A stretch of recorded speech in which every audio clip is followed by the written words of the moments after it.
To Impact Week. We can't be more excited for today. It is jam-packed full of incredible events. We have people coming from in and out of town, and there's definitely some handaways throughout the entire day. So we look forward to seeing you here at the Challenger Center downtown. Feel free to come on down and be a part of this incredible event. We got a packed event for you. We look forward to seeing you here. And if you have any questions, feel free to reach out to us, as well as ask any questions during our events online. With that, I'll bring up Jackie Brown to introduce our next speaker. Thanks, Robert. Thank you guys for tuning in again. If you have not experienced Impact Week, please check it out on our YouTube channel, also all over Facebook and LinkedIn as well. But today we brought in a LinkedIn expert. And this woman is just new to the entrepreneurial world. She is awesome because she decided to hang her own shingle. I want to introduce Lauren Helm with Lauren Helm PR to talk to us about LinkedIn and how to make the most out of it. Come on up, Lauren. Thank you so much, Jackie. I appreciate it. Thank you. So I want to get started today to talk about LinkedIn. Hopefully you have familiarized yourself a little bit with the platform. So when we go in, we talk about some of these fundamental principles, you will understand what it is that I am discussing. So let's get started real quick.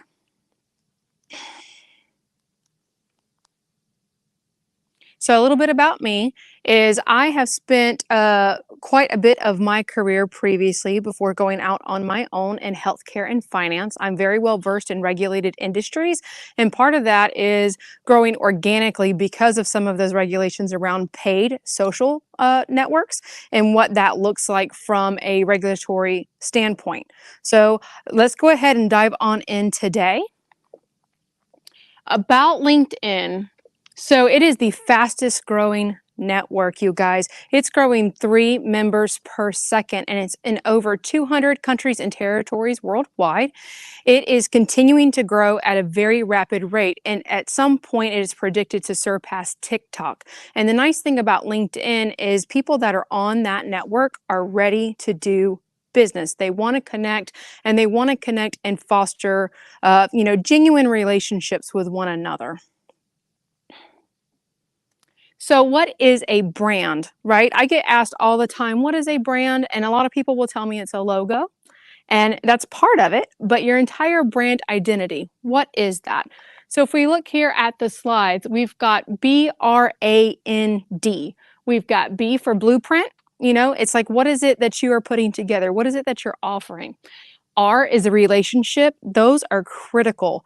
Make sure that when you are posting and you're interacting on LinkedIn, as you're giving your brand message, that those relationships are authentic. That's what people are wanting. That's what they're craving on this platform. The agreement. What are you promising them with your brand? What are they getting? What is that value? What is that proposition? Why should they choose you over a competitor? The nature for N is you talking a little bit more about the nature of your brand. Like, what does it mean? What is that feeling that it gives? And then the other is the distinctive purpose of your brand. What sets you apart? Why are you different? Why are you unique? Make sure that you understand those key points when you're developing your brand and you're working on those key messages of what it is that you want to share on the LinkedIn platform. So David is the godfather of advertising, and he has back whenever he was starting kind of out on advertising and branding, he really put the brand around the perception of what people think about your product or service. And I've got a little handy QR code here that's a little bit, goes in depth kind of more about this philosophy and this thought process. But ultimately, that's what branding is, right? Branding is what is that emotion that is evoked when somebody is working with your brand. So think of iconic brands like Coca-Cola, for example. All of their advertising, all of their messaging centers around that feeling you get when you pop open that bottle and enjoy a nice ice cold Coca-Cola, right? And so that is something that you want to look whenever you're building up your brand and your brand messaging is what is that feeling that people get? What is that warm, fuzzy feeling that really gets them to take action? And it's kind of a nostalgic feeling. So let's talk a little bit about organic and paid growth on LinkedIn, right? So organic, it takes time. You've got to make sure that you are able to invest that time, right? It's consistency. It's building relationships. It's not an automatic, hey, let's do business. It's, hey, tell me a little bit more about you. Can we go grab coffee? Can we chat? What are some of your interests? I saw that you posted on this. I'm really interested in it too. I'd love to talk more. It's building kind of that authenticity again around that messaging that you're putting out. Now, paid, obviously, you have more direct calls to action on that paid growth. So you are looking for, whether it's sales, whether it's, more followers or what have you, whatever that goal is kind of centered more around paid. Right? It helps you target your ideal customer. But whenever you mesh some of those together, when you've got paid and organic working with you, you can kind of grow your audience as well. And so having those two different metrics is really good, but you can do one or the other. I personally, on LinkedIn, I've only grown organically. I haven't paid anything for paid advertising, and it's worked wonders for me. So let's talk a little bit more about some organic growth tips and what you can bring to help you build on your LinkedIn platform. So the first one is your profile's first impression, right? Make sure it's a good one. Similar to, if you're dating somebody, right? You get that first image and you're like, I don't know about this.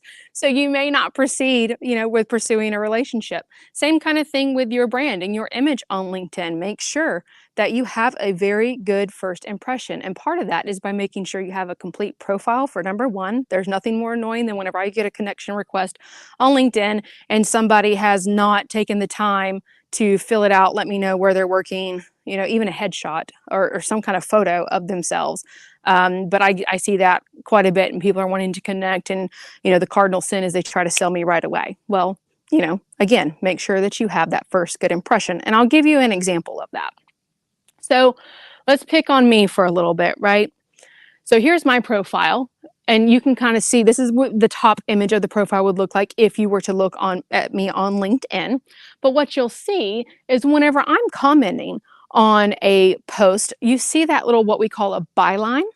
And what that is that's kind of a very short bio of what it is that I do. And you can see things from all over the sun. It may just have title in their place of work. It may have some long drawn out sentence. It just kind of depends. But I chose something a little bit short and sweet, right? And I'm leading with PR Pro because that's what I do. I'm a public relations practitioner. So when I'm commenting, people kind of get an idea of what it is that it looks like. And you can see that it ties in to my main profile page. So if you were to click on my name and you would take to my profile, it's all there. It's cohesive and it's consistent. The second part is this header image that I have here. And I'll show you in a second. This actually ties to my business page. Now you can tie it to your company in which you work for. If it's your personal brand, it can be something personal about you. Whatever that branding concept is that you're trying to utilize LinkedIn for, that's what I would tell you to make sure you make good use of this real estate. Second is I've got a professional headshot. If you do not have a professional headshot, just make sure that you look business-ish, I would say. Business casual is perfectly fine, or if your brand is a little bit more laid back, that's fine too. I know that there are some clothing manufacturers that utilize their clothing in their branding photos, and so it's a little bit more graphic oriented on the t-shirts and stuff that they are wearing, which is perfectly fine. But just make sure that there's a clear visual of who it is that you are. It's not a picture of you and a buddy with your arm around your buddy and you've cut your buddy off, right? It's an actual representation of you. You can also see that I am color coordinated in mine as I am today with the blue, and that's just personal preference for me for my brand. The second is it shows you where it is that I'm currently at, right? So I am lucky enough to hang my own shingle, as Jackie had mentioned earlier. And so that way then people understand what it is that I do and for PR, I'm working with a PR company. So then we go to my business page and you can see how that all ties in again here. So the branding that I'm doing, I am talking about my business. I'm talking about public relations. I am talking about branding. I am talking about communication tactics, tips, event management, and little tidbits of information like that. But you can see that I'm anchoring your brain for smooth sailing in all waters is my tagline for my business. That goes back to that sailing picture that I had originally on my personal profile. And here I've taken that boat out with the water and just put my logo. So you can kind of see how that all ties in. And again, it goes back to, are you representing the brand of the company or the organization in which you work for, or is it your personal brand? And if you don't have a company page, that's perfectly fine. Just if you do, and that's what you're representing, just make sure that they're cohesive and they tie in together. Okay? So the second tip is engage with others in your industry and build connections. I had a good conversation with Robert earlier about that. He was saying that he has 11,000 followers on LinkedIn, but the engagement rates in which he's getting is not very high. So my number one question was, are you engaging with people that are engaging with you?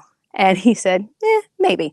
So with that said, the more you engage, the more you put yourself out there, the more organic views you will have for your profile, for your content, and it'll continue to build. And you'll see that in that general feed of LinkedIn as well. It'll tell you Lauren Helm liked this, and you'll see the post in which I liked, or if I commented on something, it'll say Lauren Helm commented. And you'll see that as you start to build your network, and you can kind of see what people are liking and what they're interacting with, and it's fine to jump into that conversation. So that said, I have an example here on the slide of a lady here locally that had posted that she was looking for an architect to help with a nonprofit project, and she just needed an architect to review the plans and sign off on it and maybe exchange for like an in-kind service. So that said, I commented on the post with a friend of mine. I happen to know the director of communications at the American Institute of Architects here in Tallahassee. And I just said, hey, I was like, do you have any architects that maybe you can connect her to? And sure enough, Heather responded and she said, yeah, she's like, I'd love to talk. And so they've been able to connect. And that is a value that I brought in getting them connected. And so that's where I'm talking about growing organically, right? I offered value. And so then at some point, Kendra will interact with my post, and then I will have, a little bit more of a captive audience and be able to grow organically as well. Second here is an example of a quick little message on Facebook on your or on LinkedIn on your phone. And so what that is just somebody saying, hey, you know, I really enjoyed this content. I'd like to grab some coffee and talk a little bit more. And that's really what you're wanting to do. Again, growing authentically, growing and making sure that you are, again, providing value. So here, the value here is that there's a two-way dialogue in exchange of a similar interest between two parties. The other is, I'm picking on Rich a little bit, but he made a comment, and you can see that somebody else commented underneath him, right? And so they're interacting with one another. And the more you interact, the more you are likely to grow organically. The more the way that the algorithms work on LinkedIn is that you are, you know, the more that you're commenting and you're posting, the more likely your name and your content is showing up as well. And then we've got another one over here of Elise. She is a business coach, and just commenting on someone's post that they put, and they said they were agreeing with what it was that she was saying, the piece of advice that she was offering, and talking about the value that she brings into what it is that they are doing. So that said, that again, that brings value. That's building that relationship. And the worst thing you could possibly do on LinkedIn, the cardinal sin that I mentioned earlier, is you immediately go for that sale. Don't do that. Do not do that, okay? I can't tell you how many messages I get where somebody is trying to sell me directly something. They know nothing about me. They know nothing about my business. I had somebody try to sell me boat parts, to give you an idea, and I do nothing with boats. I love boats. I love sailing terminology, but I do nothing with boats, you guys. So if you're trying to sell me boat parts, it's quite clear you did not take the time to invest to get to know me and understand what it is that I actually do and what I'm using LinkedIn for. Certainly not trying to, you know, try to find boat parts. I don't even have a boat. So yes, no cardinal sin of selling. So the third tip I'm going to leave you with is hashtags, right? The more hashtags that you can utilize, the better the algorithms are at displaying your content and organizing your content so that others can find you. So for example, I'll do a search sometimes for a hashtag for branding, just branding in general, just to see what people are talking about, because that's something that I am interested in. And so when I do that, anybody that's utilized a hashtag for branding, it starts to show me their content, and it shows me what they consider influencers on LinkedIn. So people that have high engagement rates, high followers, kind of shows me their content first, and then it trickles down into that. But I can get even more specific, and let's say I want to know about branding tips, right? And so that's kind of where we're going with hashtags. Whenever you're utilizing hashtags, I would tell you to at least have 3 at a minimum. You have 2 broad ones and 1 that's a little bit more narrowly focused. And you can see from the example here, social media, right? I think it's got a little over 19 million followers that follow the hashtag social media. And then if you look at social media tips, there's only 600. So that might be a little bit more of a captive audience that you can utilize in displaying your content if you are sharing social media tips. And so that really just, again, comes back to how does it organize those hashtags, making sure that it's organizing your content and your content is displaying correctly. So I think in most of my posts, I'm anywhere between 4 to 6 hashtags, but you can easily utilize the search feature on LinkedIn to show you what different hashtags are available. So for example, if you're like, well, let me see about hashtag branding. Okay, well, there's 20 million followers for branding. Okay, well, what about maybe it's, again, branding tips, or maybe it's how to brand, you know, hashtag how to brand. And you can try to focus on that. And then maybe it's you have your own hashtag that you want to utilize. I utilize a lot of like sailing terminology just because, again, that ties into my brand and kind of the language that I use whenever I am promoting my brand. So I may use like sail to success as a hashtag. And that's got a little bit more of a lower number of followers, but in conjunction with my other hashtags that I'm using, whether it's, you know, branding, communications, public relations, that kind of starts tying in together, but that sail to success is unique to my brand, right? Does that make sense? Okay, good. So yes, make sure that you're using hashtags. That's another thing that Robert said about, I'm picking on him again, but whenever he was telling me about his LinkedIn and not getting the engagements, I asked him, I said, are you using hashtags? And he said, no, never. And I said, well, start using hashtags and watch that change. So let's switch over to paid growth. Right? So the paid growth is what are you paying for? Paid ads. So something unique about that is making sure that you have a very clear call to action. Without that call to action, that end user is looking at your content and doesn't have a clue what it is that you're wanting them to do, whether it's subscribing to a newsletter, it is purchasing, tickets now, it is RSVPing for a reception, whatever it may be. It needs to be clear and it needs to be visible so that someone understands what it is that you're asking them to do. The same thing with the copy and the imagery, all of that, that goes along with your ad. So that said, use examples. We've got some examples here of like some call to action words, add to cart. You see that a lot. If it's a product that somebody's buying. You also have subscribe and some other things that I talked about too. But make sure that you're writing in the first person. It holds the reader's attention better. I guess they have a little bit more relatability to your brand and your product or service that it is that you're trying to sell. So that way you kind of get that interaction that you're looking for. But then also, please keep it short and simple, okay? Don't have a call to action that's, this long when it could be just a couple of words. Just make sure that it's clear and concise. And an example here is I got a note from Dr. J just kind of talking to me, and it's a sponsored post within LinkedIn, meaning that he put paid money behind it to get to people like me with my credentials. But he's got a very clear call to action. It says, click here, or I can learn more. Either one.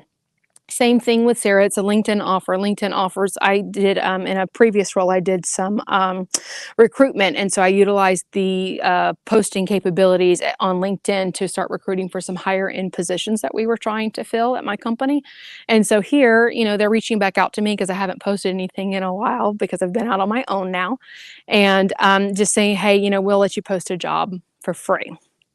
And so again, it's post a free job, get more applicants, right? And that's kind of the goal, and that's the call to action that they're giving. So you can do some sponsored posts like this where it's going into what they call in-mail in LinkedIn. So that's kind of your direct messages, if you will, your DMs, and you can do it in there, or you can also do some sponsored content around posts so that shows up in people's feeds. And if you look really closely in your LinkedIn feed, you're going to see quite a bit of that, and it'll tell you it's sponsored, very similar to other networks. You'll see ad or sponsored or some of that kind of terminology interchange with one another to know that it's a sponsored or it's a paid advertisement. And then here is just great examples of some ads that have really crushed it on LinkedIn. There's 10 different companies here that are profiled. It's kind of a case study, but it's a really good example of when you talk about call to action and what you're wanting that audience to do and how that works to your benefit for making sure that it's clear and it's in a place that's easily accessible within your advertising copy. So paid growth tip number 2 is, since the LinkedIn platform caters primarily to a B2B audience, make sure that you're educating them with your paid advertising. We go back to building organic relationships. Part of that is through education, right? Sharing what it is that you do well, sharing what it is that your expertise, and kind of how you interchange that information with one another. Same thing applies here. And one thing that I have here is the carousel ads. I do want to mention that LinkedIn is going away with carousel ads in December. However, you can still utilize this same concept through document post on LinkedIn. And LinkedIn has a really good help center for anybody that's curious to know a little bit more about that and what does that look like. It displays the exact same way, but it's just a different name. And I don't know why they're getting rid of carousel ads. I mean, they perform well on other platforms. I'm not sure why they're doing that, but they are. So think of it in terms of the document post. That said, here, when you look at a carousel ad or a document post ad, it's a series of images, right? And it tells a story. So an example here that they've got is, it's B2B treats, right? It's getting cookies. And what does that look like? And subscribing to get more of those little tidbits of those crumbs of that cookie, of that information that they're sharing. And so with that, you may want to promote your brand awareness. You may want to promote, selling a product or a service. You may promote it just to make sure sure that you're getting some additional followers, whatever it may be. And your metrics may change too, depending upon what that call to action is. But again, it's a clear call to action. This gives you a little bit more real estate to share that versus just, you know, a small square image. This gives you a little bit more opportunity to be able to do it. And again, keep in mind that carousel ads are going away in December, but you can utilize what is considered a document post, and it's the exact same thing. It displays the exact same way. And the third tip here is what we call ABT, right? Always be testing. You have to test, test, test, and test again. You don't know if your content's performing the way that it should. And there's nothing worse than seeing somebody that is paid, let's say, $500 on the LinkedIn platform to advertise. And when you ask them, like, well, what's, you know, how's it performing? What does it look like? I don't know. It's like, okay, well, I would want to know how my $500 are performing to make sure that you're constantly testing that.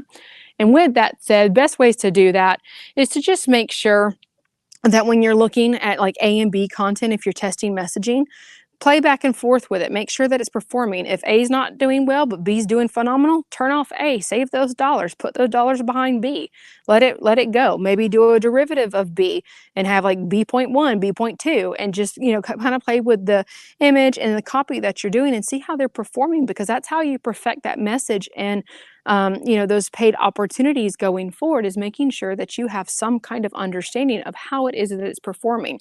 Maybe you think something that's going to resonate with your audience, you know, really bombs, or maybe it does great and it goes viral, whatever the case may be, but at least you have some kind of insight and knowing for where you want to go for any subsequent paid activities. And then the last thing I'll tell you too is to utilize the LinkedIn Insights tag on your website or whatever your landing page is if you're doing a call to action. So if it's, you know, going to your storefront to buy a product, or if it's going to, you know, a microsite that you've built, whatever. But make sure you're using that on your Google Analytics, and then that's going to help LinkedIn make sure that your ads are performing a little bit better over time as you're doing that. And that's called the LinkedIn Insights tag. And again, going back to the LinkedIn Help Center, if you just type in the search bar up top, Help Center, or something along those lines, that will pop up there. And you can learn a little bit more and more intricate details about that Insight tag if you want to go a little bit deeper and get more granular with it. Okay? So all of that to say is LinkedIn is a playground of sorts, so to speak, right now. It's continuing to grow and grow and grow. Make sure that you're getting out there and that you are building your audience and that you are taking the time to build authentic relationships. So I'll give you a personal example for me and how LinkedIn has helped me. I've been on the platform going on 3.5 years now. And in that time, I've done a lot of job recruitment for previous companies that I've worked for. You know, I've just shared my own you know, community efforts that I am involved in. I am heavily involved with the Florida Public Relations Association, so I talk a lot about that and what does that look like. And so since I have done that, I cannot tell you how many people have started to follow my content and making sure that they're interacting with me and taking some of these tips back. And it's fun to see it, what I call out in the wild. And I see people and they've come by and they've said, hey, Lauren, you know, those tips that you provided on LinkedIn, they were so helpful. I really appreciate that. I'd love to grab a cup of coffee. I'd love to talk more. And that's what I do use it for, honestly, is just connection. I'm open to a virtual chat. I'm open to go meeting up for coffee if you're here locally in Tallahassee.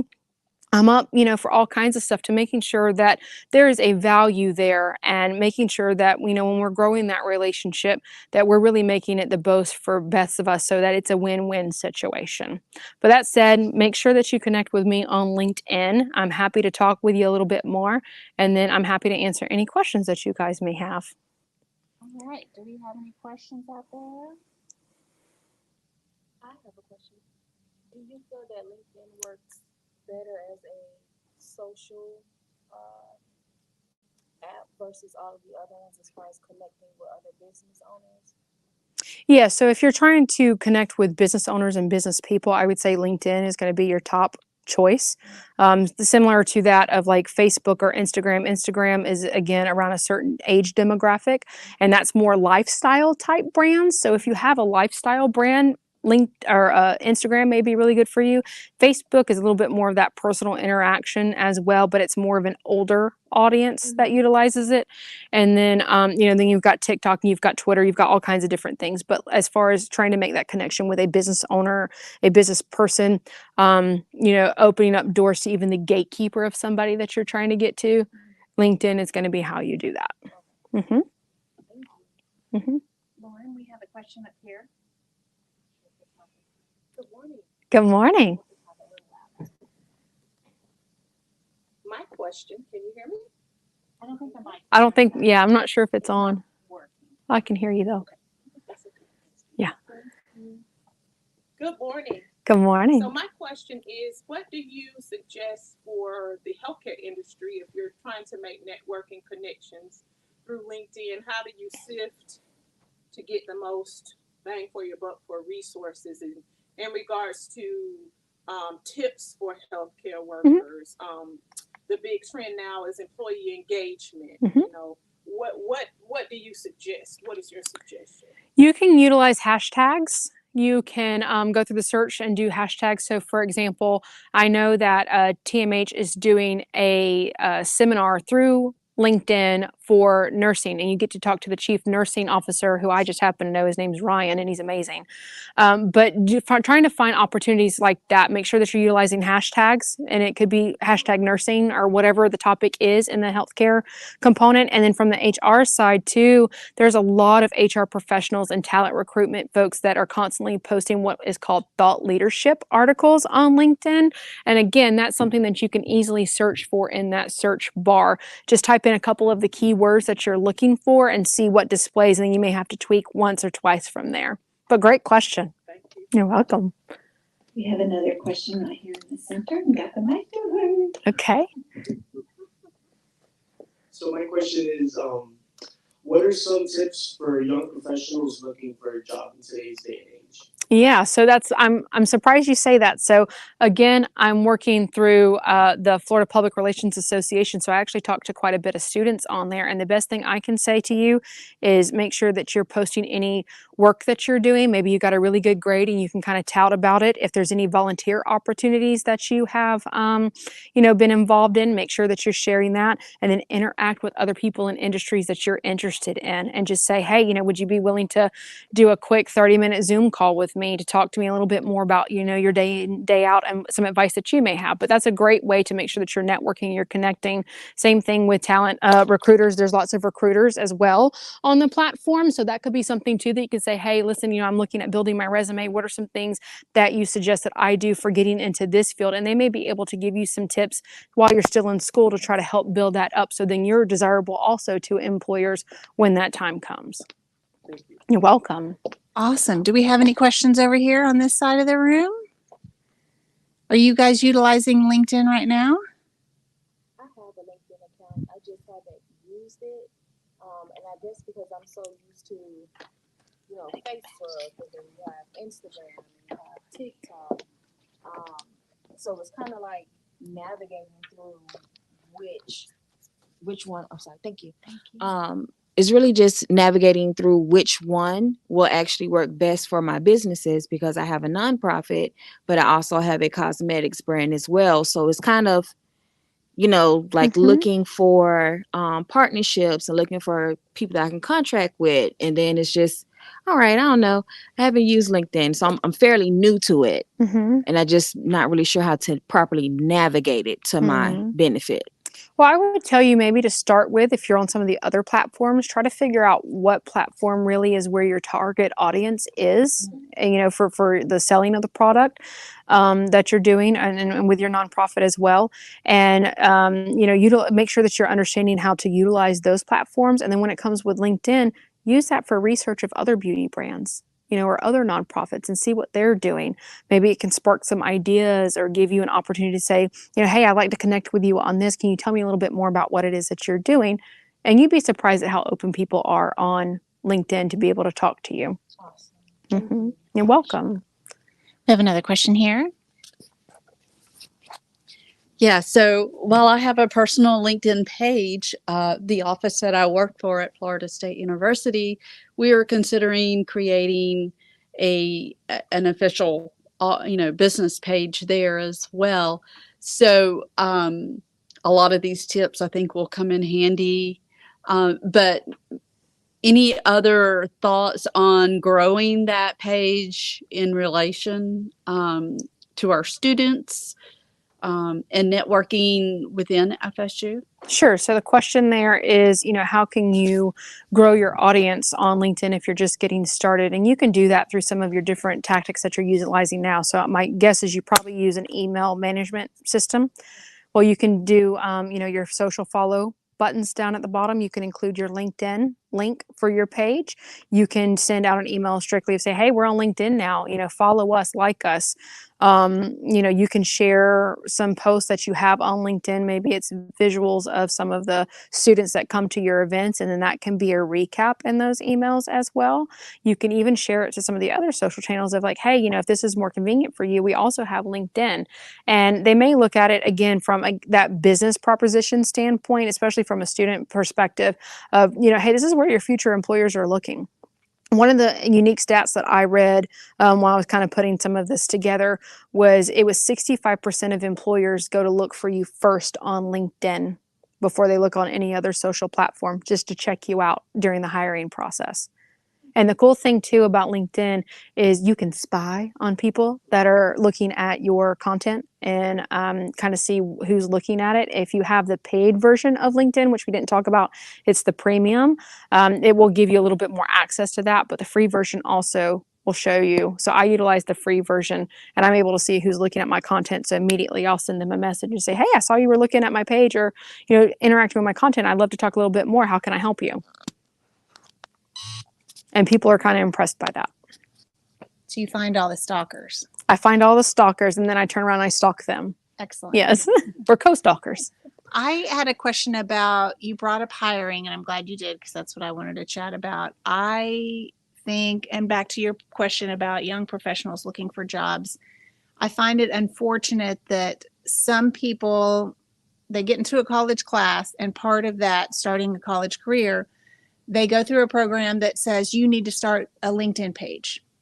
So they create a LinkedIn page and they put up one photo of them and their buddy, right? Or with their tongue out and the peace sign, like, please stop. And then they wonder why they're not getting the internships that they want or the jobs that they have applied for.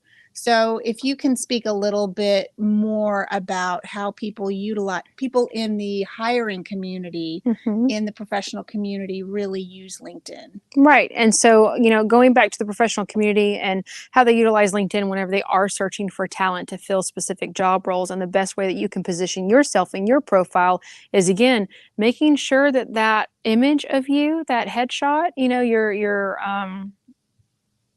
your profile picture is what it is that you're going after. So a good example, going back to healthcare, if you're looking into going into nursing, maybe it's your nursing uniform that you've gotten at school and you can take your headshot there. And it's fine if you've got trees or something else back behind you. It doesn't have to be a plain white background like me or anything like that, but making sure it's a representation of you. So I'll go back to my recruitment. I was actually recruiting for a pharmacy benefits manager when I worked in healthcare, and the credentials and stuff that it required more of a nationalized search. So we utilized that for every single applicant that come through. I looked for their heading bio. It tells me a little bit about what they are. I looked for their headshot, and then I started rifling through what are they posting about, what are they interacting with, and that's how I found a gem. Truthfully, she really was a gem, and she is currently still with the company now. And I interact with her quite a bit actually on LinkedIn, still, since I have since left that role. But those are the kinds of things that they're looking for. And again, going back to LinkedIn, if you look at anybody that's in talent recruitment that's posting, and it's easy to follow a hashtag of recruitment or whatever industry that you're in, that is one of the things that they tell you. I mean, they give you tip over tip over tip, even as a student, as a young professional, as a seasoned professional, of what it is that they are looking for when they're trying to fill these roles. And so utilize that. I mean, make sure that you're presenting your best self for that prospective employer and what it is that you're wanting to do in that industry. Yeah. And it's definitely okay to delete things. Absolutely. I delete Clean it things up. sometimes. Yeah. I mean, like, I'm not perfect. So sometimes, we will go in there. It will say, I will tell you just as a heads up that if you post something on LinkedIn and let's say you have to go back to edit it for whatever reason, it'll say that it's edited. So that way then the user knows it's not the original content. And it could be something as simple as maybe you forgot a comma or something like that, or a typo. And so that you're trying to fix that. But it does say edited. So just as a heads up, I haven't had anybody call me out on that, but I see it. I notice it. Yeah. Hey, nobody's perfect. Right. We're not perfect. That's right. Any other questions for Lauren? Awesome. Thank you, Lauren. Thank you so much. I appreciate it. Thank you for allowing me to be here today. All right. We're going to continue with Impact Week in a little bit. We'll take a short break, and we have up next Ashley Guy with Tallulah. She's going to tell us how she expanded her stores from 1 to 7 efficiently. So stay tuned. Thanks for being here.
Hello, Carrie, hi. come on Hey, in. Ann.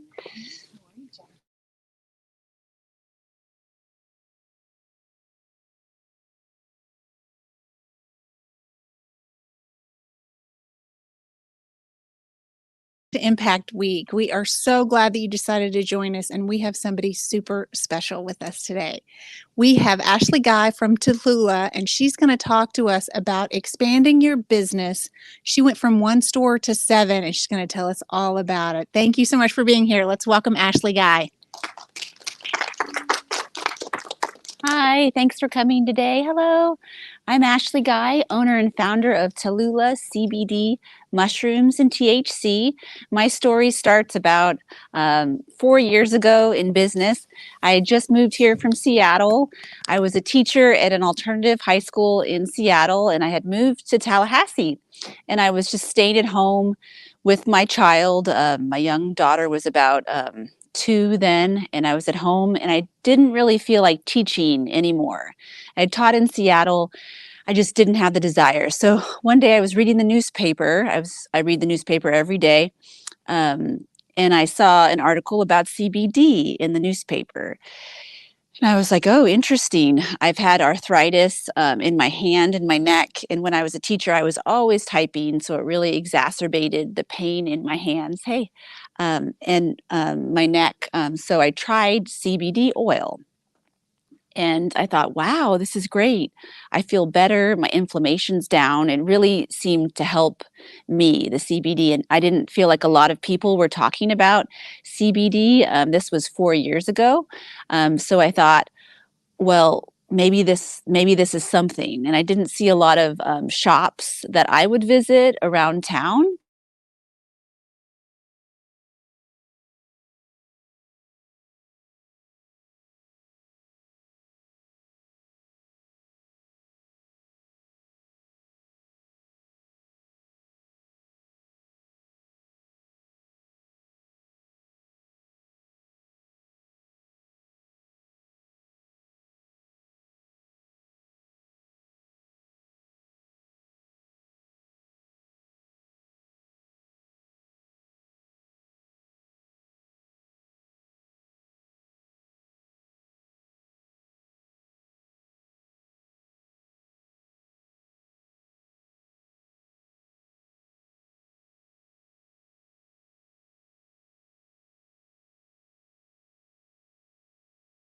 On my own daughter, I started to look for spaces for a CBD store.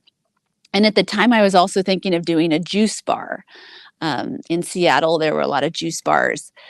So it started more as like a juice bar with CBD options. And one thing in business is you really want to adapt and change constantly and keep evolving. So I found a space on Market Street. That was my first flagship store. Um, and that was 4 years ago. And I just met with a realtor. It used to be a ballroom dancing studio. And it was really good for me because I was pushing everything as a juice bar. It's really hard to get into places as a smoke shop. It's really hard to get that, to get them to accept you. People, I've been turned down a lot all over town for retail spaces because they're like, we don't want a smoke shop in our neighborhood, or we don't want a smoke shop in our even though smoke shops tend not to go out of business when retail shops go out of business more likely. So I was going in as a juice bar, got my first store on Market Street. It was 4,000 square feet, which is huge for a space, but I was thinking this is a great location. I went more for the location rather than the space, and it was really expensive. I came up with all the money myself, came with the cash, put it down, and then I started from there. The first 3 months in business were really rough. I started in September of 2019 and made it through the Christmas holiday. I was in the red with credit card debt. Everybody always says, well, how do you get funding for a business?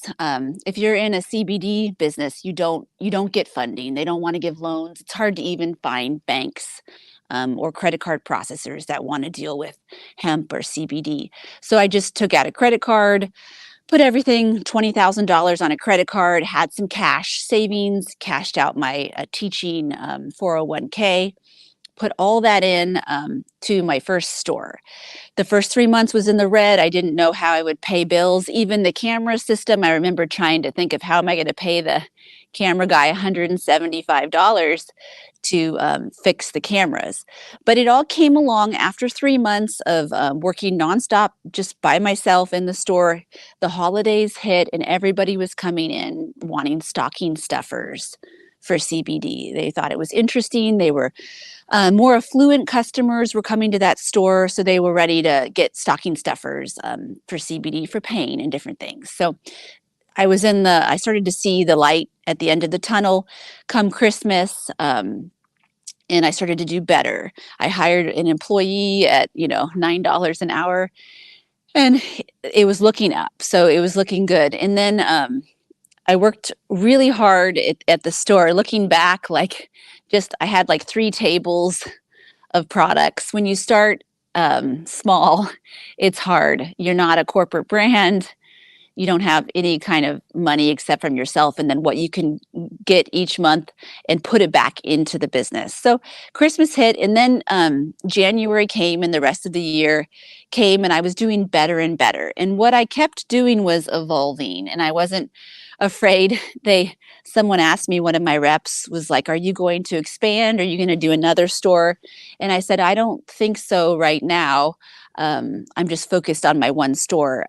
But I made some changes. I scrapped the juice bar idea, went more with CBD, and then I just was looking at the trends like kratom, kava, alternative health products.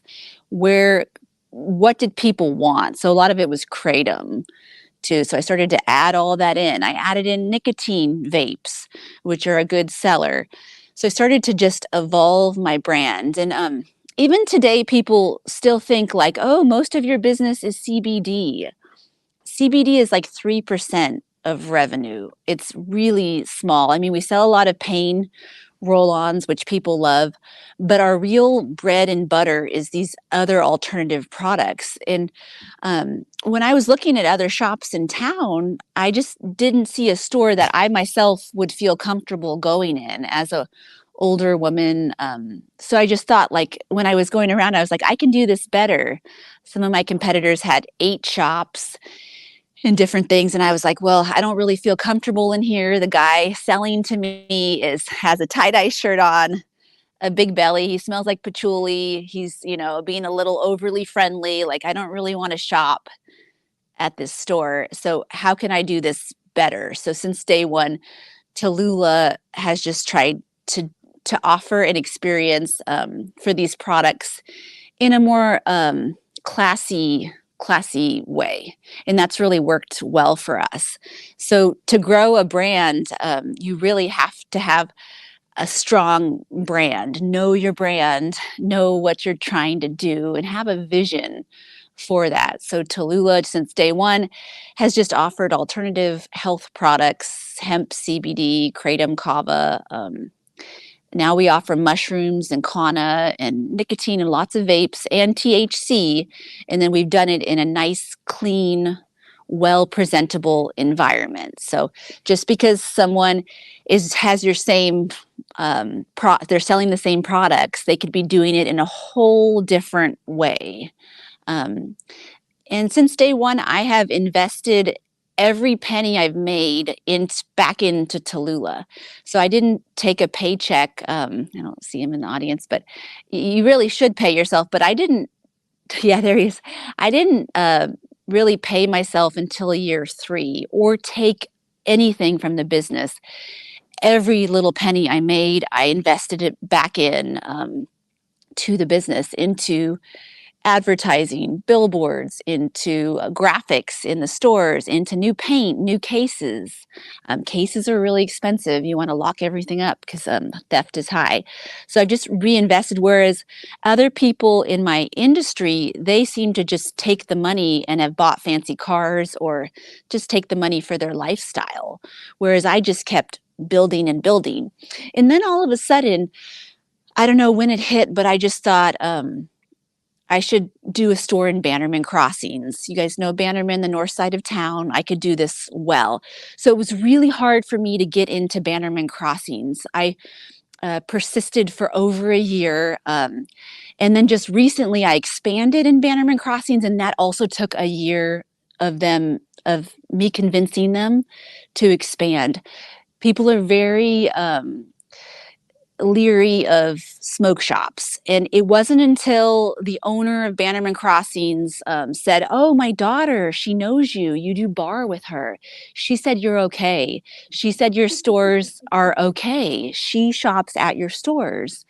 Then he said, "Okay, we're interested in you."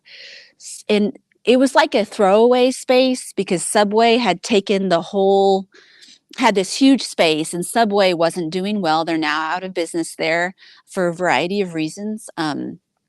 They wanted to have half of the space. So the Bannerman people were like, "Well, it's just 900 square feet. What do we have to lose? She's going to split it with Subway." And since day one, I've been easy to work with them. I've been catering every landlord I have. I will pay half of the bills. I'm not a difficult tenant. At Railroad Square, we needed another AC unit. I don't own the building, so usually they pay for the AC, because if I move, they still own the building, but I said I'll split it with you. So I've been a good tenant. And I went into Bannerman Crossings, and at the time, everybody in my business groups was like, "That's too close to your other store. You're going to pull away customers who shop at your market. You're going to pull them to here, and you're going to dilute your business. It's a bad idea. You don't need to expand." My mentor through the chamber, he said, "Oh, don't expand. You don't even know what you're doing yet. You don't even have your systems down." And I didn't. You're not ready to expand. You have to be perfect before you can expand. And I was just thinking, well, if I don't go into these areas, my competitors will. And they are, and they have. And even if I'm there, they're still going in, but I got in first and built up my brand. So if you're in a certain industry, kind of like alcohol, you can be everywhere, ubiquitous all over town. People want like a neighborhood smoke shop. That's the feel. They're doing their vapes every week. They want to get their vape every week. They want to know the people. They want to feel good about it. So I just wasn't afraid, even though everybody, again, told me bad idea to expand. You don't have the money. You don't know what you're doing. So I said, I think it's a good idea. I went in. Bannerman's been a great store for us. We now have a second store on the corner, which is like a lounge, a kava bar, which has been really fun. And that also took me a year for me to convince them. First, the space on the corner had been open for a long time. It was a stone company, so it was a great space. I wasn't looking to open a kava bar or a lounge, but I think about branding. So it builds on our Tallulah brand to have a lounge in the city where people can come in and hang. And the space was already built, ready to go. So I wasn't like going around town with a realtor saying, "I want to do a kava bar." It was more like, wow, that space is available. It's in the right part of town. There's not any other kava bars around. This could be a good space. It had stone everywhere. It was beautiful. The build out would not cost me anything. I just built a bar, which is a fake bar, and inside the bar it's hollow. So that's all I really needed to build. So I got in there. First, when I asked to go in, I'm like, "Yeah, I really want the space on the corner." They were like, "Oh no, we don't want you there. What are you going to sell?" And they said no vapes. So I said, "Oh, I won't sell vapes. I'll just sell stones." Sometimes to get in places you have to. And I still sell stones and incense, but you have to kind of talk about what you're going to sell in a different way. They don't always understand your vision. But right now, the kava bars are really popular in Tampa, and it's doing really well. And we sell a lot of nicotine vapes out of there. So it's an expensive space. It's really big. And when I went in, I thought, well, you think coffee shops make a lot of money, but they actually don't make that much. People are hanging out and they're buying one drink and then they're there for hours. But I was thinking the lounge by itself, just the THC drinks on tap, the kratom, the kava, the house brews, the drinks are probably not going to make me enough revenue to survive. So since day one, I was like, this is going to be where I'm going to sell a lot of nicotine vapes. So everybody from the Bannerman Crossing Shopping Center, a lot of the blue collar workers up there come in and buy vapes, and it's one of the only nicotine vape shops up there. So I went in with wanting to do a lounge and a kava bar, but then on the backside, I was thinking, how am I really going to pay for this? And it was through the nicotine vapes. So we have a great nicotine section. So after I did the little store in Bannerman, then I moved to Railroad Square. And this was the first time everybody was like, wow, yes, finally, a good idea. You're going to move into, the college area. Everybody was on board for this. They were like, great idea, good job. I found this space I want. It was really close to FAMU. Of course, they didn't want me. They said, no, we don't want a smoke shop. So they took a tattoo guy shop before me, and they said, we don't want you. We took a tattoo guy. So I get a call 3 months later. They were like, we want you and not the tattoo guy. The tattoo guy's been very difficult to work with. He wants us to build out a room for him. We don't want to do that. We remember how nice you were. We remember how easy you were to work with, and you were not asking for a single thing, and you were offering more money. I always offer a little more than my competitors just to get the deal done. So they came back, and I remember how sad I was when I didn't get the space. I was just devastated because I thought that space would do great right by FAMU. And then, so at the time I got the space, after a little heartache, it came back. And then I thought, what else can I do for brand building? So I added in some float pods.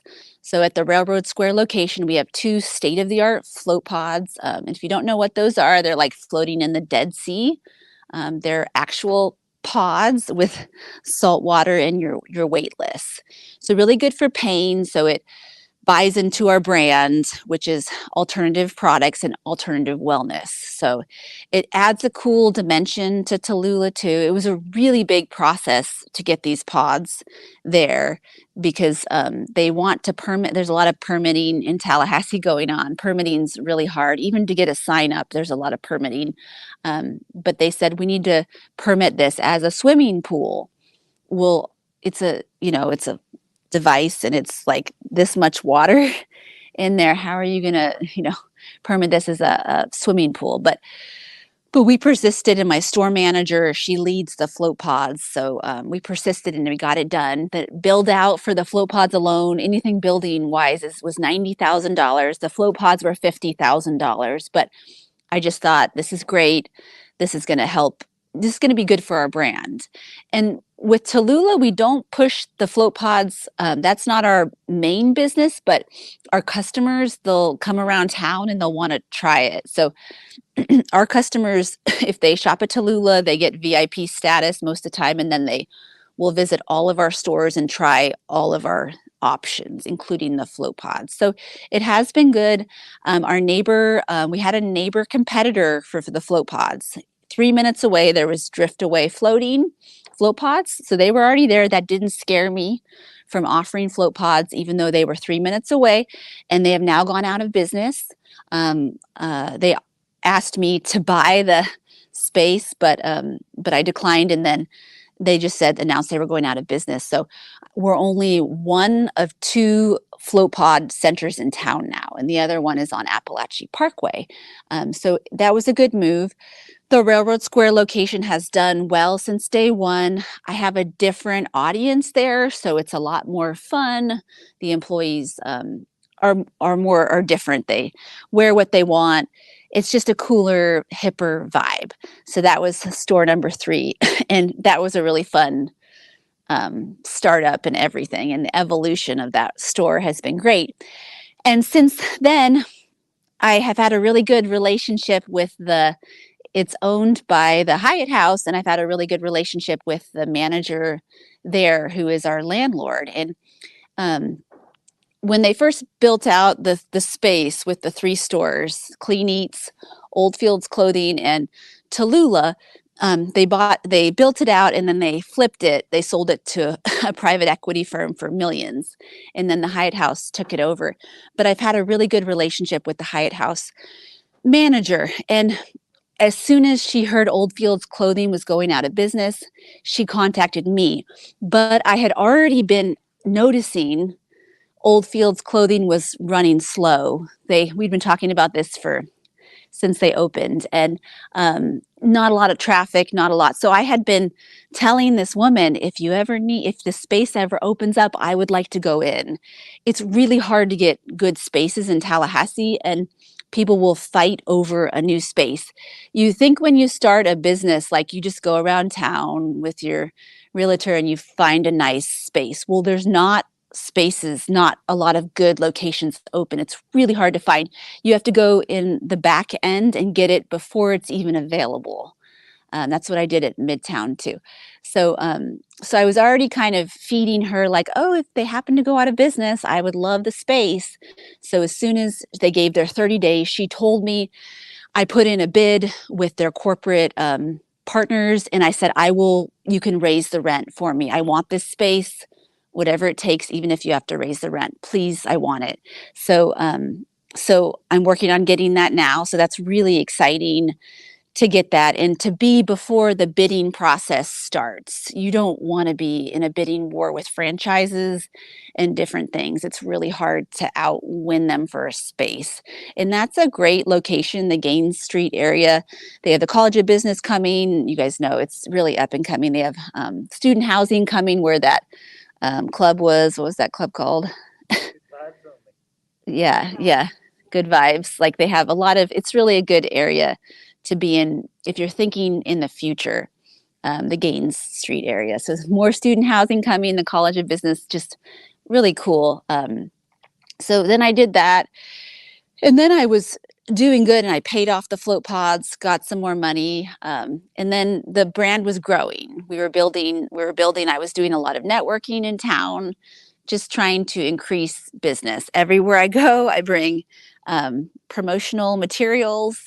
I give everybody my card. I'm not afraid to the checker at Publix to be like, oh, hey, come visit me at Tallulah. I have a store over there. Hey, I'm just shameless. Like I will plug Tallulah anywhere, and I'm usually decked out in Tallulah clothes. So I'm just not afraid to always have my name tag on and everywhere I go to just be brand building. And I don't see a lot of people doing that.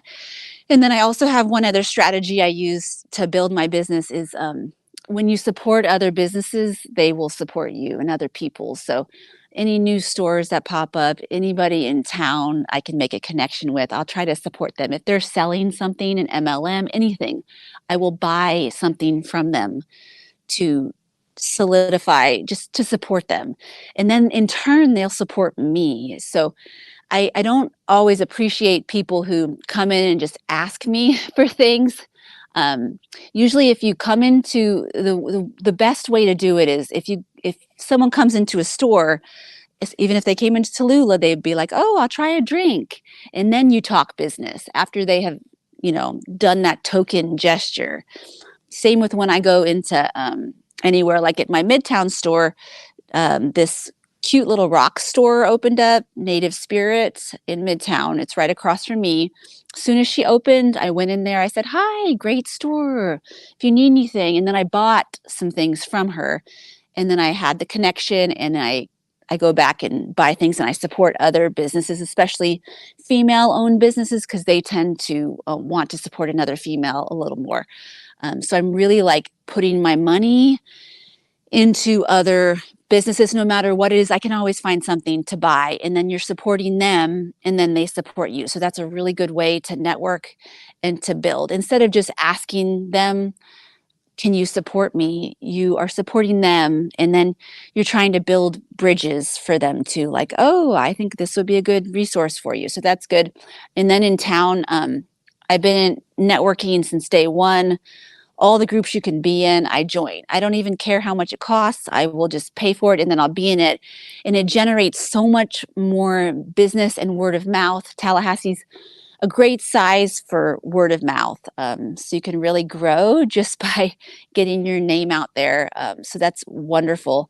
So really doing the networking groups. I see a lot of sales reps too, and people afraid to do networking, but like we have Tallulah in, we had it in 2 BNIs. Now we're down to 1 BNI, but we're in 2 leads groups. I'm in a women's group. I'm in a CEO peer group from the Jim Moran Institute. We go to Coffee and Connections. We sponsor all sorts of things. So networking is really huge for growing your brand. And every time you network, you want to be logoed out and have your promotional materials too.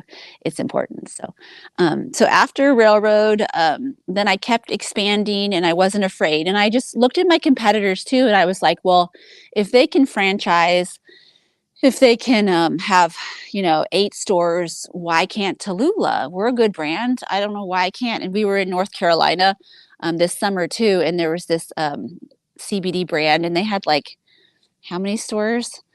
17. I think I want to say 28, but they had like 20 stores. And I'm just thinking, well, why can't I expand more and be in different parts of town? Because people in Tallahassee are not going to drive to Bannerman Crossings from different sides of town. So I just kept going. And after Railroad, then hey, hi, welcome. Then I went into Georgia. I tried to go into Crawfordville, but it just didn't pan out for a variety of reasons. So I went into Thomasville, and that was a great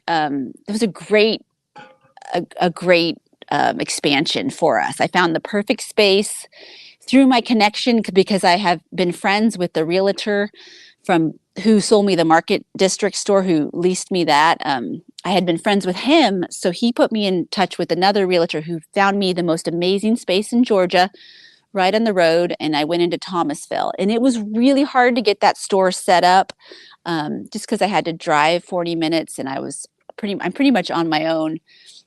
At the time, until 3 years, I haven't had the money to really pay managers what they deserve. Now I can do that and have the team I need. But in the beginning, it was pretty much just me doing the legwork, as most business owners know. In the beginning, you do a lot of it yourself. So my 4th store was in Thomasville, Georgia, and it has been really lucrative and great just because there's nothing else out there. Medical marijuana is not legal out there, so they come to Tallulah and they can get a lot of THC products. So that's been great. And then I got a key hire there, Marie. She manages that store, and she really takes pride in that store. So if you can find that one person who really heads up a store, it's so much easier, especially when it's in a different state. It has been daunting to get the paperwork and the permits and different things like that, but if you persist, you can do it, and you can learn anything. So it's been a little difficult with that, but that was a great location to expand to. So each year it's been about 1 to 2 stores. And then this past year, I just opened the Kava Bar in Bannerman Crossings. And then I opened my store in Midtown, which a lot of people see. It's very visible.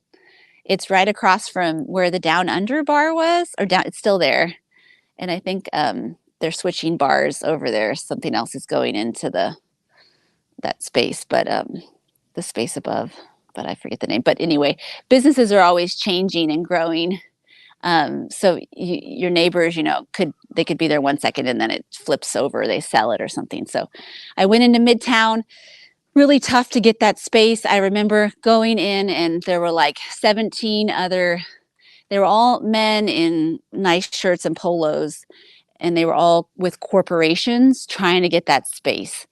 And it was hard to get, but I offered more money and I said, I can give you. And at the end of the day, the realtor was working for a guy who owned the building who was in a different state. So at the end of the day, they didn't really care who was going in. They wanted someone easy, who would be easy to work with, not hounding them every second. And I offered more money and outbid all of my competitors just with money, and it worked. And I got into Midtown, and I do everything myself there. If we have trouble with anything, I just take care of it. I pay for it. So it's a lot of extra bills. We've been having a lot plumbing trouble. It was a donut shop before sodo. So they have a lot of like oil in the ground. So a lot of like repairs on the ceiling and things you wouldn't normally have to fix. But that was kind of how I got the space. It was so competitive that the deal I made was that I will just take care of it, and it worked. And the spot's been great. We were up over 16% in October at the Midtown Tallulah store. It's been great. I've increased the signs there, signage, putting a lot of money into that store. But it's finally a year after we opened. Well, it's been less than a year. The store is doing really well. I feel like it's finished. It takes about a year to really finish up a store, have it laid out exactly how you want. So that was great. And then the kava bar has been a lot of fun, and Bannerman Crossings getting our mixes and our brews. It's not easy to brew kava drinks, so getting all that. And then everything on tap, getting that lined up, offering different options. Like we have kombucha, THC. We have all sorts of THC drinks on tap. No one else in town is doing that. We have THC slushies, just trying to find new things that no one else is doing. And that sells really well. And then up to speed today, I just am working on a location on number 7 on Park Avenue and Capitol Circle. And that's in a different side of town. So we're really excited about that. It's pretty small, 1,200 square feet. And it's going to be a lot of vapes and the usual THC things. Like I said before, some people judge when you say vapes and THC, but as a business owner, you really have to pay your bills and you have to go with what sells.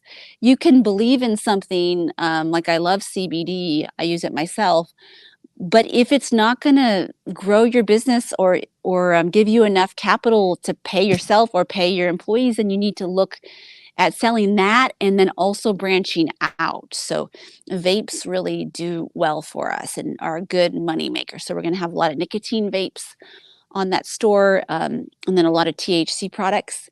And then mushrooms too, legal trippy mushrooms, which we're totally able to sell in various forms too, have done really well. And that's been a good, another avenue for us to make a little more revenue. So that's the newest store. The floor just got put in. It's really expensive to start a new store, but new floor, the paint's going, we have the cases coming, the register desk, just building it up. And then I'm hoping to expand at the Railroad Square location into the second store there as well, because my neighbor is moving. So it's really been just kind of a whirlwind in 4 years, but I am actively looking in town for spaces that are open, but I really let it come to me, and I try not to force things. So if you are growing rapidly, you need to be strategic about it and focus more on, instead of expanding, focus more on building your brand. How are you going to brand yourself better? How are you building your name, and how are you increasing brand awareness? So nowadays too, I feel like I didn't study business or anything, but I feel like it's so much about branding and your brand. You really have to just brand since day one.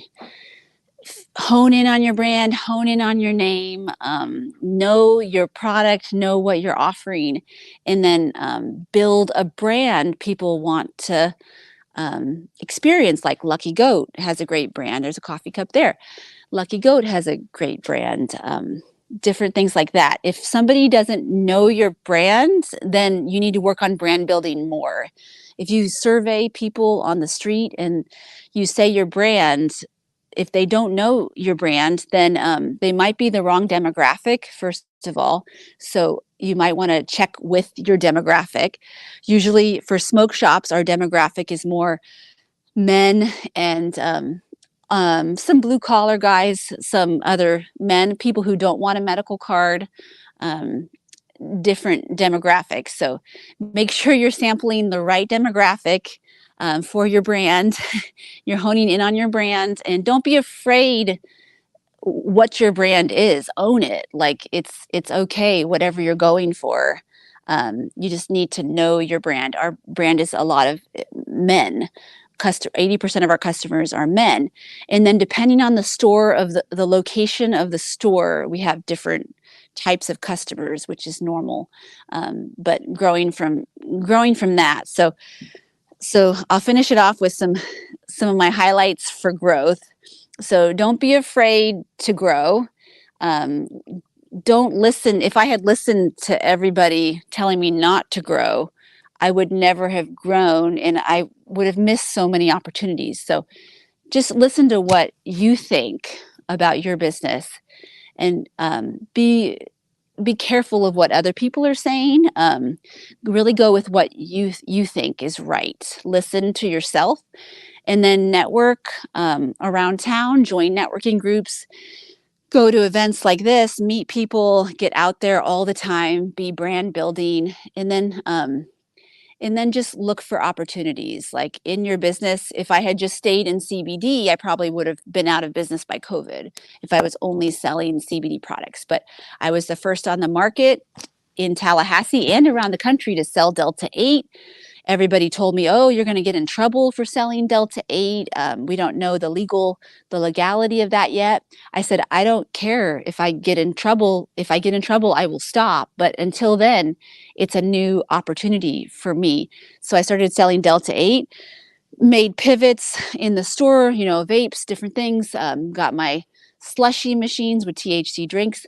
So I'm constantly like changing and adding in new things that are hot, and evolving the brand. So don't just be stagnant with your brand. I see that sometimes with my friends too who own businesses. I'm like, what is your brand? What are you selling me? I don't know their brand. I can't feel their brand. So your name is important. Your color, everything is really important. So with growing rapidly, you want to build your brand. Think more about building your brand. And don't be afraid about money. It's easier to say than it probably is to do, but I hear a lot of people say, oh, I can't go into this location because it's too expensive. I can't rent this place because it's too much money. Well, if you go into a place that is cheap and it's in the wrong side of town, how are you going to get customers there? You've already killed your business before you began. So sometimes you just have to bite the bullet and pay for that, that video you want to do. I just had a great Tallulah commercial shot, and I just paid for it and I just did it. And sometimes you just have to charge things on your credit card to build your brand, and it'll come back later. If you're always worried about money and saying, I can't do something, I can't do this because I don't have the money, or I don't have this, or find ways to make it happen and believe in yourself and then grow. I don't have any investors. I'm 100% owner myself. No one has helped me financially. I have never gotten a loan from the bank. I've always used credit cards, and then I pay them off. Yeah, thanks. And I do have a credit card right now, which is pretty high, but I am not worried at all. I'm on a repayment plan, and it's low interest, and it's and I pay a really high amount each month, but I feel really good about it. It was worth expanding to get that extra revenue and brand awareness than to have this debt. So don't be afraid. And the last thing I will say, which is really important, is don't feel like you have to get a loan or have a backer or have an investor or have a partner.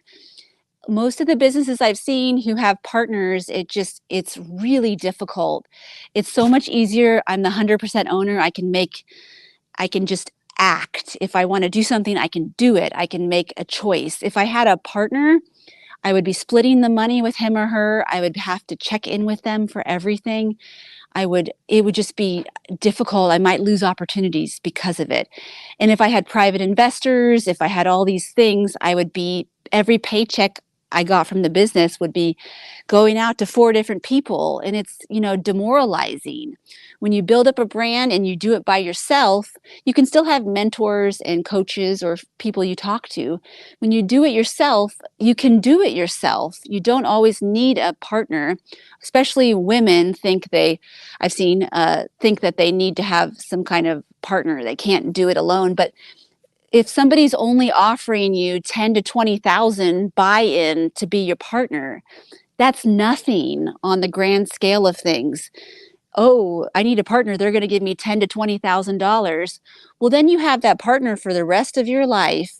You're giving them 50% of the revenue too for what, $10,000 to $20,000 startup fee. You could have used a credit card on and got it yourself and been taking all of the revenue yourself and investing it back in.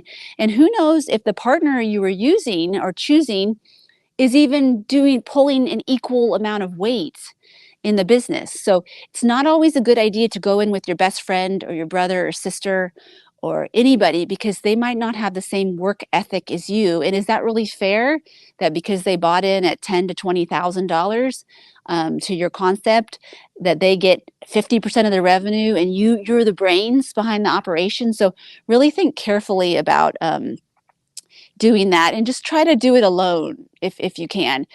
You can still have managers and people who are leaders in your organization. They're just not owners and partners.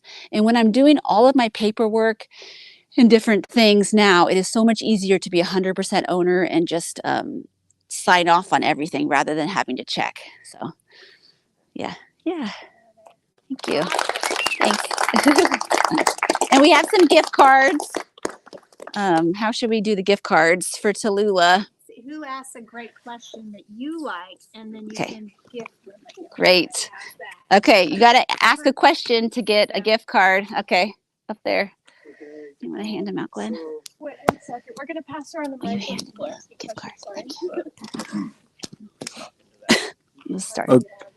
Okay, so you mentioned that the first couple months were like hard. Like, can you mention like what would you feel like was your biggest hurdle you had to get over in like starting? Yeah, when I started, I just had no money. I had a few tables with products, and it was really hard. Just to get, sometimes I remember sitting in the store and it would be 5 hours and I wouldn't see one customer. It's just kind of demoralizing in the beginning. It's just difficult keeping the mindset like, oh, it's okay, talking yourself up, staying positive, getting out around the town, networking, just pretty much working yourself to death until you get over that hump. And for me, it was getting to the holiday rush, but you just have to really stay at it and keep pushing, because the first 3 months is really hard unless you're lucky and get a lot of buy-in from certain parts of the community. Sometimes you can get the newspaper or different things to kind of give you some momentum, which is always good. And you also want to remember that anytime your name is used, or anytime like I'm speaking now, it's free advertising for Tallulah. I'm out here. I don't say no to any opportunities because it's free advertising. You're getting your name out. So never say no to anything. If somebody invites you to Coffee and Cars on Saturday, we bring our Tallulah truck.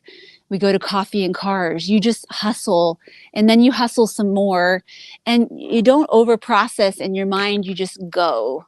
You just go until you get to that hump. And it's just really rough in the beginning not to have money. It's really hard not to. It's hard, but it builds you up. It makes you stronger. Yeah. Yeah. So regarding investing, did you have any or see any angel investors that would offer money, but want really they wouldn't want any kind of control of your decision-making process, and just take a minor stake in the company, or even maybe no stake, just a repayment of the original investment? I don't have any business experience. So when I was opening my first store, nobody wanted me. I was just a teacher with no money. They thought nobody knew me. I was new in town. I didn't have anything. Whenever I talked to somebody about something like that, they were like, well, Have you worked in your industry for 3 years? Do you have a business degree? Did you go to FSU? Did you anything? I didn't have anything, and nobody, I wouldn't have even given myself money. I mean, I'm just a stay-at-home mom who was a former teacher with nothing to offer. Nobody knows you until you've proven yourself. So I don't think, and then CBD is really tricky. I couldn't even find a bank. I had to get into the bank through going through a juice bar, and then luckily they've hung on to me because nobody wants to. So it is good though to get into an industry that is harder to get into. There are more barriers to getting into my industry. It's harder.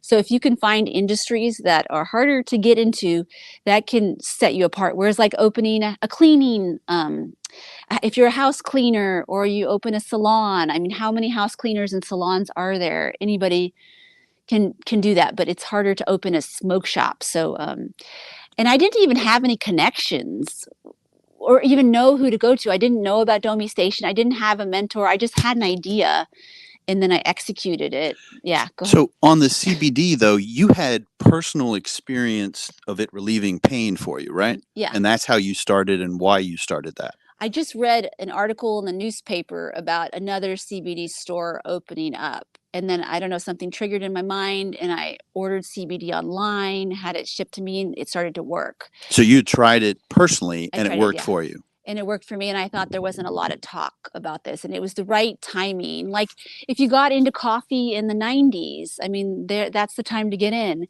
I got into CBD in the smoke shop world 4 years ago when it was a good time. There weren't a lot of people in it. So really look at your timing,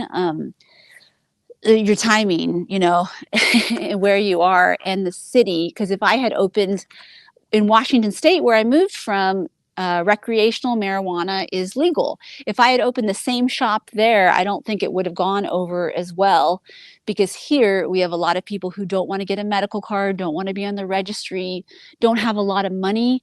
We can target it at different things. People come in for a $5 pre-roll. They don't want to go into a medical shop and have all the, or they're, you know, different reasons for different things. They carry guns. They don't want to have the, you know, the registry. So just finding like areas where you can be special and different, not just going with your standard company that everybody else is doing, trying to find something in the market that's new and fresh and hot and then rolling with that. Yeah. Yeah. So I actually thank you. Yeah. I actually worked with pain management for about 4 or 5 years. Mm-hmm. So we were kind of at the top of that chain once the CBD oils and all of that started here in Tallahassee. I want to say that was between 2017 and 2018. So it was very definitely a change in pain management as far as going from the opioids to putting patients onto the CBD oils and all of that jazz that came in. So how do you navigate yourself and your business through the whole stigma of CBD and THC, and then having to have the clients or customers that come in? Do you use some of the same protocols? And this is just for information purposes, but do you use some of those same protocols as far as you have to have any type of proof of, you know, your issues that you may have with pain, or are they able to just come in and purchase your products? You have, yeah. Okay, sorry. Okay. Yeah. Yeah. She asked a great question about pain management protocols and how to get away from the stigma of opioids and moving into more holistic realms and how to navigate all that. Well, I'd first start by saying location is really important. So if you want to hit a certain demographic, you need to be in the right side of town where the clients are that you want to hit. So my first store was at Market Square. So people there were a little bit confused what CBD was, but I had a nice, clean store, nice employees. They were dressed. It wasn't like your, you know, guy that I would see at every other smoke shop with the big belly and the patchouli and the 50-year-old man. And it was like nice employees, a nice store, a good location, a safe location, very accessible, and then just being easy when a customer comes in, just listening to them, offering help and tips, and then reassuring them, yes, I think this is going to be great for you. Try it. It's worked for me.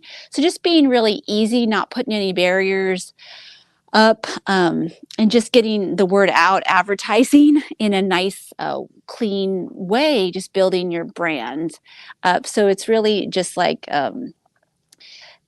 just, you know, mirroring the customers you want to see back. So being open to answering questions and the right kind of advertising. So that's really helped. Even today in my networking groups, I have to bring in my CBD pain roller and I'm like, pass this around. It'll work. And so more hands-on works, more samples work, more promotional materials, more swag, different things like that seem to work. Yeah. And then word of mouth is really great in Tallahassee. So if we were in Jacksonville or Seattle or Tampa, it's harder to get word of mouth because it's so big.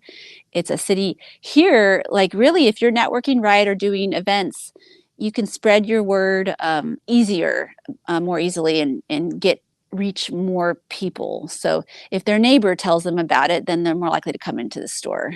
Yeah. Yeah. Okay. Question here?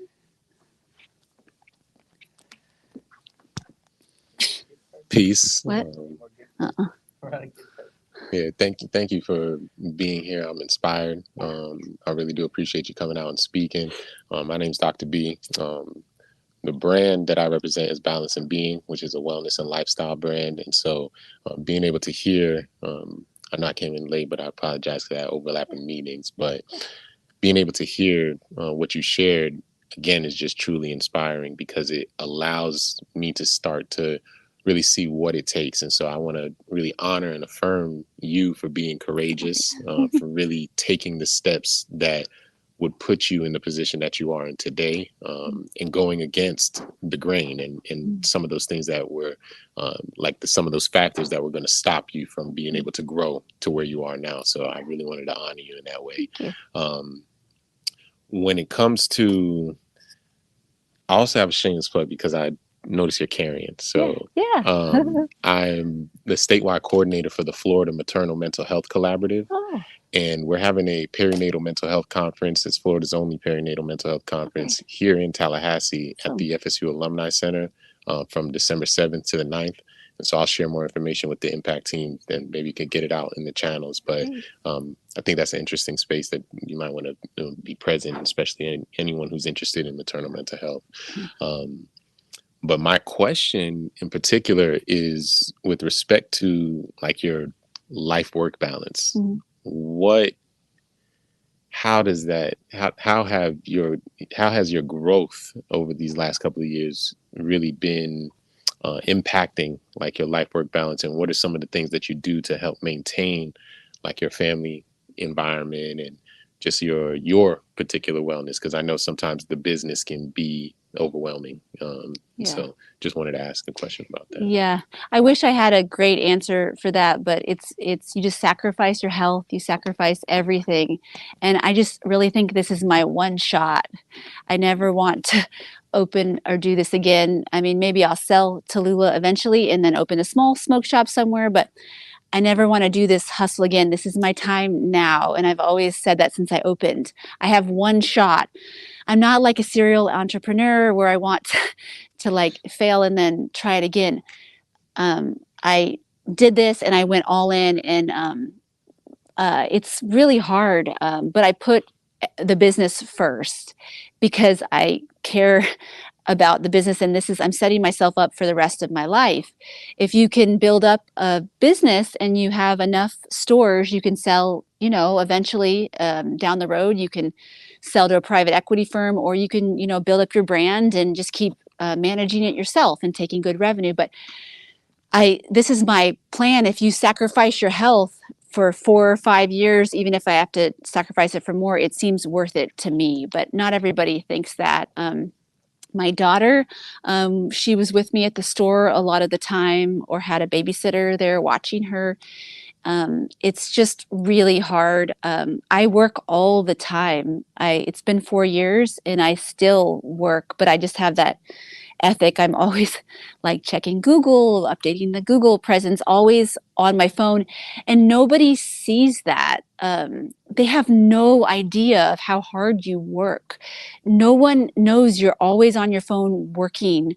For the first 2 years, I didn't watch any Netflix. I didn't watch any TV. I didn't read any books. I didn't do anything. I just worked. And it's really hard as a woman to do that because you're expected to kind of do more. But I lived in an apartment for 3 years, a really small apartment. It was so dirty. It was so papers everywhere. And then the last year, the house I moved into was just a disaster. But now, after 4 years, I have a great house. I have help, a lot of help because I can afford a lot of help around the house. So I'm able to do that more. I'm not able to work out. I'm lucky if I go for a walk, but I think it's worth it for me because this is my one shot. I don't think I can't see myself doing this push again. So, but I am working all the time and it's hard. All my friends are other business owners who have, my best friend, she has 2 businesses in town. They're just other business owners. And then I just try to surround myself with people who are like me, busy. I don't have time to do much. But it all revolves around business. And usually if I'm doing something fun, it's like going to a networking event and just using that as my fun. So it's kind of lame, but yeah, it's just where I'm at now. Like you go through colors in your life and this is just the time of hard work. But I take pride in it too. But I'm not trying to be like a perfect mom right now, but I did set myself up so I will have enough resources to help me right now. So it's worth it. If you can just plug yourself in really hard, take very little money the first 3 years, just reinvest everything, work yourself. You're your best employee. If you can work really hard the first 3 years like I did, that'll set yourself up better. Don't think like you should be taking vacations and living this lavish lifestyle after you've only worked, a few years. It takes a lot of time. It's really hard. Yeah. Wonderful. Well, thank you, Ashley. That was absolutely incredible. I hope everybody really enjoyed that. I think it's a really inspiring story for all of us, including those online. Next, we have Jackie Brown up to tell us a little bit about branding. So with that, I will bring her up.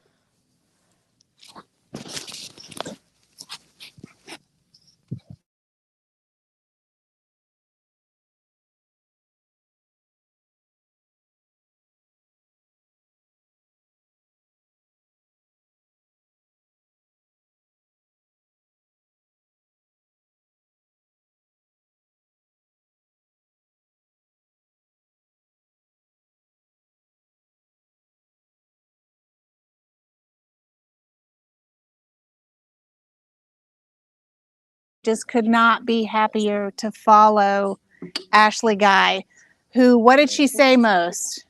Branding, branding, branding. Thank you so much. I don't know. Did you get the message that I think I owe her something, right? I owe her some cookies and all that kind of babysitting. That's what you need, right? Babysitting. Great.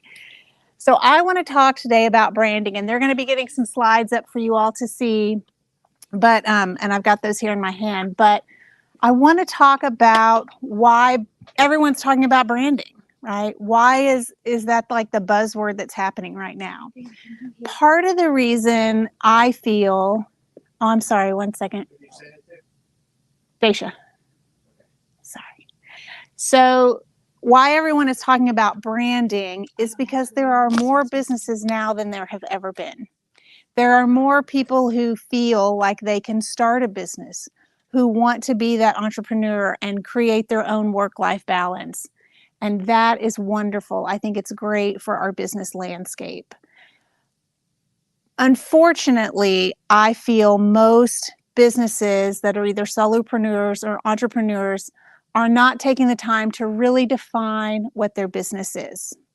And branding is the best way to do that. Yes, you need a business plan. Yes, you should think about your financing. How are you going to manage the people that you work with? Are you going to have a team or are you not? What products are you going to sell? All that's very important.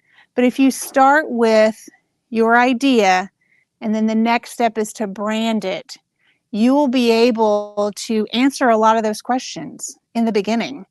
And that will really give you a compass when you start going toward working on your business. When you start getting that success, like Ashley was saying, when she hit her 3rd store, what does she do? She wears her t-shirt when she goes to network.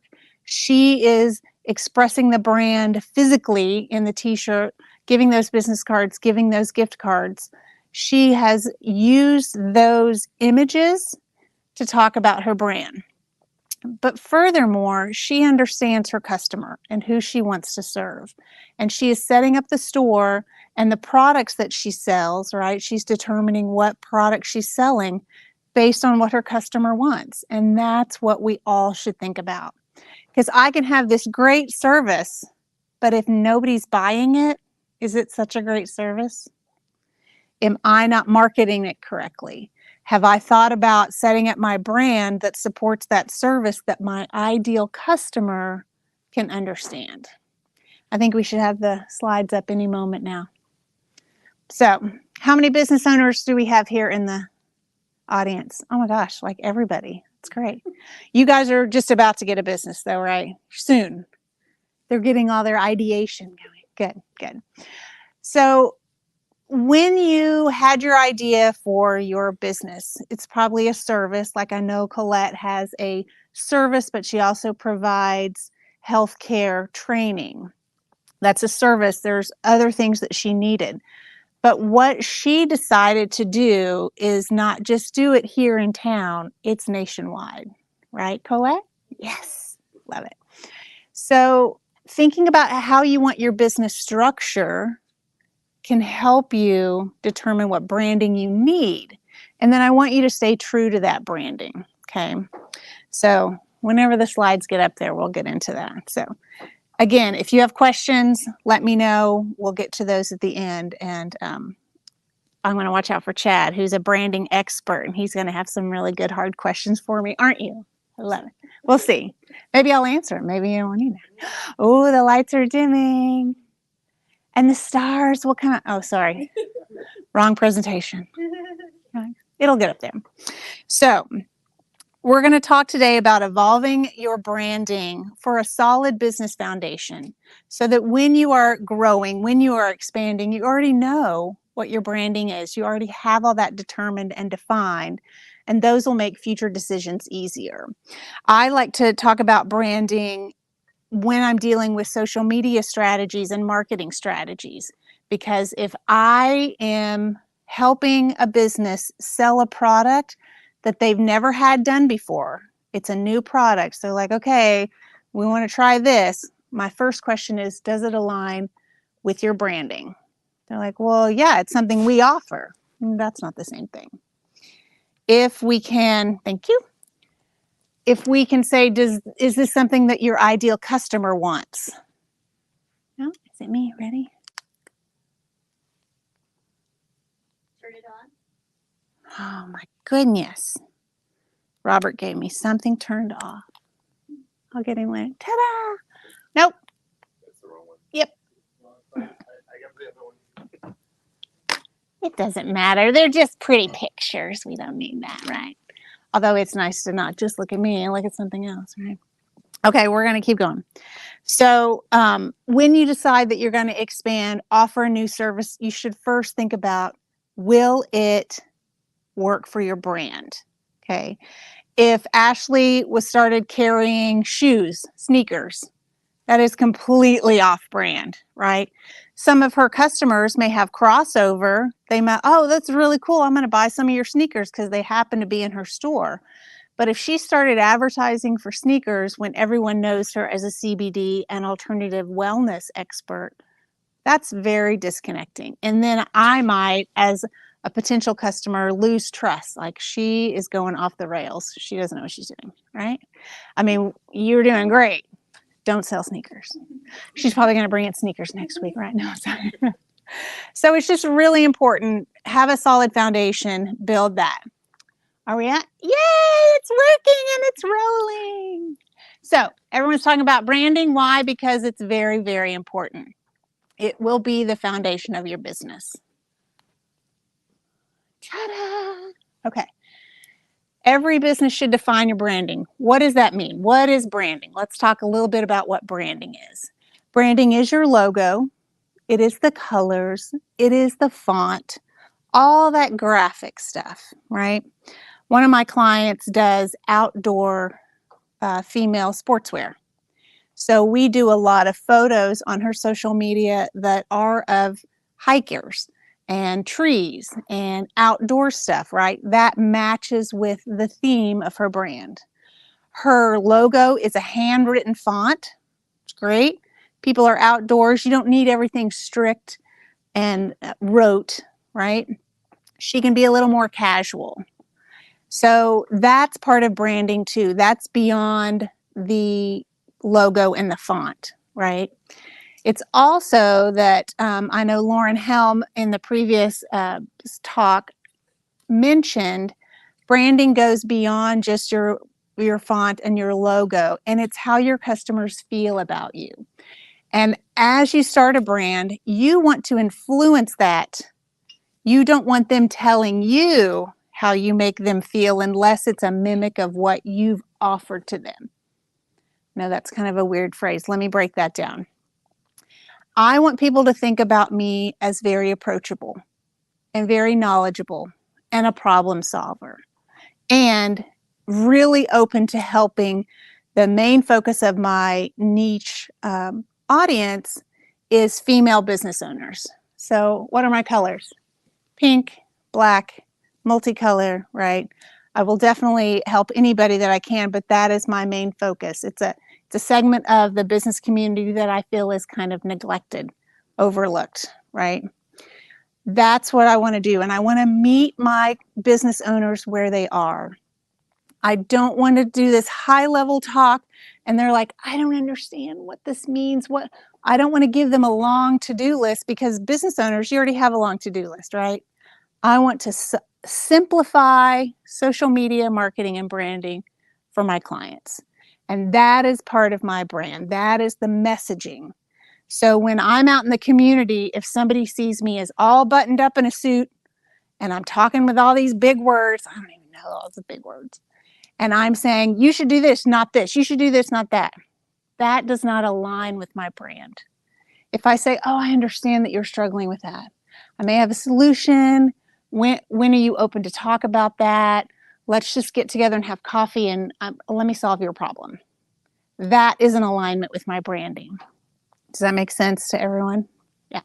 So branding is not just your logo, your font, your colors, what type of t-shirt that you got your brand on. It's how people feel about your business. Okay. If you're a bank, you do not want people to feel like, hey, I can just come in there and grab a 20 and walk out the door, right? That's not good branding for a bank. You want people to have that trust that they're going to manage your money appropriately. So you need to have some professionalism, right? Maybe I'm lacking professionalism, maybe. So that's why we really need to focus on branding, and it will set you up for the future. So things we're going to talk about today, that branding will define your company's mission. So one thing I really like about today's businesses, and I think this really comes from the next generation, is that a company's mission is very important. What are you about? What are you going to do as a business in this community to help this community? What are you going to do as a business in this city to give back? Assume that you're going to be a success. Assume that you're going to have some money. What are you going to do to help the local nonprofits in town, right? That's a great mission. Or your mission can be, I'm going to help female entrepreneurs because they're completely overlooked by a lot of marketing companies, okay? So that is my mission. It's something that is heartfelt, something that you should put in your verbiage online, on your website. Tug at those heartstrings. Tell people it's part of your why. That's your mission. Okay. We're also going to say that it details how your company is structured. Do you sell products? Do you have multiple stores? Are you here to solve people's pain? Are you here to train people, to give them continuing education? That's part of your business structure.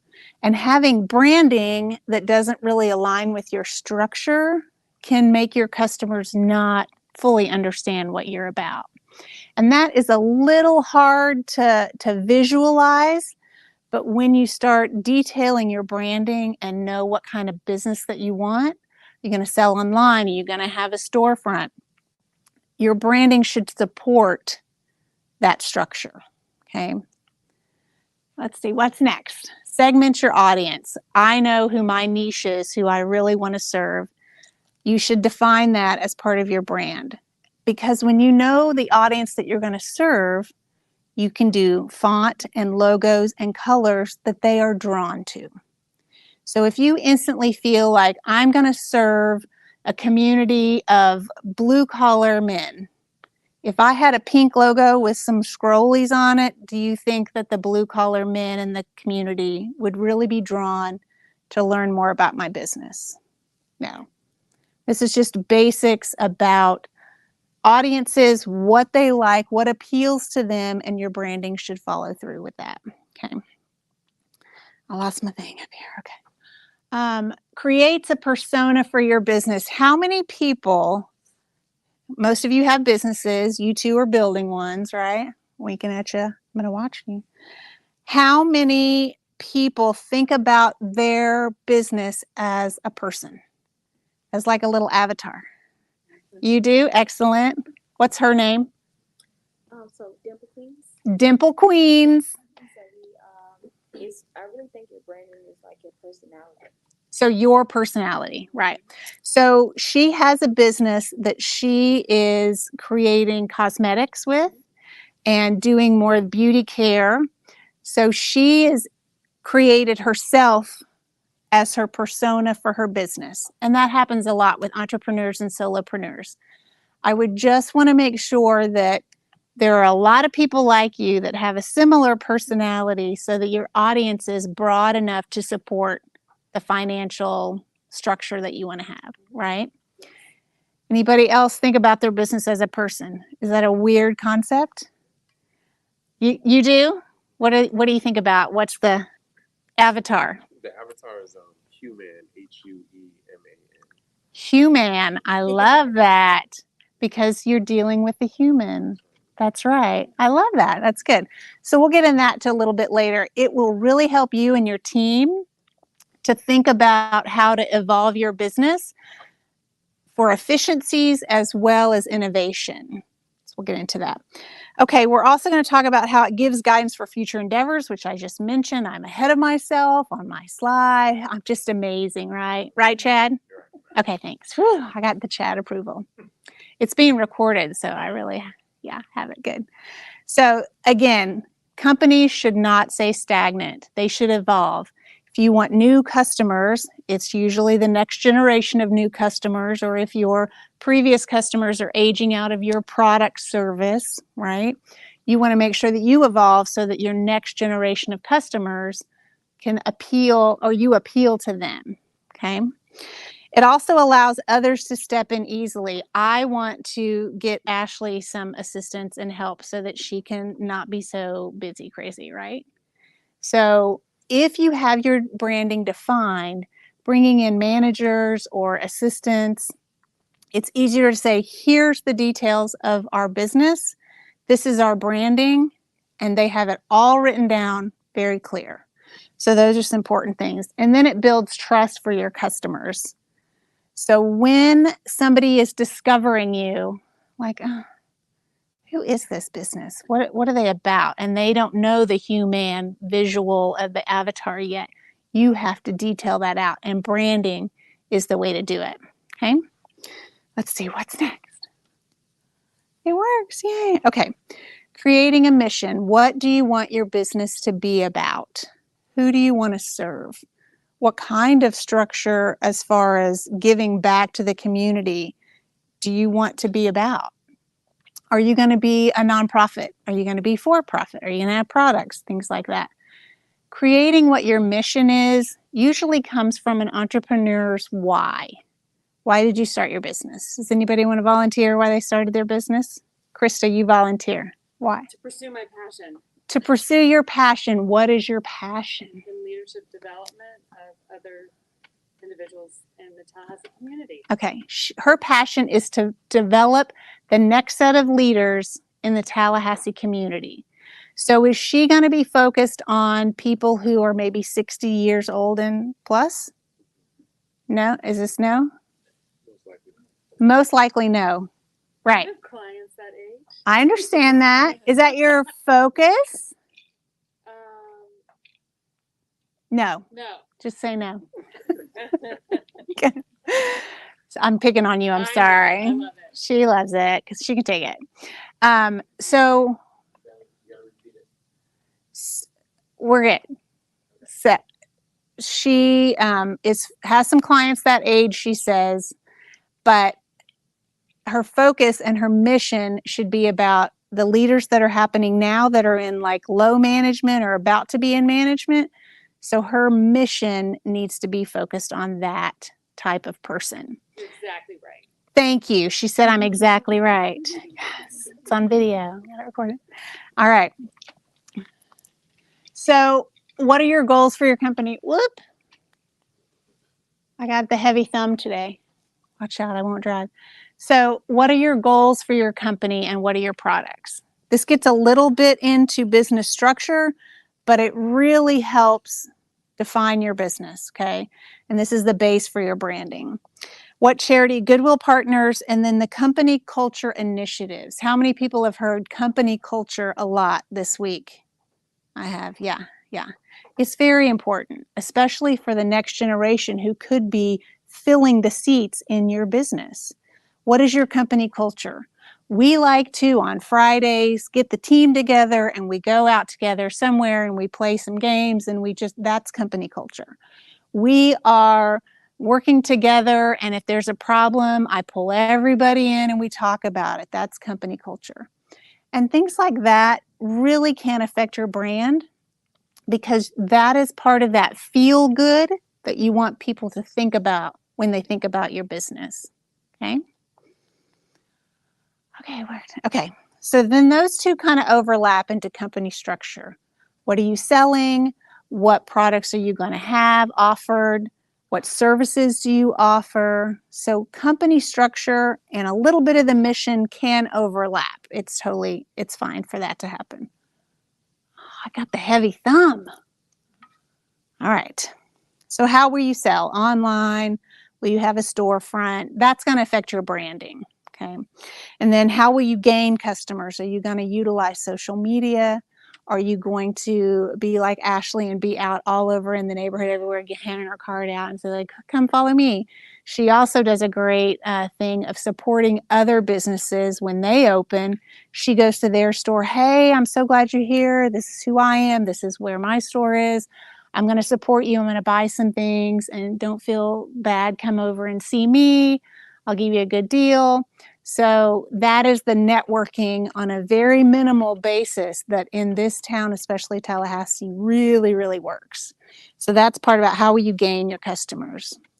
And then think about, you got this new customer, that's great. They signed up for your newsletter, right? How are you going to retain them? What's the mission that you want to share with them to create that trust and also create that feel good that you want them to have? And if you are the one starting that narrative, hey, we're about this. Hey, this is what we do.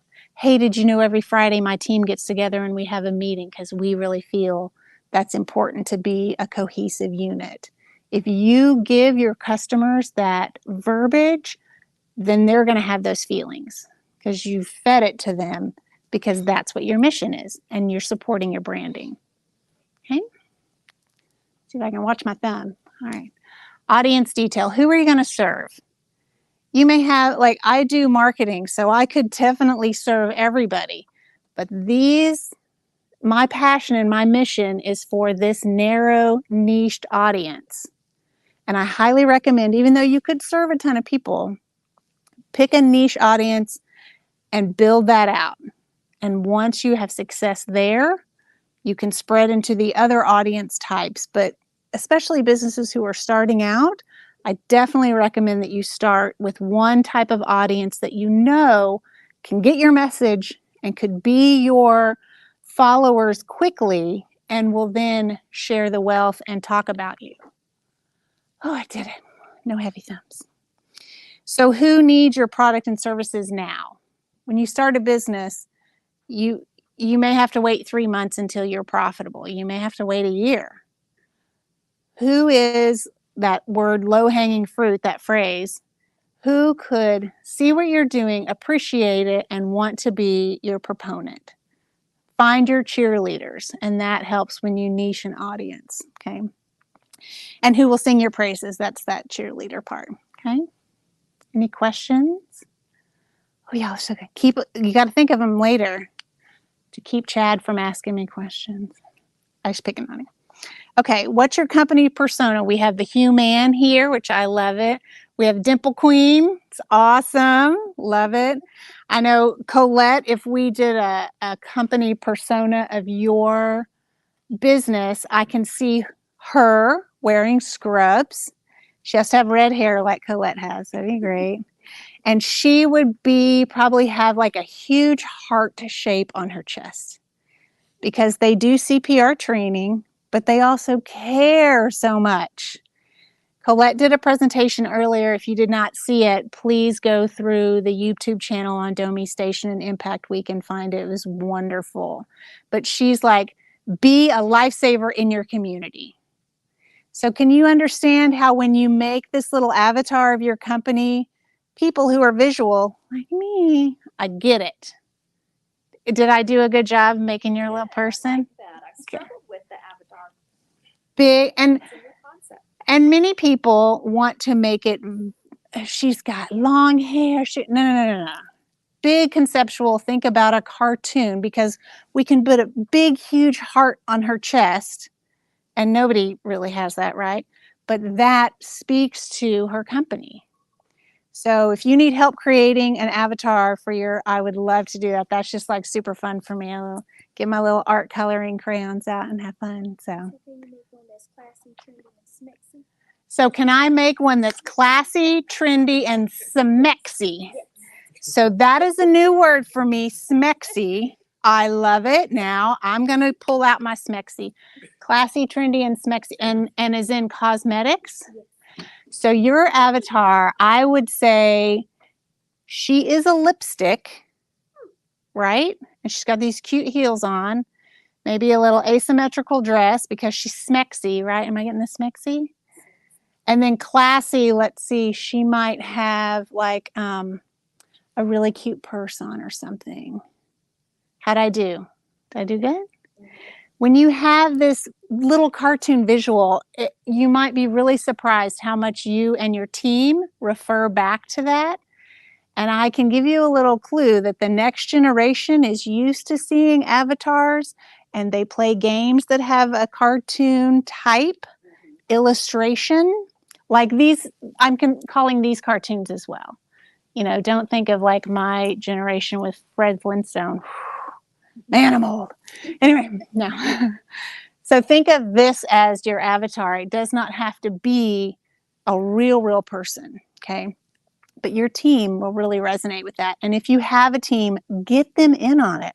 How much fun would this be on a Friday afternoon? You're like, look, Friday afternoons are real slow. Let's make our avatar and get some colors and construction paper. And it's a great team building. But then at the end, have a graphic artist draw this up. Put it on your internal posters. It's really amazing when you give somebody a visual of what their brand is. You can just see it. It just helps. Got it? Okay. All right. I think we probably went through all these other things. So it's a visual of your company. It really helps the next generation, like I talked about. And then you can give them a name if She's going to be named Smexy. That might work too. Or we just should name her Dimples because it's Dimples Queen. And then refer to them in team building sessions. So I think that's all a great tip there, right? So you get people to buy in on your mission. Okay. All right. It is a guide for your future. Your brand is a guide for your future. Okay. Should we start doing this new product or service? Like Ashley was saying, should she bring in the Kratom stuff? Yeah, it's totally on brand. It's exactly what her audience is looking for. Should Krista offer ebooks? She deals with professional services, people who are looking to grow and augment their professional skills and climb up the corporate ladder. Absolutely, she should do that. Sorry, you got to start doing that now. I know. She's like, I know, pressure. So think about, if you know what your brand is, you know who you're serving, forget about the logo and all that stuff. What's your mission? What's your company structure? When you are offered the opportunity for a new something to evolve your business, that is the structure that you set it against, right? Is this going to work for my brand? Can I see my avatar pushing this product, right?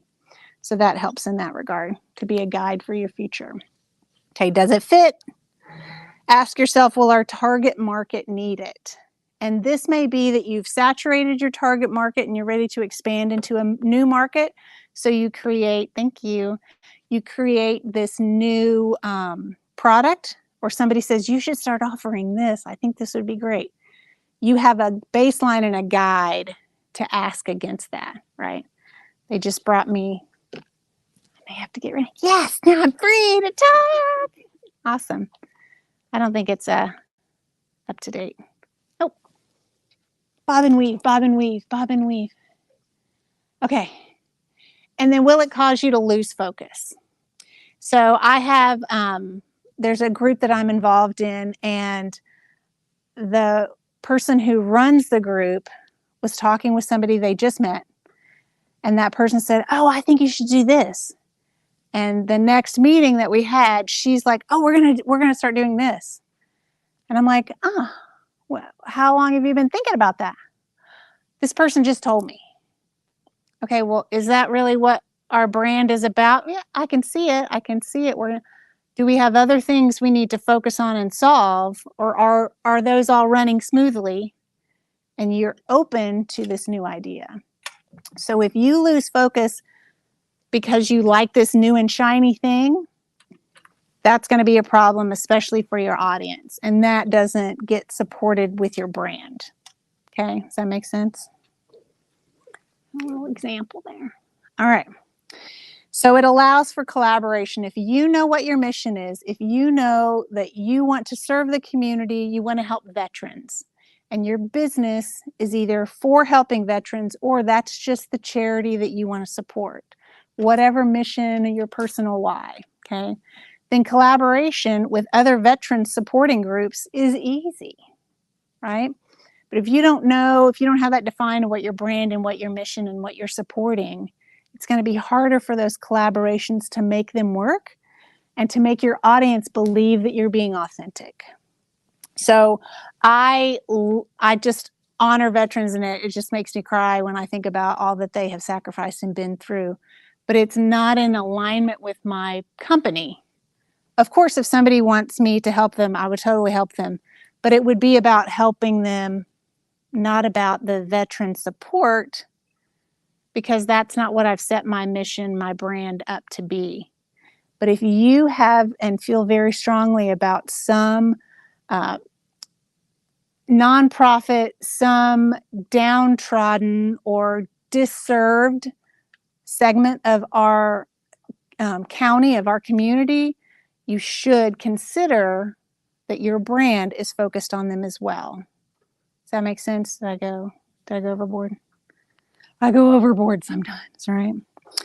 Okay, so what other companies could support your mission? Again, if I'm just focused on women entrepreneurs and I meet somebody who is focused mostly on male entrepreneurs and, maybe college student young men coming in, we could totally work together and help each other build this collaborative community, because we're not in really comparison with each other. We're not going to fight and compete with each other, right? But we have similar marketing services, and I work with females and they work with males. That can work out. Does that make sense? Also, because if I have a female-focused mission and Dress for Success needed some assistance in their marketing, that really ties in for me easily. Dress for Success only dresses females, so the other marketing person who is focused on a male audience, that might be a little misstep for them. Does that make sense? I do want every business to help as many nonprofits as possible, but it really is important to make it part of your mission and part of your branding so that it's easy to understand for your audience, okay? And then will our audience see value, of course, right? Because if you go off the rails and do something that is not part of your original branding, even if you're trying to turn your ship, I would say just rebrand totally. Get a whole different logo, whole different colors. If you want to serve a different segment of your audience than you originally set up, let's rebrand, okay? All right, so building trust.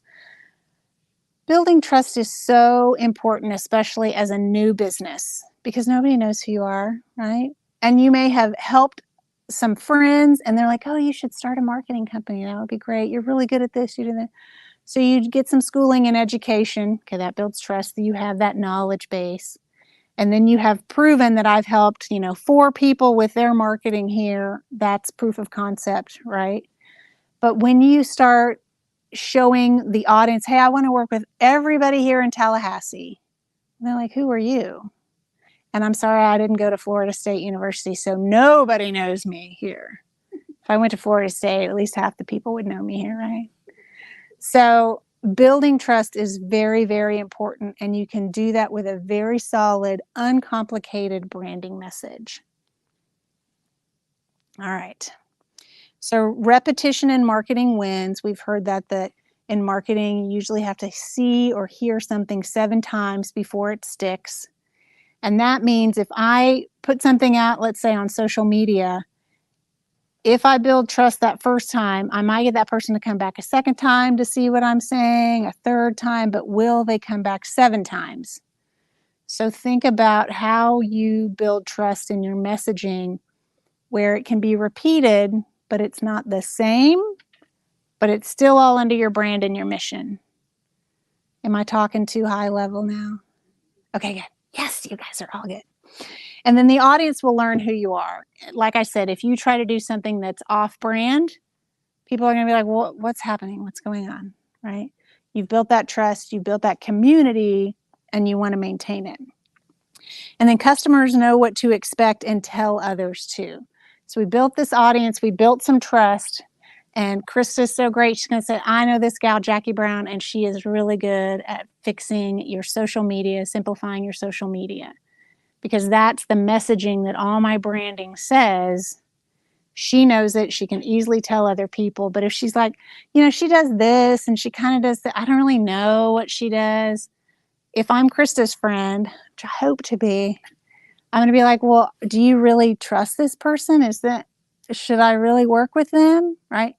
So having your cheerleaders, your audience, repeat back to strangers what your messaging is, you have to put that in their mouths through your marketing, okay? Branding and marketing is different, but they love each other. They've been married a long time. They do still love each other though, okay? And then change is hard, but it's sometimes necessary. And that's where I was saying, if you really want to go in another direction, if your mission has changed, evolved, and you really want to serve a different audience, you want to create a whole new product set, you really should rebrand or have a second company. Don't dilute your initial mission. Stay true to your initial mission and your initial branding. If you still want to do this other part too, consider it being a whole nother brand, a whole nother mission. because all the work you've done to build this brand, you don't want to dilute it. Okay. And I worked for a while as an instructor in a community college. And one of the women I worked with, she was like, man, I am so sick of saying the same thing every semester to the students. And we're like, yeah, I get it. However, the students have never heard it before. So if you're tired of your message and your mission and your brand, is that just you because you've been married to it a long time? But is your audience tired of it? Okay. And that gets a little bit into rebranding, which I love doing rebranding. So if you have a brand that's going really well, you've had it for several years, and you're like, nah, looks a little old and dated, consider who your next set of customers is. If it is the next generation that's coming up, what trends do they like? What visual imagery do they like? Can you tweak your brand to be a little bit more appropriate for that new audience that you want to attract?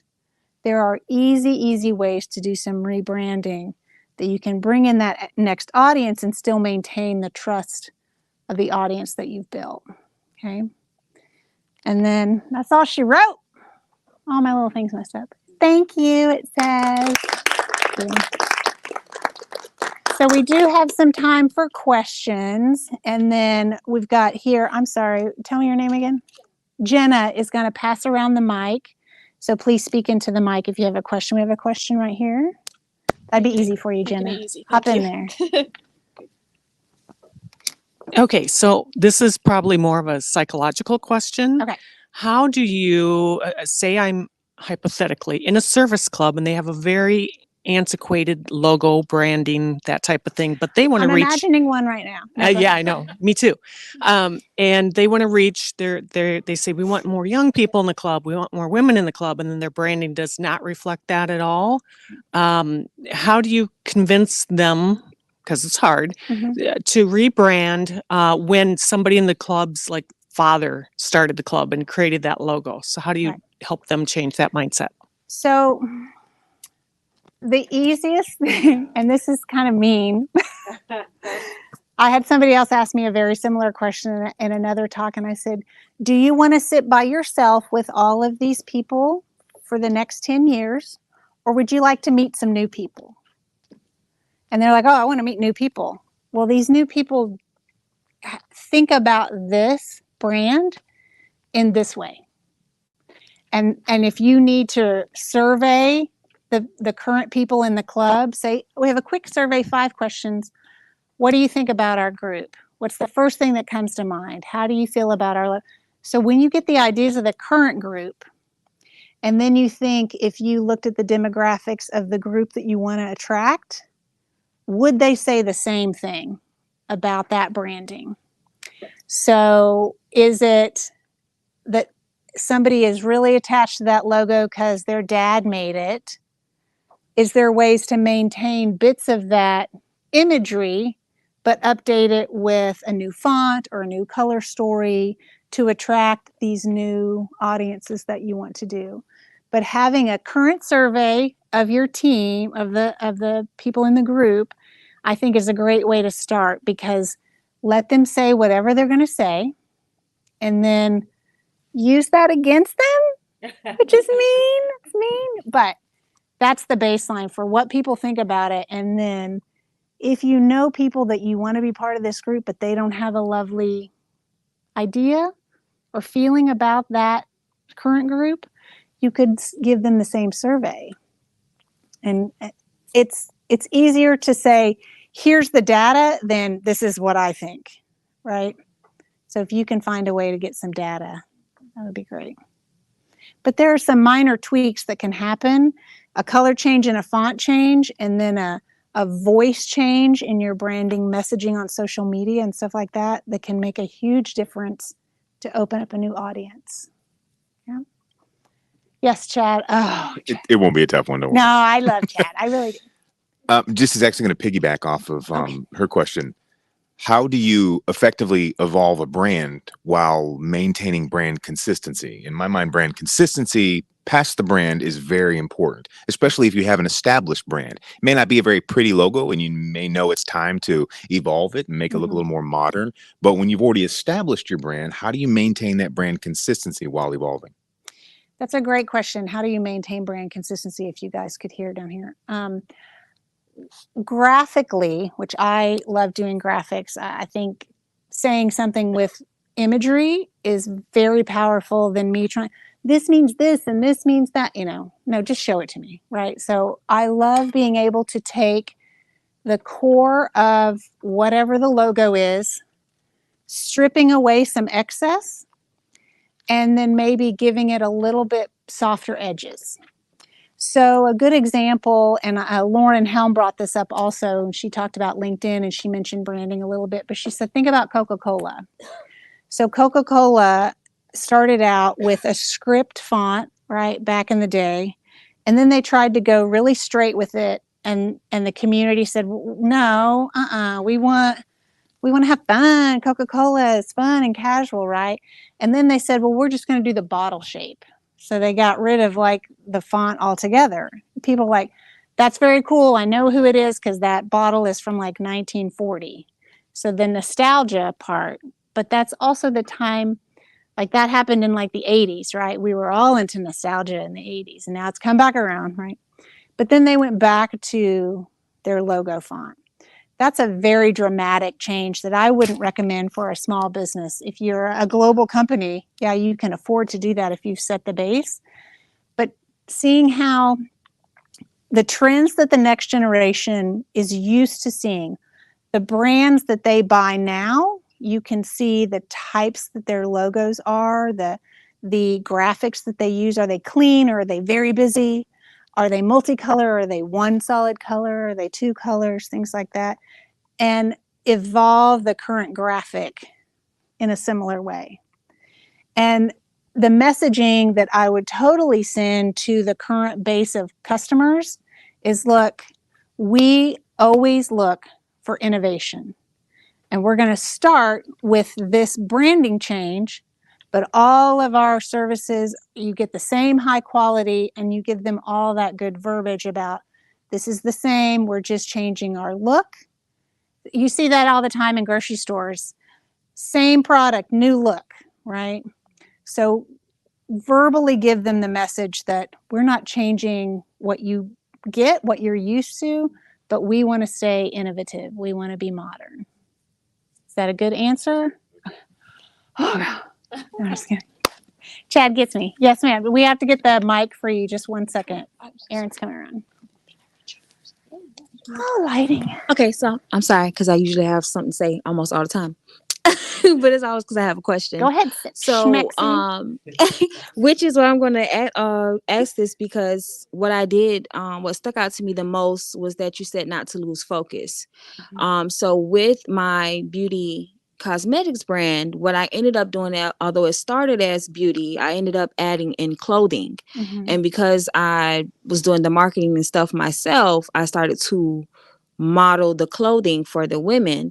So what ended up happening was I noticed that I started getting the message of the actual brand lost in what the customer liked. So while we're trying to help you build your confidence and, beautify yourself, some stuff was just too risque because the younger crowd, they're in the clubs. They want to wear the things that are, highly revealing. And so it kind of made me lose focus on, okay, so this is me. This is what my brand is supposed to represent. How am I going to appease the customer and not lose myself and my brand in that? So I actually cut out clothing, even though that was like top dollar money being made there. I actually cut it out because I said, okay, we can't lose the point of what Dimple Queens is for. So what would be your advice as far as innovating and adding more to evolve your brand? So in cosmetics, there's a lot of opportunities to evolve with new colors, new formulas, new packaging in that regard. The losing focus of your cosmetics brand and then you offer clothing on the side. I would, if that was a big moneymaker for you, but the cosmetics is like your heart and soul, Mm-hmm. you can have this clothing company as a subset of your business. Mm-hmm. It needs to be like 2 social media, 2 websites, like they need to live separately, but this clothing could fund your passion, Mm-hmm. right? If you got a lot of good money from that and you really enjoyed that, but you still want to have the cosmetics, that's an option. But the evolution in cosmetics, I would start with what do your customers want from you? Do they feel like they can buy every single product in your line and do the full face Mm-hmm. day and night, all that stuff? Or can they only do day? Mm-hmm. So then you can evolve into evening looks or different color eyeliners, things like that. But if you get to the point in your product offerings that you want to evolve, like the teacher who said that she's sick of saying the same thing over and over, survey your customers. Mm-hmm. What do they want? What do they like? What do they feel like is missing? Because you've already sold to them. They know you. They trust you. Be there for them. Mm-hmm. And what they may ask for, you may not have ever thought about, and it could be a big moneymaker like your clothing. Mm-hmm. So, but you have to know who your ideal customer is. And if it's the young person or if it's the more of a middle-aged person, that's very different messaging and different branding. Mm-hmm. So if you're serving a middle-aged person and they didn't like the younger looking clothing, Mm-hmm. which one do you want to focus on? See, I did a range of each because I have customers on both ends, Mm-hmm. the younger and the older, and really the older is what actually shocked me.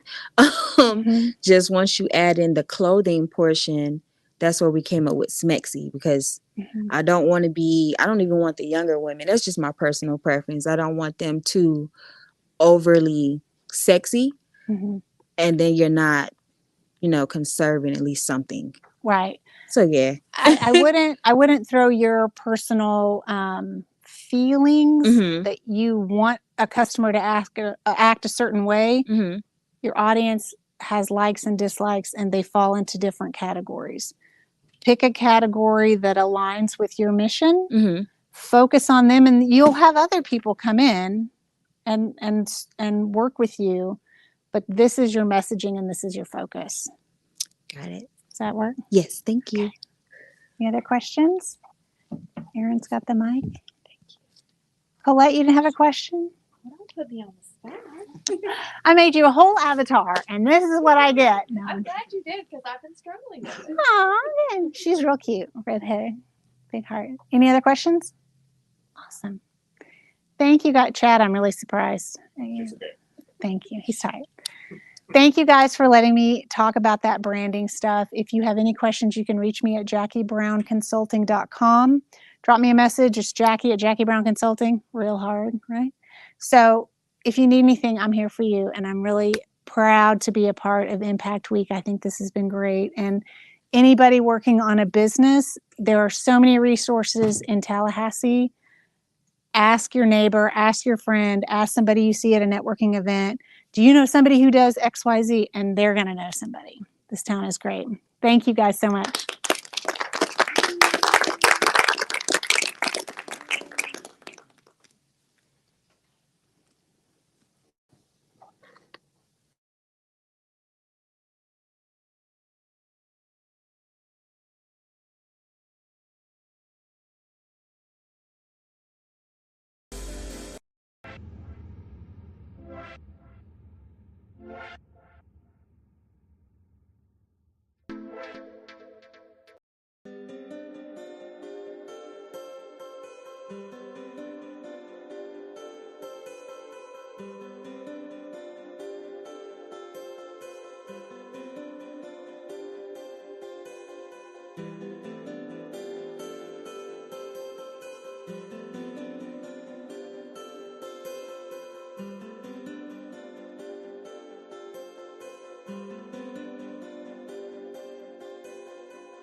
30 seconds.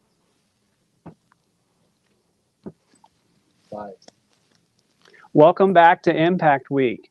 Thank you for joining us at the Challenger Center, downtown Tallahassee, for what is a bittersweet final day of Impact Week. We've been here live at the Challenger Center at the Digital Dome, or now that we've formerly called the Impact Dome, since Monday morning at 8 o'clock. So we're going to continue now with our speaker series. I'm going to introduce Jesslyn Rollins with Biolyte.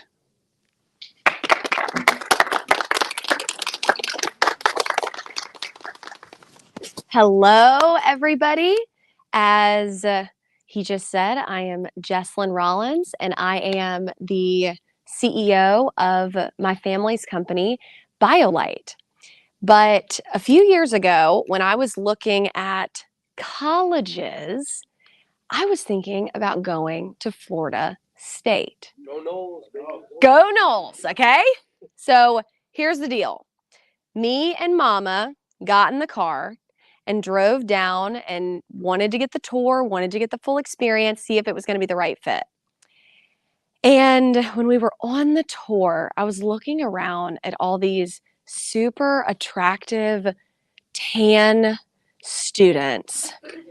And it was 100-something degrees. And I felt very nervous because I forgot my spray-on sunscreen that typically travels with me in my purse. So I turned to Mama and I go, Mama, I think I'm too white to go to this school. And I ended up at the University of Georgia with the big oak trees and lots of shade. Thank you, thank you.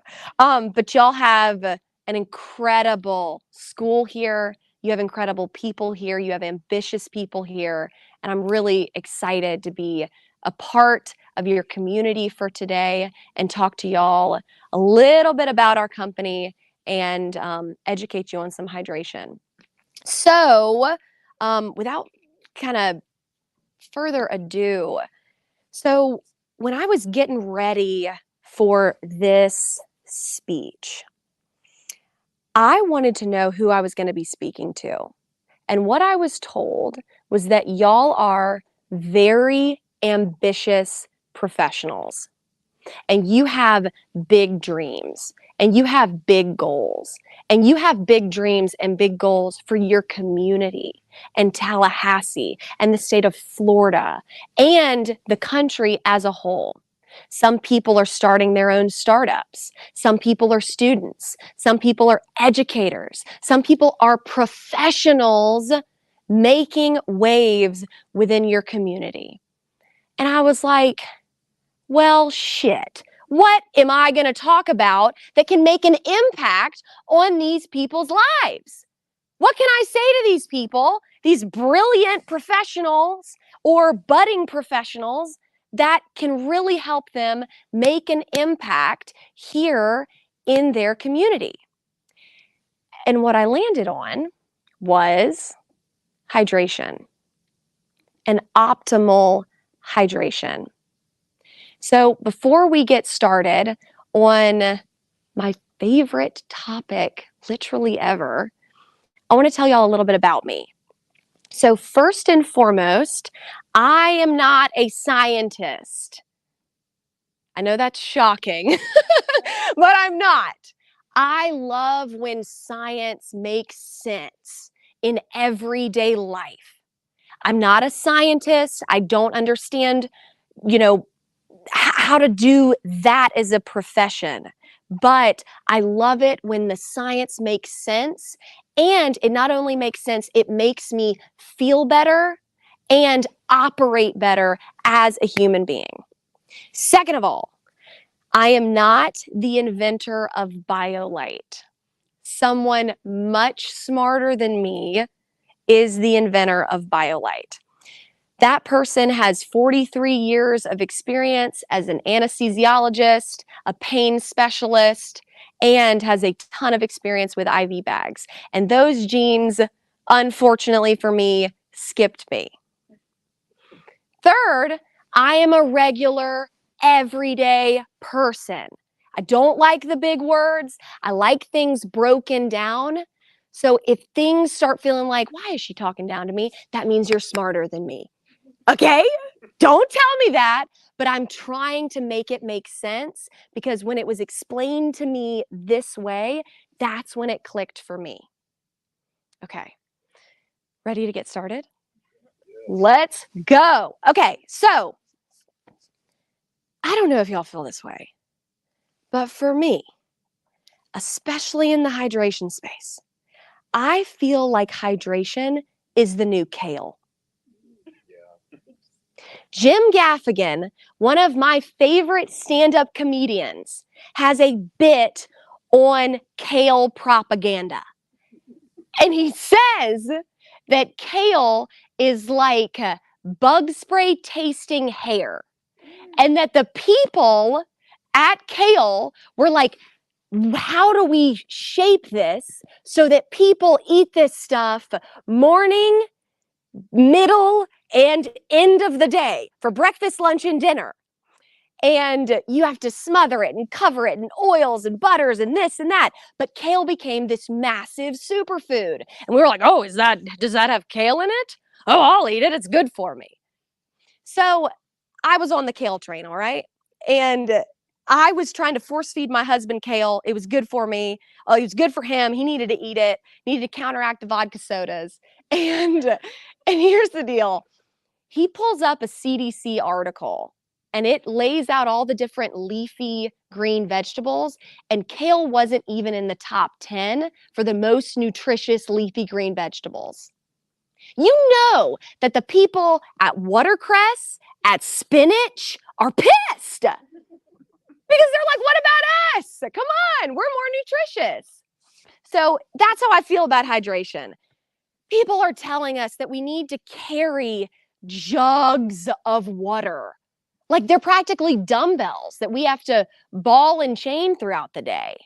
People are telling us that we need these enormous canteens of water with markers all along the water bottle so that we can keep track of our daily hydration status.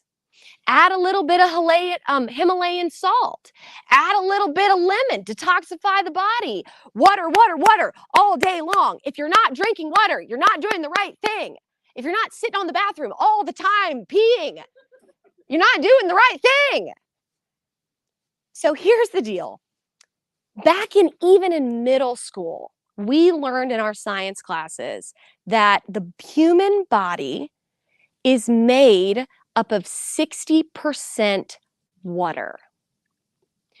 So drinking all this water, you've got to replace what you're losing, right?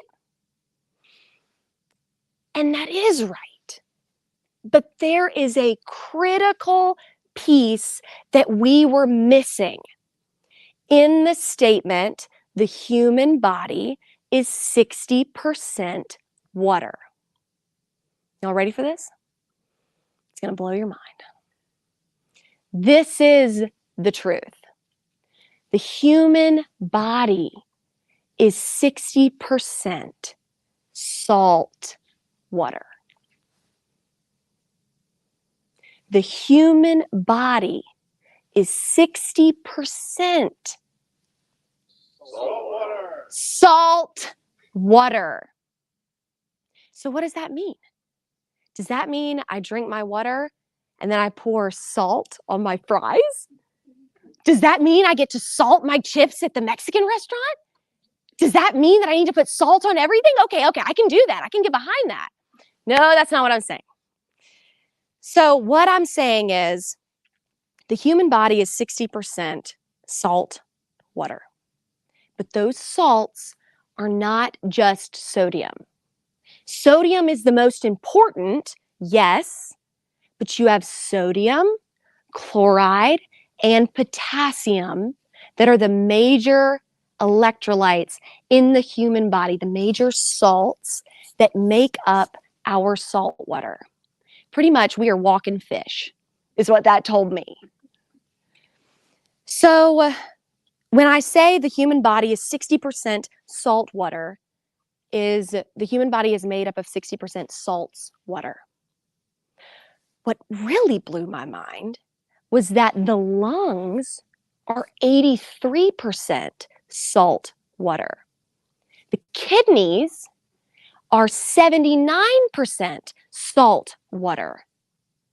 The brain and the heart are 73%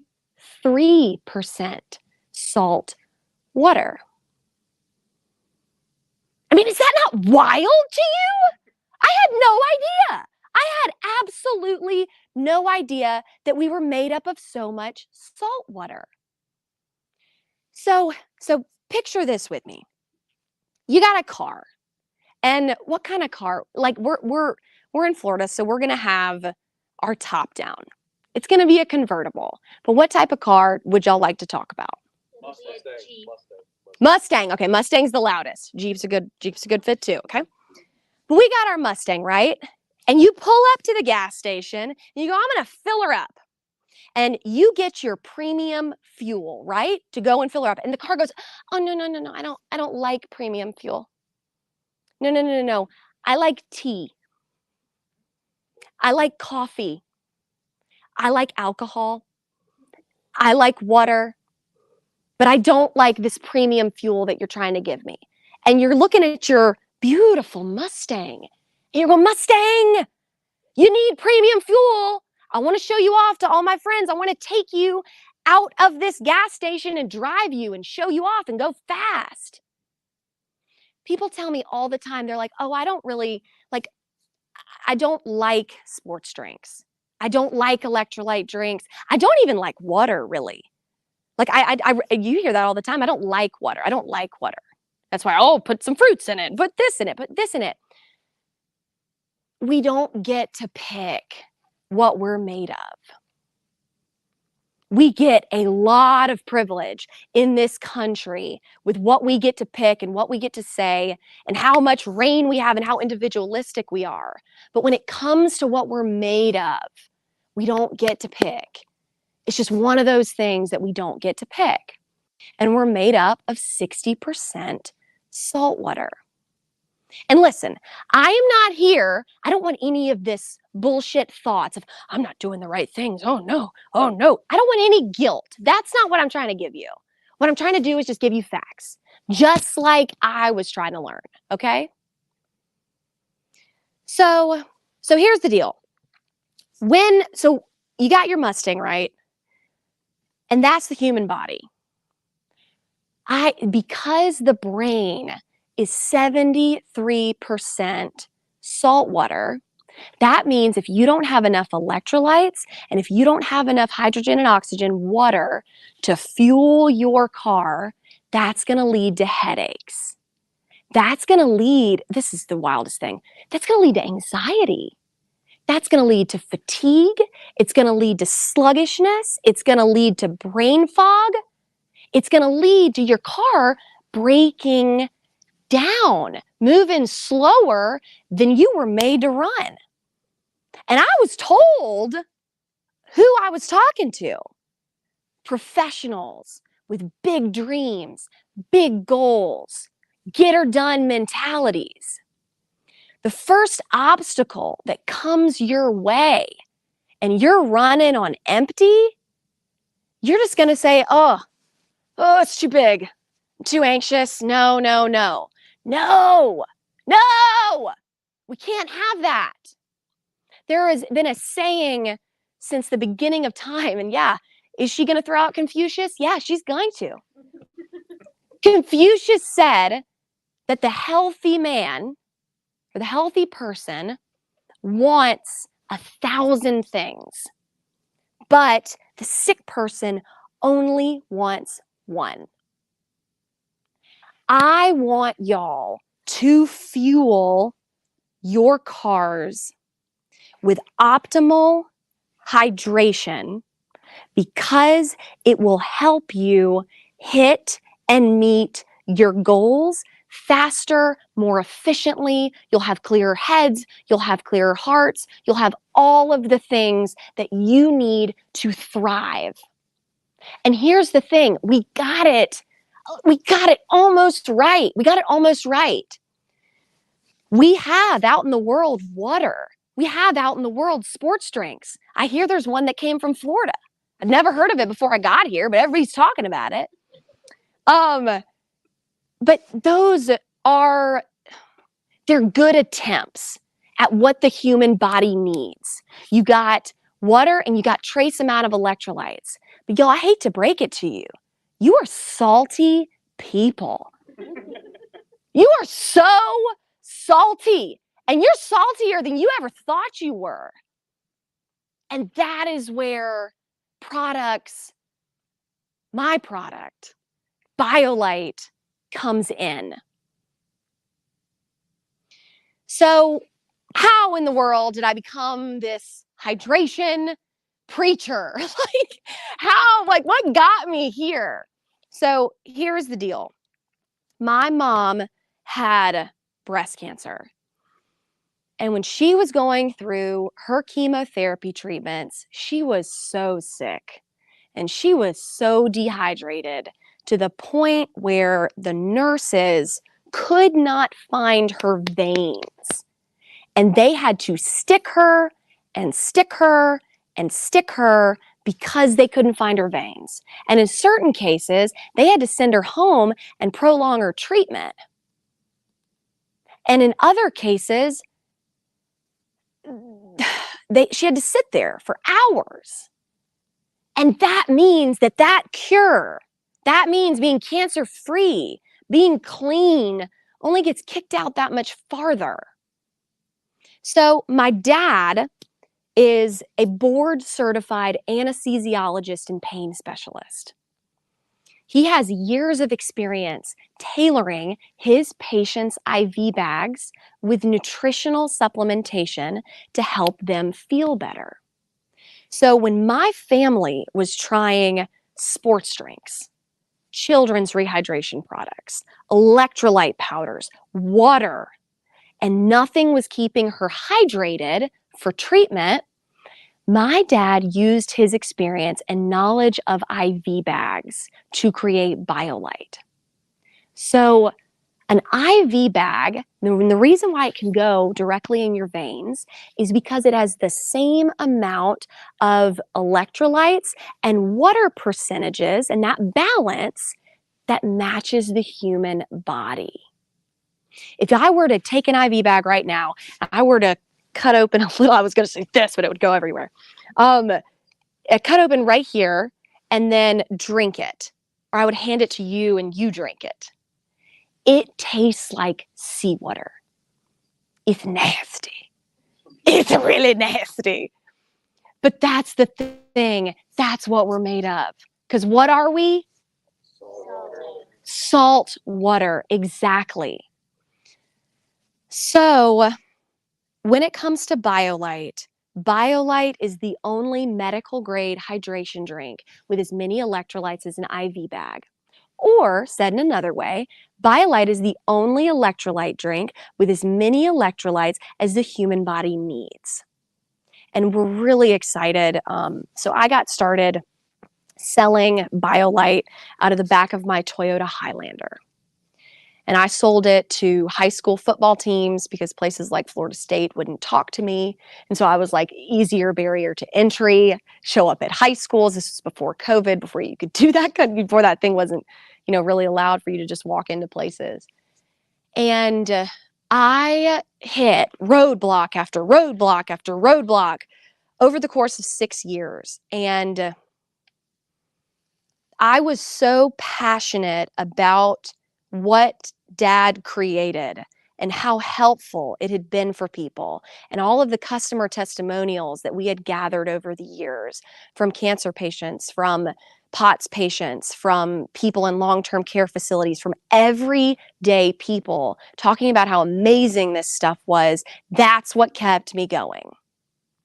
And Biolyte, because I was fueled on the right stuff. And I knew that if I kept drinking it, any type of roadblock or setback or issue that I would run into, which was daily, because there's a Haitian quote, and you're like, wow, this lady's full of quotes. There's a Haitian quote that says, beyond, it's something like this, beyond, you are climbing a mountain, but beyond that mountain are more mountains. It's not like you climb a mountain and then it's done. You're in a valley. There's more mountains to be climbed, especially y'all with ambitious and big dreams like y'all have. There's going to be more mountains. And you don't want your brain and your body to be functioning on orange juice and coffee and tea and only that. I'm not saying that. I love my coffee. I love my tea. But you also have to have the right stuff to fill your tank.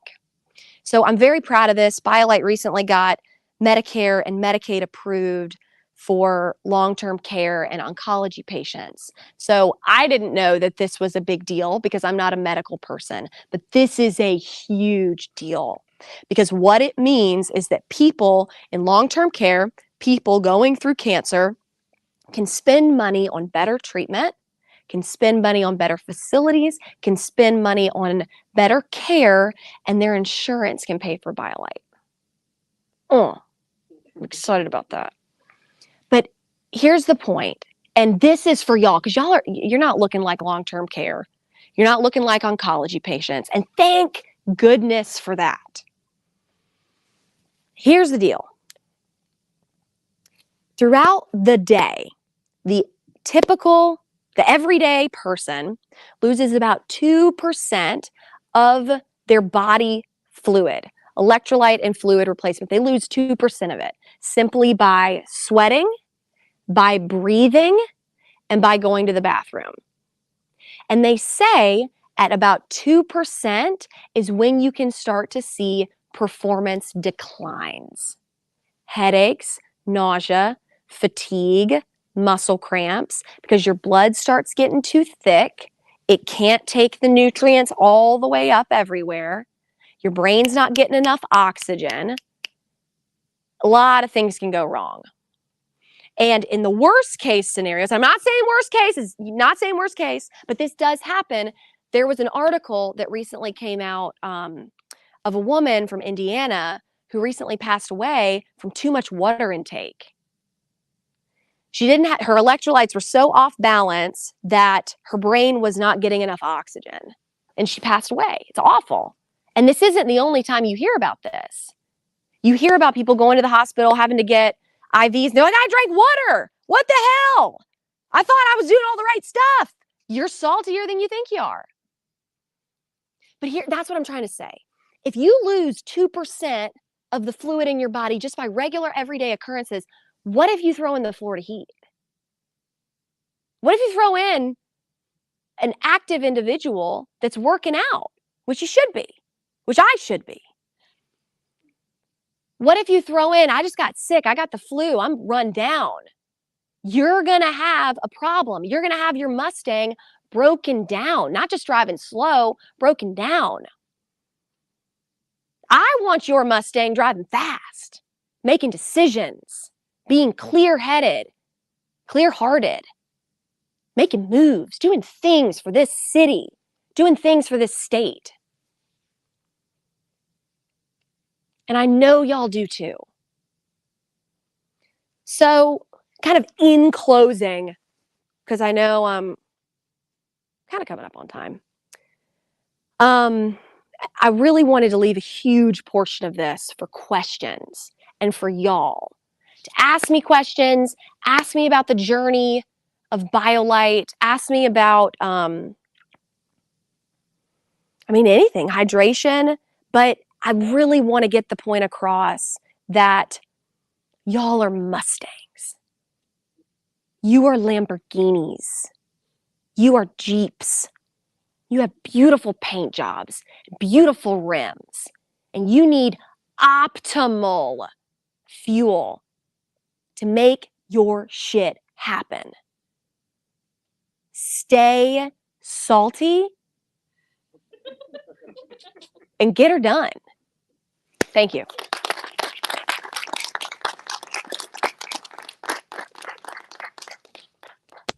Yeah. Yeah, I've got a question. So if you're dehydrated all the time and the blood is thicker, does that lead to increased plaque buildup? Ooh. You mean like in your mouth? No, in your arteries. So here's the deal. Think about it, because remember, I am a regular, everyday person. I am not a medical person. Think about when you're cleaning your dishes, right? And you get stuff, like you've just finished your meal and you put it in the sink and you don't put water on it, but you grab your sponge to wipe it all off. You need the hydration and you need the electrolytes to like this is a gross word, but pretty much lube everything up and make sure that things don't get stuck. Because when things get stuck, you got problems. That's when you've got kidney stones. Ew. That's when you've got plaque buildup. Ew. That's when you've got bad bacteria, bad mucus living in your body. It is an amazing thing, the human body. And it is amazing how, like, it's not complicated. And we try to make it complicated. But you want to have electrolytes, you want a lot of them, and you want to have hydration to get the bad stuff out and to send the good stuff, the nutrients, all throughout the body. So, yes. Thank you. It's a great question. Yes. So aside from being very thirsty right now and feeling very dehydrated, I mean, I have a product. I'm kidding. I do have samples. I'm curious. Can you talk a little bit more about the business side of it? So, how did you know you had a good product? When did you start approaching, those investors, or how did you go about that aspect of it? Great question. And I'm not a scientist, but I am a businesswoman, so I can answer this one. So here is the deal. 4.5 pallets of Biolyte showed up at my family's home in Atlanta, Georgia on June 16th, 2016. My dad had pumped a ton of money into getting it off the ground. He had no more money. And doctors are historically and are not known to be the best business people. And so Dad didn't have like a team lined up. It was pretty much like, I got the product. And he came to me because I was working at the Laughing Skull Comedy Lounge selling tickets because I wasn't funny enough to be a comedian. That's all right. But I was good at customer service. And so they were like, we'll check in tickets. So my dad was like, so that's not going anywhere.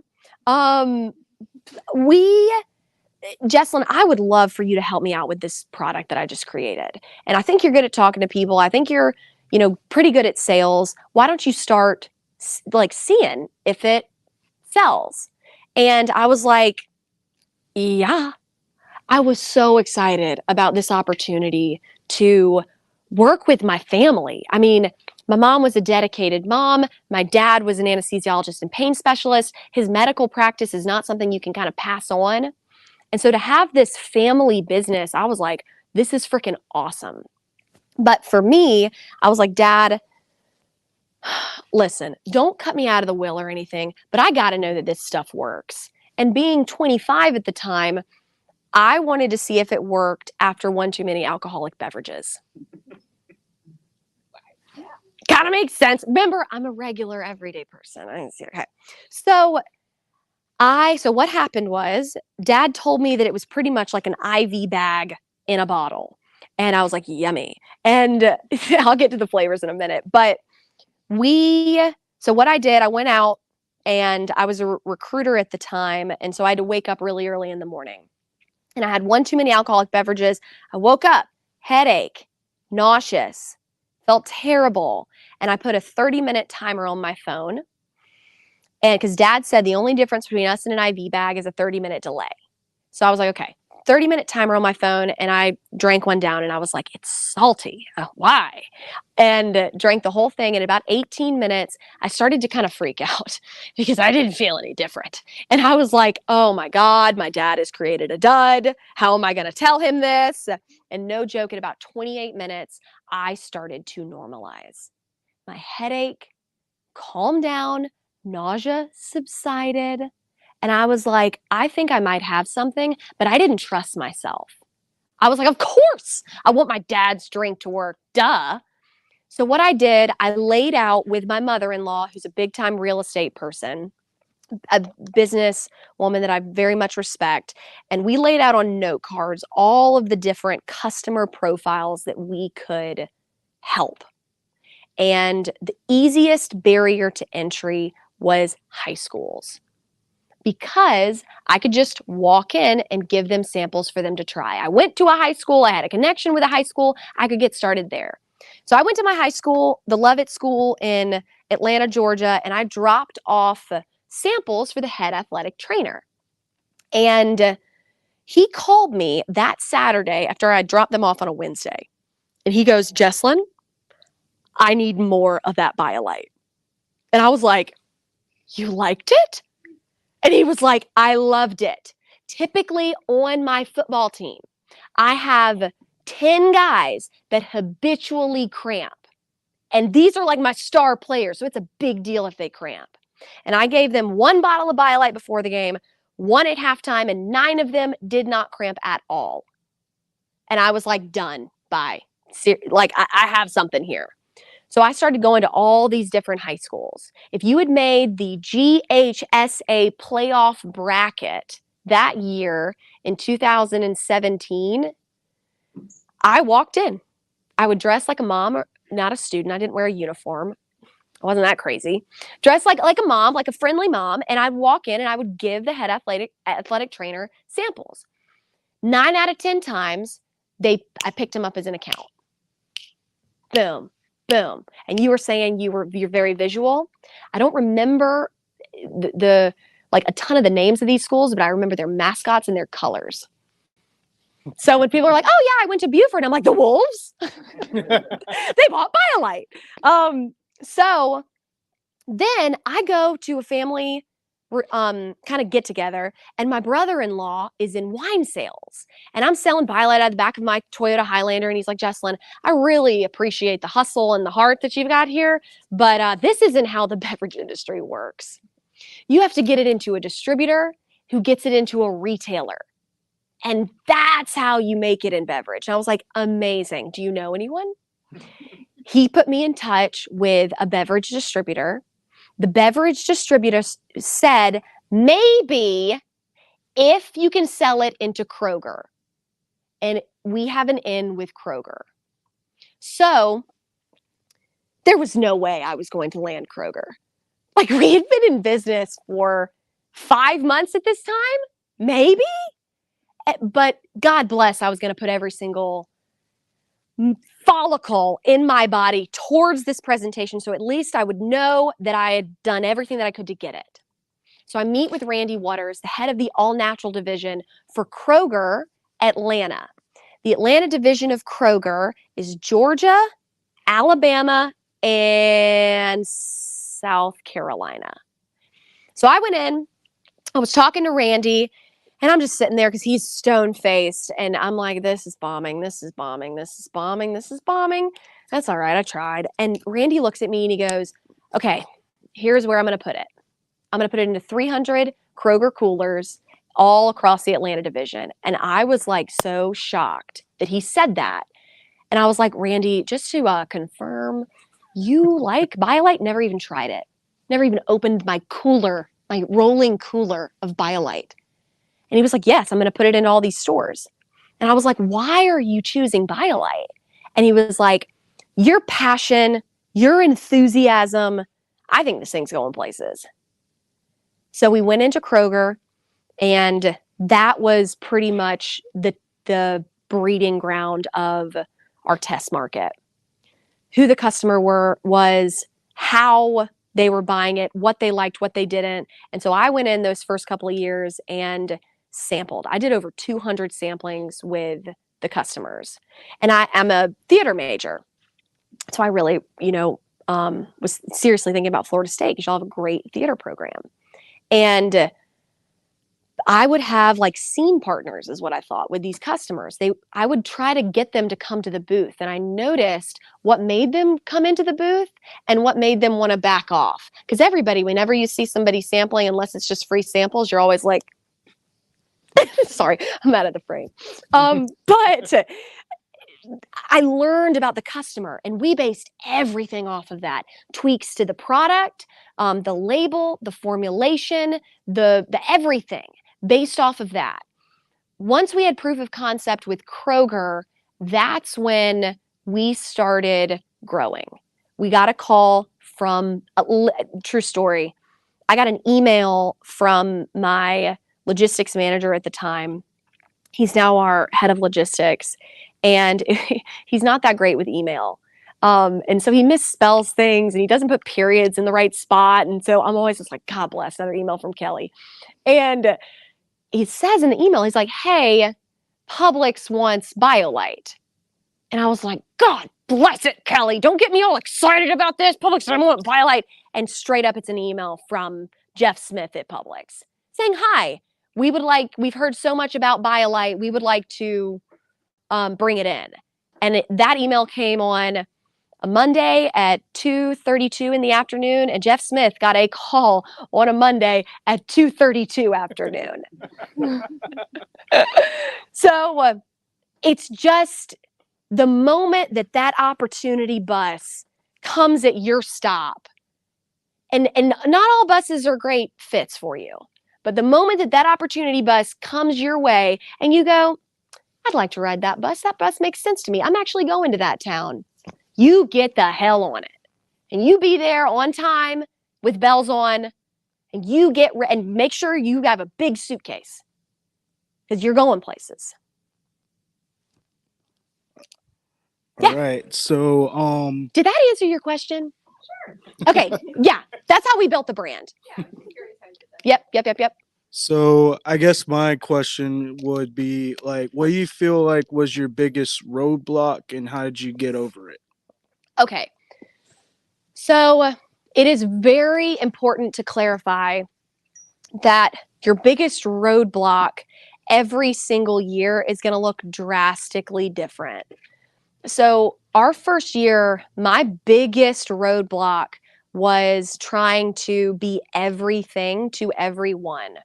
So if you ordered Biolyte in 2017 and like midway through 2018, I had sold it to you, I had shipped it to you, and I'd probably missed your invoice. Like it was trying to be everything to everyone and look a lot bigger than we actually were. So this year, the biggest roadblock has been trying to right size the company. So we had explosive growth over the course of 6 years. We went from $157,000 to $1.3 million to $3.4 million to $8 million to $16.8. And then in 2022, we got 22.1. And I primed this company for that growth. Because I was like, I see, I'm not a mathematician, but I see a trend here. And so I hired a ton of people, a ton of great people. And I brought in as much inventory as I possibly could. What I thought I was doing was I was giving support to the team that I had. But then when we didn't have the right structure for management, when we didn't have the right structure for accountability, when our marketing message was not clear, was when that growth that we anticipated to kind of keep going got all jacked up. And so right sizing the company to the size that was needed, the structure that was needed, and doing the not fun part of every single department. And me and my marketing director had a meeting last week, and we were, going at it. And she was like, I feel like you're picking on me. I feel like you're all these things. And I was like, I'm not picking on you. You've been out on maternity leave, and I have not kamikazed your department yet. And it's your turn. Every single department needed a change because we kind of needed to, we needed to take a step back to take 2 steps forward. And so making tough decisions this year so that we could grow, because we were dropping balls. We were not being a good partner. We were not being a good partner to Kroger, to Publix. We weren't giving them face time because we were going way too big, way too quick. And we didn't have the right leadership. We didn't have the right structure for good people to thrive. And so every single year has been drastically different. And every single year, the company, as me as a leader, has required me to be a completely different person. But I'm here for it. I'm ready for it. Not ready. I can't say I'm ready for it, but I'm trying to put, I'm trying to get myself ready. I'm trying to get myself the teachers and the focus groups and the right mentors to guide me through a process and through growing a company in waters that I've never experienced before. But there's a quote by, I think it's FDR, that a smooth sea never made a skilled sailor. And it's the cover of my phone because that's how much I believe in that. Mm-hmm. Yes. You again. No, Hello. that guy was over there. What are you talking about? Okay, yeah. So you started 2016 with a team of 3, just you, the family? So Dad was a 9-to-5 physician, anesthesiologist, pain specialist. Pretty much the product was Dad. And he was like, here you go. Do something with it. And so at the early years, it was me and my oldest sister, Sarah. The 2 of you. There were 2 of us in the company. And how large is the company now? We have 22 people. So it's still relatively small, able to manage with a small team. Yeah. Yep, absolutely. Maybe it's able to manage for you. Yeah. Yes, hold please. Once you saw the rise start happening in your success, is there anything you think you would go back and change to maybe, I don't know, repace yourself? You said you were kind of riding the wave when you got to a certain point. You realized you started to miss some things, started to drop some balls. Is there anything you would have gone back and maybe changed, or you feel like just that was par for the course? So I want to answer your question, and then I'm going to answer your question about investors because I think I dropped that. That's what I dropped. What I would change.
were operating in the red for about until year 3.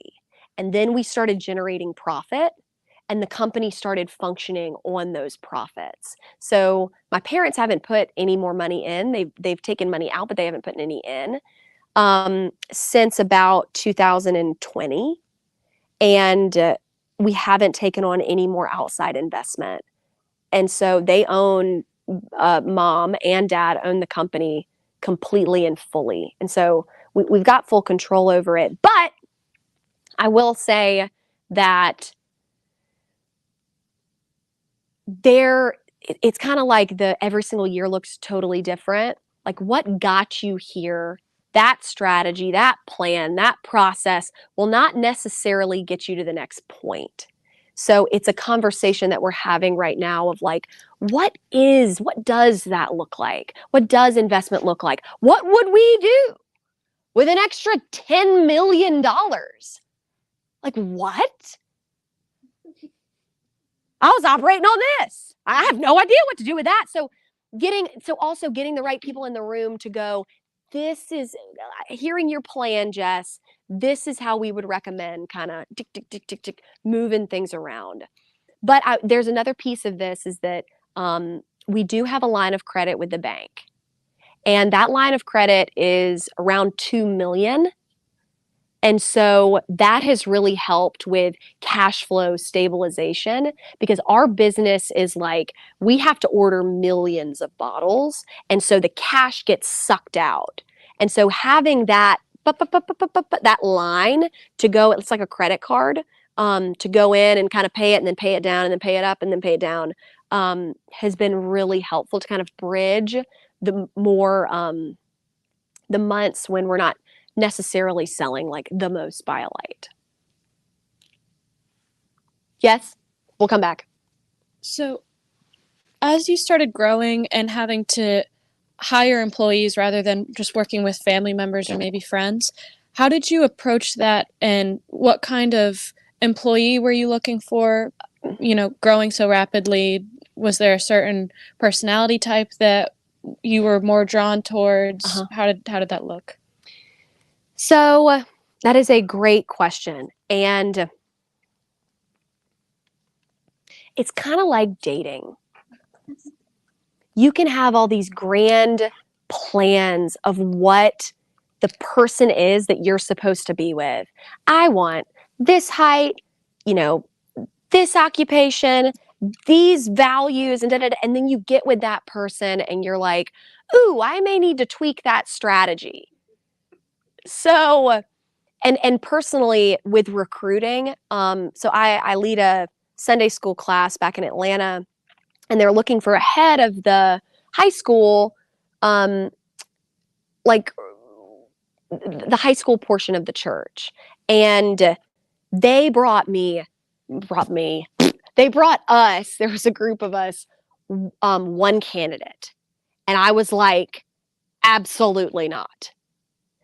You have to kiss a lot of frogs to find your prince.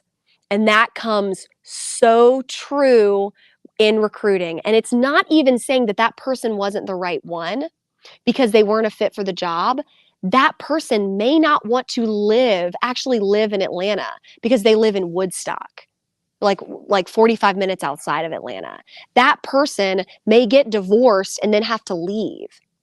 And so if you broaden that recruiting pool and you interview, and we're constantly interviewing all the time because those life circumstances can happen, you have more of a bench and it makes your company more secure. Now, when it comes to the type of person that we're looking for, so we started off with core values, and we had those core values set in 2021. Those have evolved into 4 core values: drive, entrepreneurship, adaptability, and family. And when we interview people, we tailor our questions towards those core values to make sure that they fit. And I've had it both ways because since I was a recruiter, I am really good with the emotional intelligence side of it, fitting those core values. Where I lack is more in that, do they have the dedicated, like actual tangible skill set to do the job? And it's kind of like going back to the dating analogy. So I was looking for a VP of sales and a VP of finance and operations. And I have a person who is my head of talent management. And she was like, Jesslyn, let me find those people for you. It's kind of like your friend saying, hey, let me set you up with somebody to go out on a date with. You don't get to pick anymore. Your judgment is flawed. Yes, your judgment is flawed. You're no bueno. I know what you need. And so it also takes sometimes an outside person to really know you and understand you and your business to be able to fill that role perfectly. And the new VP of sales and the new finance and operations guy, they've been excellent. Okay, so one last question. So you had mentioned your sales and throughout the year. What is the product like this? I would assume summer would be higher sales because people are hotter. Yes. But you could see a lot of dehydration in winter. So like what does that look like? Yep. Great question. So for the beverage industry in whole, like as a whole, we're talking milk, juices, sports drinks, whatever. Typically you have a peak during the summertime. But because Biolyte has that medical grade flair to it, and it's used by people with stuff all year, like problems all year round, cancer, long-term care, POTS, and cold, cough, and flu being those months, my hypothesis is that if we get Biolyte's marketing right to those individuals in that community, where everybody else can be like this, Biolyte should be like this. And so as a value proposition to retailers and to our distributors, we say, while these other brands are not going to be gaining you any revenue during those times, you want to bring on Biolyte because we are uniquely suited to get you more revenue during the colder months. And not everybody can say that.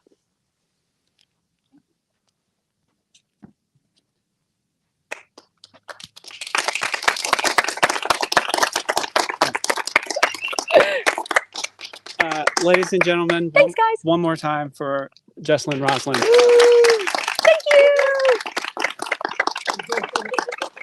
So don't worry, we have all of Jesslyn's information. I know there's a ton more questions, and I'm sorry, we are going to roll right into the next speaker, but thank you so much for the information. There's one more comment that I wanted to make, just really quick. You can buy Biolyte at Publix.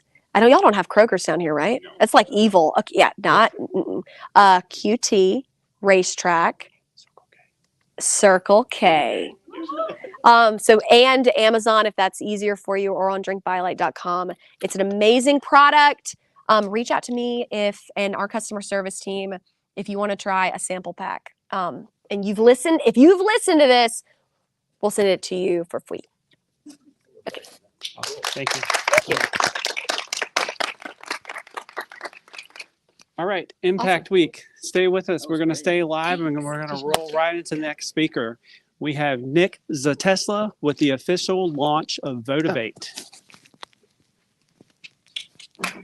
Woo!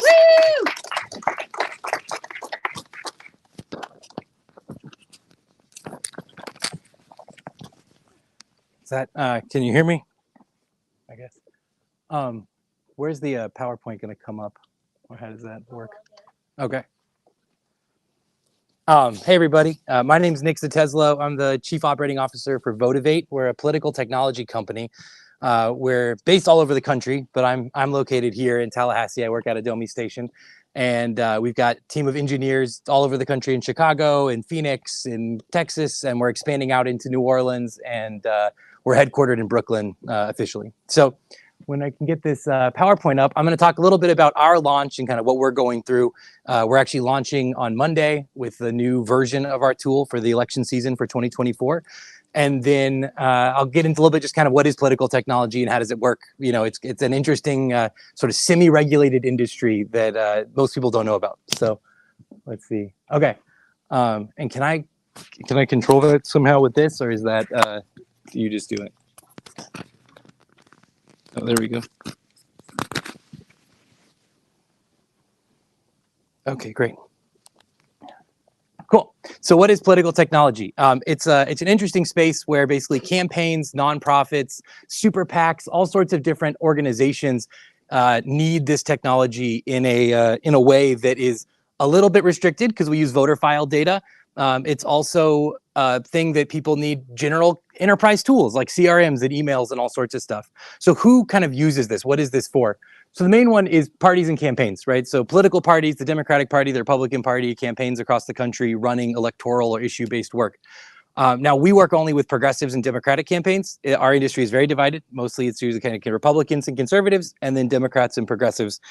So we're on the Democratic and progressive side, but there's basically equivalency on both sides as far as the tools and data. Looking at ownership and access. So who can access this data is very important. Meaning, again, you have to be a registered candidate or a nonprofit because we get all of your voter file data. So in my system, I have 3 different companies working with us to provide 300 plus million people's voter registration data, cell phones, emails, and all the consumer data behind that. Yeah, you're right. This is like a weird way to present. So payments and price. So campaigns are very price sensitive, right? Nonprofits are very price sensitive. And so we got to figure out how to price things in a way that are equivalent tools that what enterprise customers would use, but they're not priced at that point and they're priced differently. And I'm going to go through kind of how we went through this process. Next up, we got nonprofits and PACs. So within the political sort of system, you've also got the C3, which is educational, right? That's when you get a piece of mail that says, look at these 2 different people, but they don't ever use the words vote or don't vote. And there's like the seven bad words you can't use in politics. And then you've got the super PACs, which can absolutely do kind of whatever they want. And they have undisclosed donors, and some of them have a lot of money and some don't. But we as the technology firms have to feed all these people. So there's certain groups of mine that like don't want partisanship ever on the file. They don't want to see Democrat or Republican, and other ones like that's all they care about, right? So we have to be very nimble in what we show and how we show it. With this, they need the voter file, but they also need things like texting and emails and CRMs and donors and fundraising. So what you end up happening is basically this small business gets created in a campaign or a nonprofit around election season. Oh, thank you. And so that way, that campaign in about 12 weeks or 6 months or a year has to start up, fundraise, operationalize, hire, and then do their work, which is voter contact and hopefully getting elected or getting their issue passed, and then shut it all down in about the amount of time that most startups are sort of figuring out what they want to do. So it's a very unique space that way of, you know, kind of the turnaround time that we have to do and we have to react. And then finally, oh yeah, the partisan tools. So who do you work with, and who actually, not just like we work with Democrats and progressives, but our vendors, right? Our third-party vendors. I have to care about who they work with.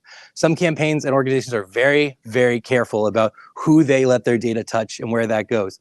So like right now I'm integrating a dashboard tool into our system, and I'm having to be very careful of how does that data actually move? Like, are they accessing any live data? Because some of my clients will say, no, they won't let anybody else touch the data. And again, some groups also don't care about that at all. It's like, this isn't a big deal. They're a C3 organization. They just need anything they can use, and they want a discount, right? Because they're tax exempt, and they want something else. So what I want to talk about here a little bit is like, how does the voter data function, right? How do they get it? In some ways, it's sort of like spring water in that it's free and something that we get, and some company bottles it and then ships it off, but isn't really doing much with it. And in other ways, it is really a product that we are building and producing. So when you register to vote, you sign up with one of those people with a clipboard, right? Go over to Publix or wherever, and they get you to register to vote, or you go online. Every state has different rules for this. Every county has different rules for this. And then that all gets processed up to the state level, whatever state you're in. I just use Florida because we're here. But every state is basically the same here, where most voter registration data is all held and elections are actually run at the county level. So then the state gets it. That whole process can take somewhere between 1 and 6 months just for the state to get that that person's name, which means that our data I can't be more than about 3 to 6 months in sync with the actual voters. So when campaigns are registering people to vote in the last month or two of an election, oftentimes we'll never see that data in our system, which is very frustrating for our clients. So there's ways around this a little bit, but that's the general speaking how that works.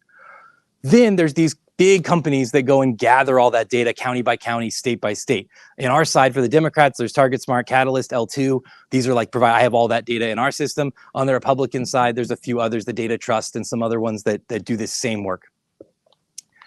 What those companies then do is they enhance the file. So they are doing things like editing out who's moved in real time so that you're actually be able to transfer your data. Like I just moved from California last year, and when I look myself up, I have all of my registration data and voting history from California, right? They've synced that up, but the state wouldn't ever do that. Florida thinks I'm a new voter, right? Because I just moved here. So they do a lot of that work. The other thing they do is adding new data. So things like lat long data, so you can see your data on the map, things like models. And I'll talk a little bit more about kind of those models and what they are, but that can be everything from behavioral models like partisanship and voting criteria, all the way into things like behaviors on issues. What do they care about? How much do they care about that issue? All of that kind of thing. And in some places, they'll actually get local elections data. So weirdly enough, local elections data is oftentimes just not included. And I mean like your turnout data. So if you voted in the Tallahassee mayor's race last time, oftentimes that's not on the voter file under normal voter history because the state doesn't get that, right? The county doesn't give that back up to the Department of Elections. And that's where the CD that those companies are getting is from there. So some of these companies will go back down, or that's things that, again, our teams will do when we're working with clients. Oops. Yeah, and then we append better data, like cell phones, email. We don't do it, but this is what these companies do. They append better data, cell phones, emails, that kind of thing. Again, in Florida, you can go right down the street here to the Department of Elections and for free go pick up your voter file CD with every single person in the state, all their cell phones, all their emails, all their vote history. It's pretty much just given away. They don't care. You just go up to the counter and grab a CD. In other states, it costs like $200,000 and all you get is like a first name and an address. And that's it. So it very much varies on county to county and mainly state by state of what data you get for free under like the Freedom of Information request and which ones give you almost nothing. So modeling. These are all different models that I have in my system, right? From different companies and different groups. We also have things like normal just kind of turnout. Are you likely to vote? Are you likely to be a Democrat or Republican? But the modeling is now getting very issue specific, as you can tell. Things like QAnon believer and most trusted news source and things like that. So campaigns are being able to access this data in real time and then make decisions on who do they advertise with, right? And what message do they get? Right now, those are all bucketed into pretty big groups. So you might say, okay, these are people who are much more likely to vote for Trump or vote for Biden. And now you can get down into like, kind of the extremes on that. What's their news source look like? What do they actually care about with COVID or with civil rights or with voting rights or education? And then you can start to bucket those messages in and actually like mail people postcards. So the postcard that you get and the postcard your neighbor gets very well may not be the same postcard anymore. It used to be that was all kind of one big mail. Now it's not. We actually just did a mail piece for a group in Louisiana where we actually had the people take a picture of themselves, like the volunteers, and then we put their picture, their name, and a message from them on the postcard to their neighbors. And we picked like 100 yards around their house and got like 300 voters around them. So you actually got a postcard from your neighbor about the election coming up. So things are getting very decentralized and able to get really targeted at that level. Okay, so now we've got this refreshed voter file from the national level, and we take that, and that can go right into systems like Votivate that I work on, and it also can go into different organizations. So these big organizations that manage large-scale data operations, basically for the nonprofit and super PAC groups. So those groups generally they pop up and go away pretty quickly. On the left, there's things like America Votes, State Voices, Movement Cooperative, and then Democratic parties themselves. The Republicans, again, have similar sides and work. They have much more on the super PAC side than the Democrats do, just money-wise. But then that data is contracted and then sent over to us as well. So again, we have a lot of different data sources coming in from a lot of different groups and in a lot of different ways. And that only takes us about 1 to 3 days. So the frustrating part on a business side is that customers will say, how long does it take you to ingest the data? And I'm like, I don't know, a couple of days. But really what they mean is when that voter registered to vote, like, why don't I have that voter in there? And that can just take months and months and months.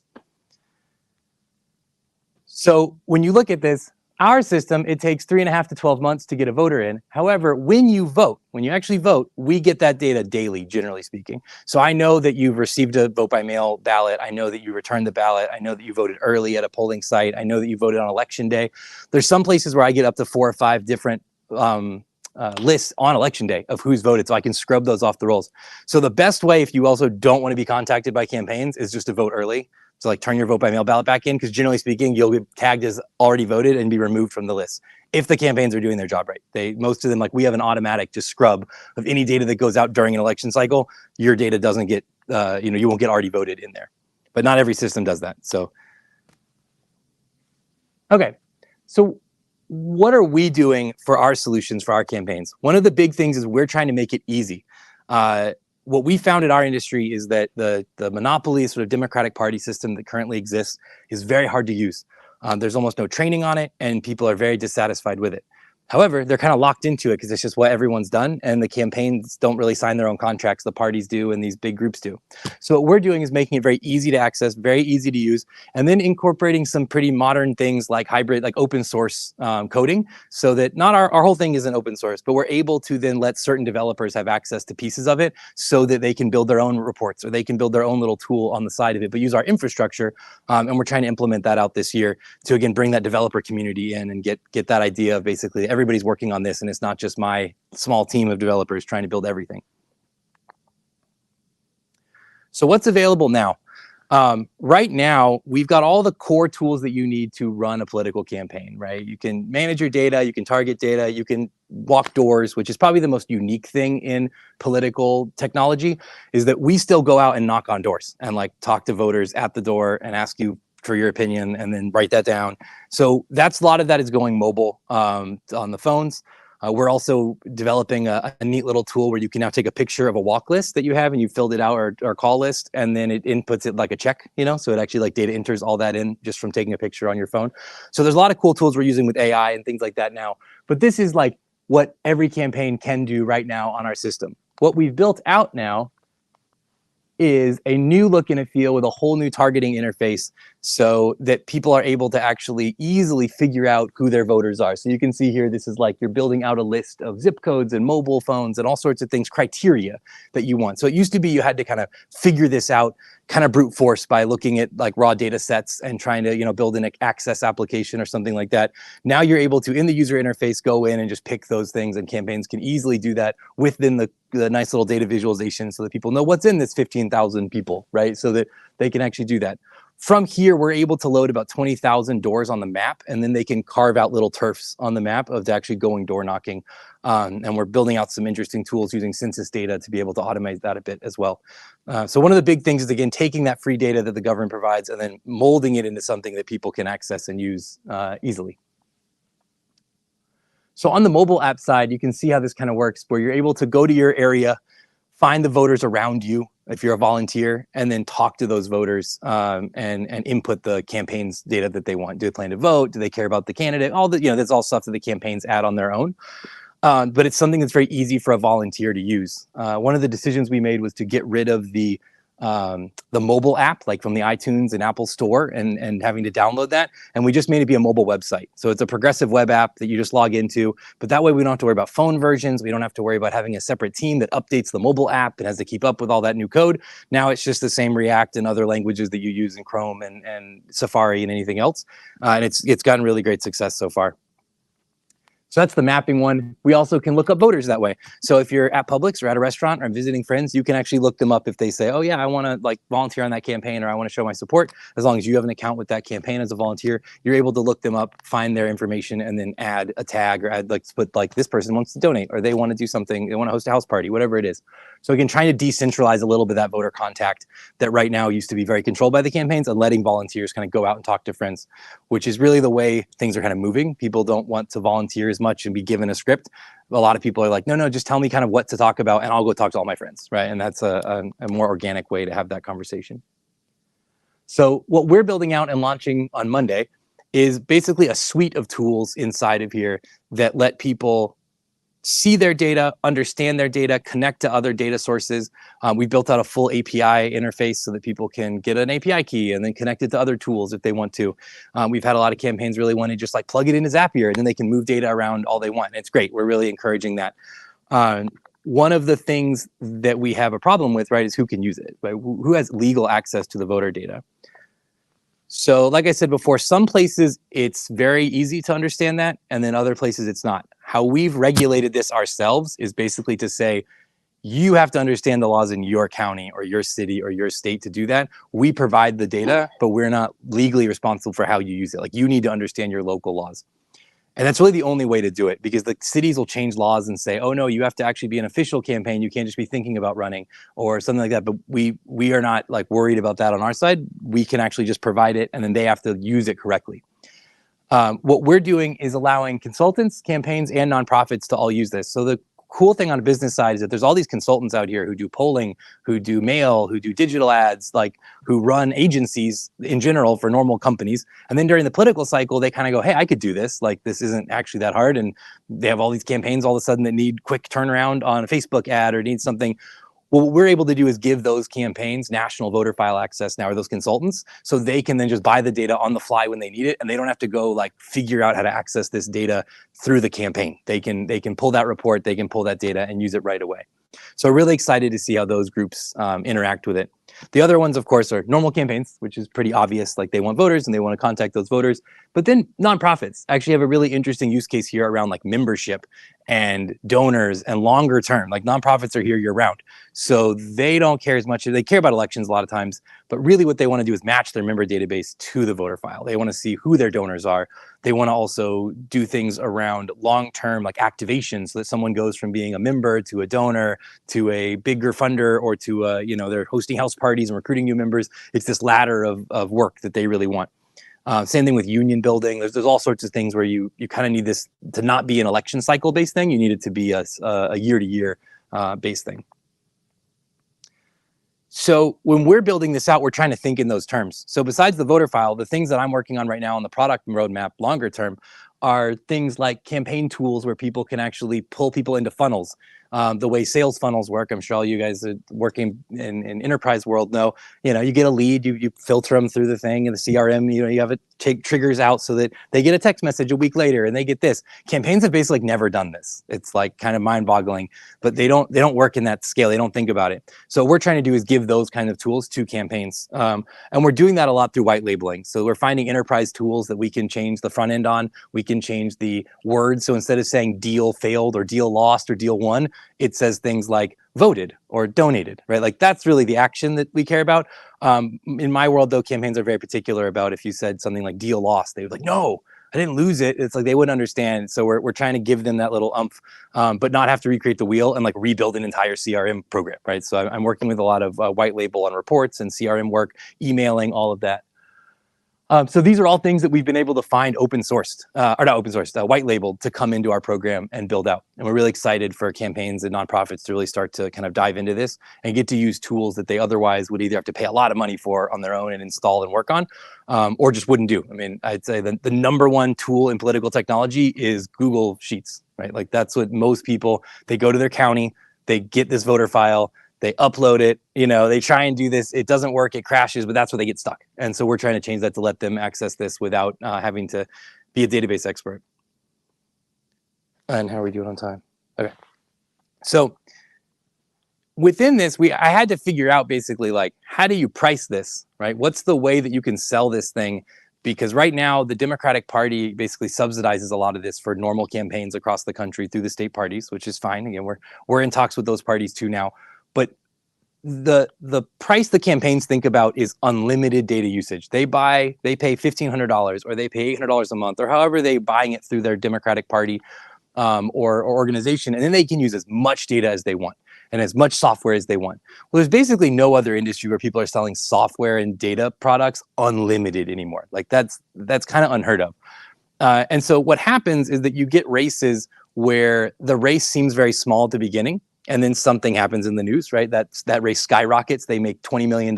They get national work coming into their congressional race or their mayor's race or whatever it is. And they've already paid some small pittance of a fee to your software and data company, like how we're currently doing it, because you didn't think they were big. So you priced it very small for them because you just didn't think they were going to do anything. Now you're overwhelmed with work and you're losing money off that client.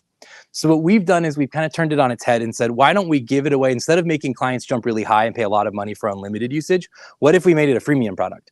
So we're letting anybody, they still have to have access. So I have to vet the people as they come in, but they fill out a web form on our site. Then they're able, as long as they're a legitimate, organization that can access the data, we then give them access to their districts or their states that they want access to.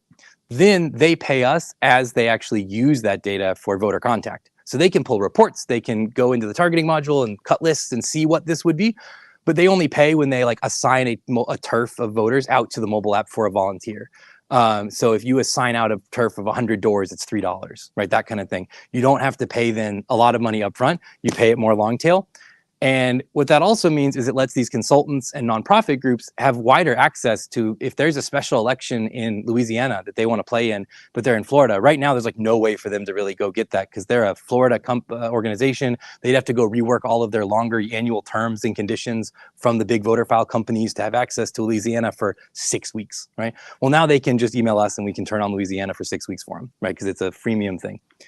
So we're really trying to, and then again, the integrations we're building let us actually take the data we're doing, send it through an API to a texting company or a phone company, and then they only pay for the actual calls they're making instead of all of it. So if they send 100,000 voters over to the phone company, but they only make 30,000 phone calls, they only pay us for 30,000, right? So it just really keeps it inside.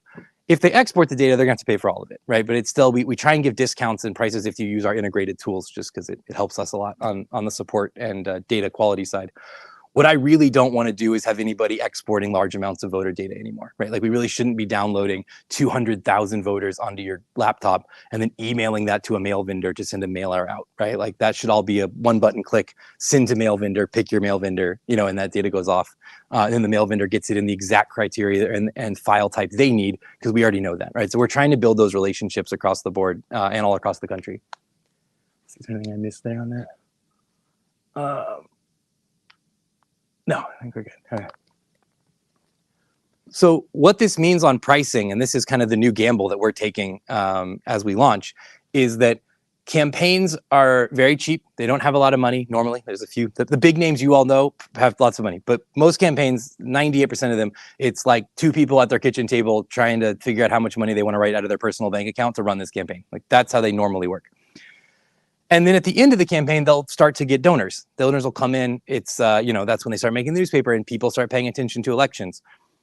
What we're doing is saying that basically, instead of you having to pay, again, for an example, $200 a month every month for this thing that you really don't need until the end, but you do need access to the voter data and some of the tools at the beginning, you can now pay almost nothing at the beginning and then slowly crank that up. So at the end, these two campaigns are paying the same amount of money, right?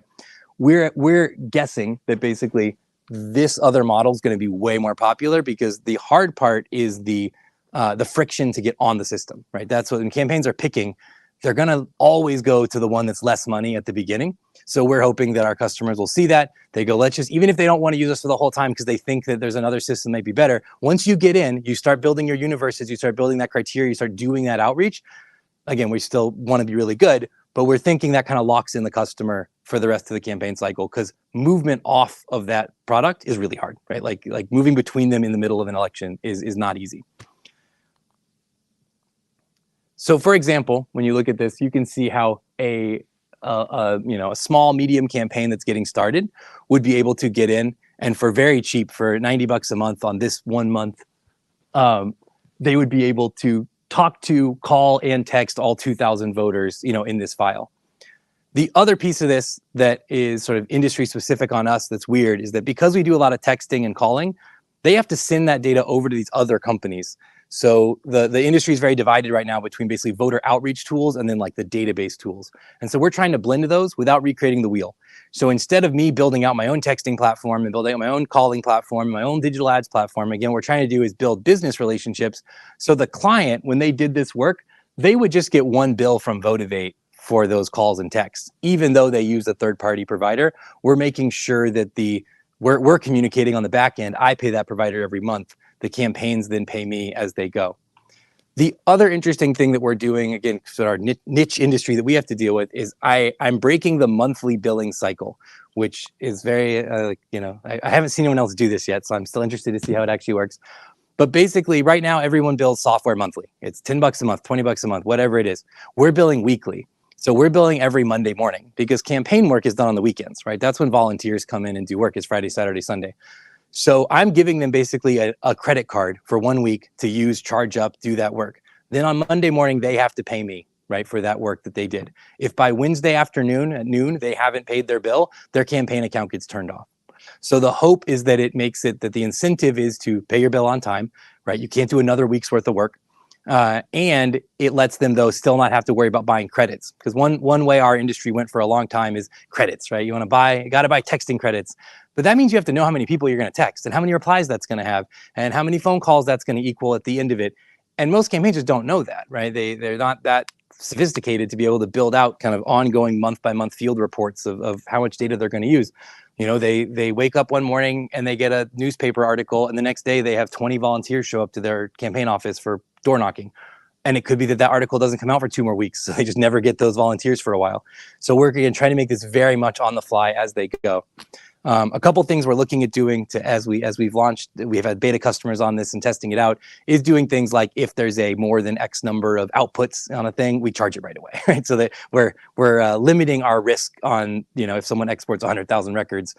Right now, we're just waiting till them on Monday to pay it, and hopefully they do. The idea is that in the next couple of weeks, we're going to move over and actually have a little thing that says, hey, you're doing a lot of work right now that's kind of abnormal for your size of your campaign. You're going to need to pay for that right now. We're going to charge your card right away. So those kind of things we're iterating out as we go. But I'm really excited to see how customers respond to this. And it seems so far in our testing that we've done, it's been a pretty big success. So now looking at kind of what are we doing to make also kind of pushing the envelope on the product roadmap side of things. So integrations are a big one. Again, I'm really tired of recreating the wheel and having to build the next thing out when there's so many cool small apps being built now. There's so many, creative developers building really interesting things. So that's kind of the integrations with our hybrid open source is really bringing us a developer community that's coming to us now and saying like, no, we want to integrate. We want to be part of your team, but we don't have the bandwidth to hire those people. And they don't really want to be hired, right? They don't want to be employees of our team, but they want to build a really interesting thing. And so we're really trying to encourage that.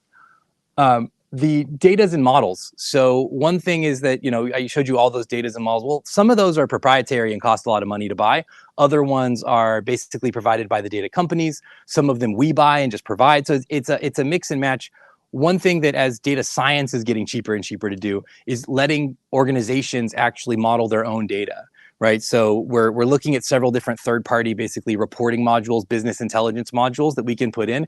And now a campaign can actually run the responses they're getting from voters in real time and do those, tree branch analysis or regression models to figure out for their specific campaign, like not just, would people support Joe Biden or Donald Trump, but would they support like me, right, or you in your race in real time on your, for your district. Obviously, there's a lot to that, and they have to have some experience in this. But the drag and drop no code tools are just getting better and better and better that we can white label inside to give campaigns the ability to what used to be a $3,000 or $5,000 a month data director they'd have to hire now for $100 a month. That's a Votivate add-on, right? They can just add that on and get it done. So really, really excited to see how people kind of bring that out as we explore those options. Custom branding is one that people don't think about a lot, but campaigns are all basically micro brands, right? They're trying to build it up, get your name recognition more than your opponent's name recognition. Because most people, when they vote, aren't looking at issues. They're looking at what party are you in, right? That's the main one people vote off of. But they don't really know you. They don't know all these people on the ballot. I don't even know all the people on the ballot, and I usually work with most all those campaigns, and I'm like, who is that? Like, how did they sneak in here? So people vote based on kind of brands and feelings and ideas. So with the custom branding on the sites, what we're trying to do is make it that when you go to the candidate's website or you go to their Facebook or you go somewhere else, people could easily interact with like their volunteer opportunities and it's branded for them. Whereas right now, oftentimes it's like, go to this other site, go to, xyzcampaigntool.com, log in, select our campaign from the drop down or put this code in, and that's how you get access to our site. It's very complicated. So basically the friction for a volunteer or a donor to actually go from just interested, seeing something on Facebook or talking to a friend about your campaign to doing the action you want them to take is a lot. And we're trying to make that be that it won't be. It'll be integrated into your website, integrated into the, maybe all of your donors, all of them automatically kind of on the back end are already users, right? And that way when they go and put their email in, it's like, great, we're already logging you in. You don't have to like validate anything. We already know that you've already donated to the campaign. Again, building out that full circle, comprehensive set of tools, but that a campaign might only need for 12 weeks. Right? Like, so it's a fast process that has to keep going. This is also true a lot for nonprofits and political parties. Right now, for example, if you go to the Florida Democratic Party and you want to volunteer, you're going to go get sent off to 2 or 3 different like just tools on their own with their own branding. And again, we want to do is say, no, if you go to their site and click sign up, I want to volunteer, you're still within the domain of that organization, right? With their logos, with their colors, with all that stuff. And then support and onboarding, which you would think that that's not needed to be added in like a software tool. Right now, almost none of the tools in our industry have any software support. It's every I was the admin for the Florida entire basically 501c3 C4 party, like not Democratic Party, but on the other side of the IEs, independent expenditures, super PACs, for 5 years. And I never once had anything that was like supported by that company. So I didn't have training guides. I had to build those all on my own. So we have this huge industry on the Democratic side, these middle managers, sort of data and software tech support people.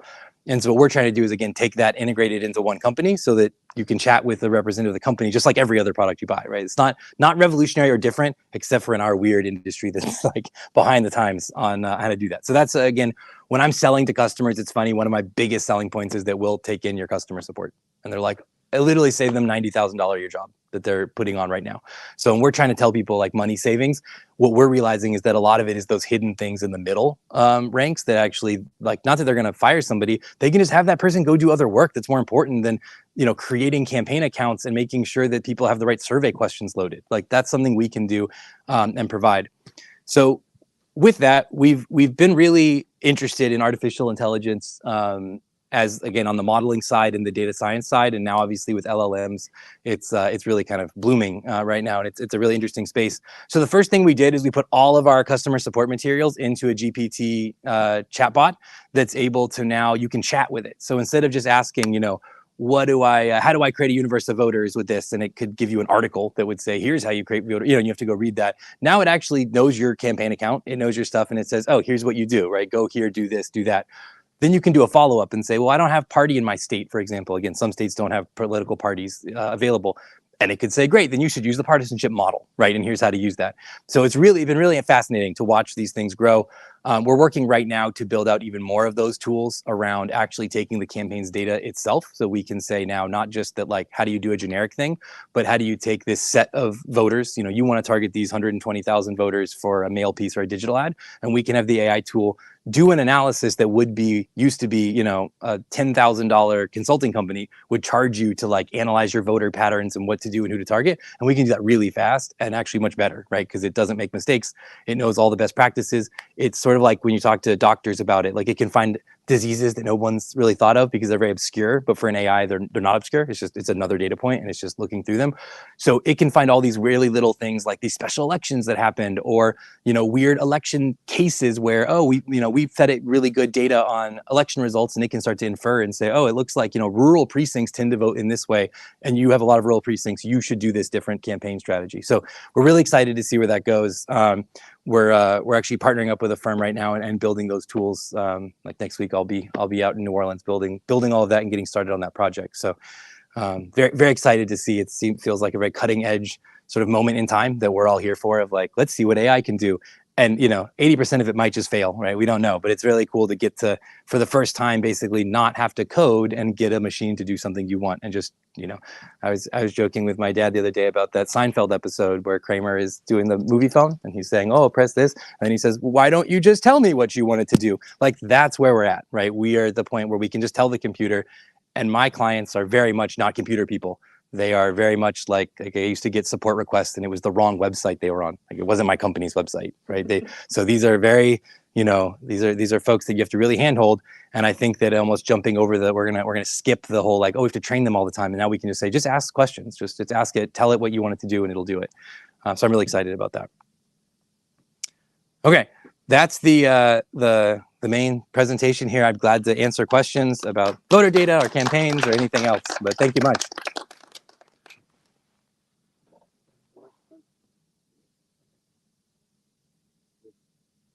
And thanks to the OneLink guys, because I've actually made quite a few sales off of being at these things now and being able to pull out my phone. So good shout out to you guys. Yeah, it's been great. Cool. Well, anybody has anything? I'll be here for a little bit. Okay. Hey, no, great presentation. Is the data you're pulling kind of using like a predictive model as well for like any past voters or any current voters? And was this technology, or is this any similar technology that was used during the Bernie campaign when people went like door to door? Yeah.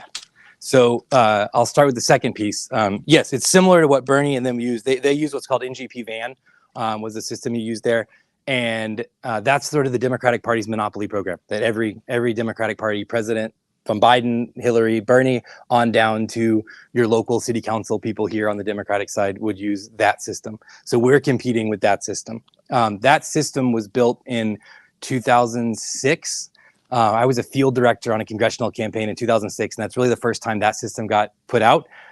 In 2011, I was the statewide van admin for all of Florida. So I ran that system, and they have not changed that system since then. Okay. So like that's the thing, it's not bad. It's just we're now 15 years, right? Like into that. And so that's where we're trying to build. So that's the campaign tech side. Yes, it's same basic tools though. The companies you saw here, Catalyst and Target Smart and L2. So like Bernie would use Target Smart, and we have that data too. So that's the same thing. That's like anybody who's on the Democratic Party, big D Democratic Party side uses that. Basically all the nonprofits use Catalyst, and then L2 is sort of this in between that's just their data company that they'll sell the data to whoever needs it.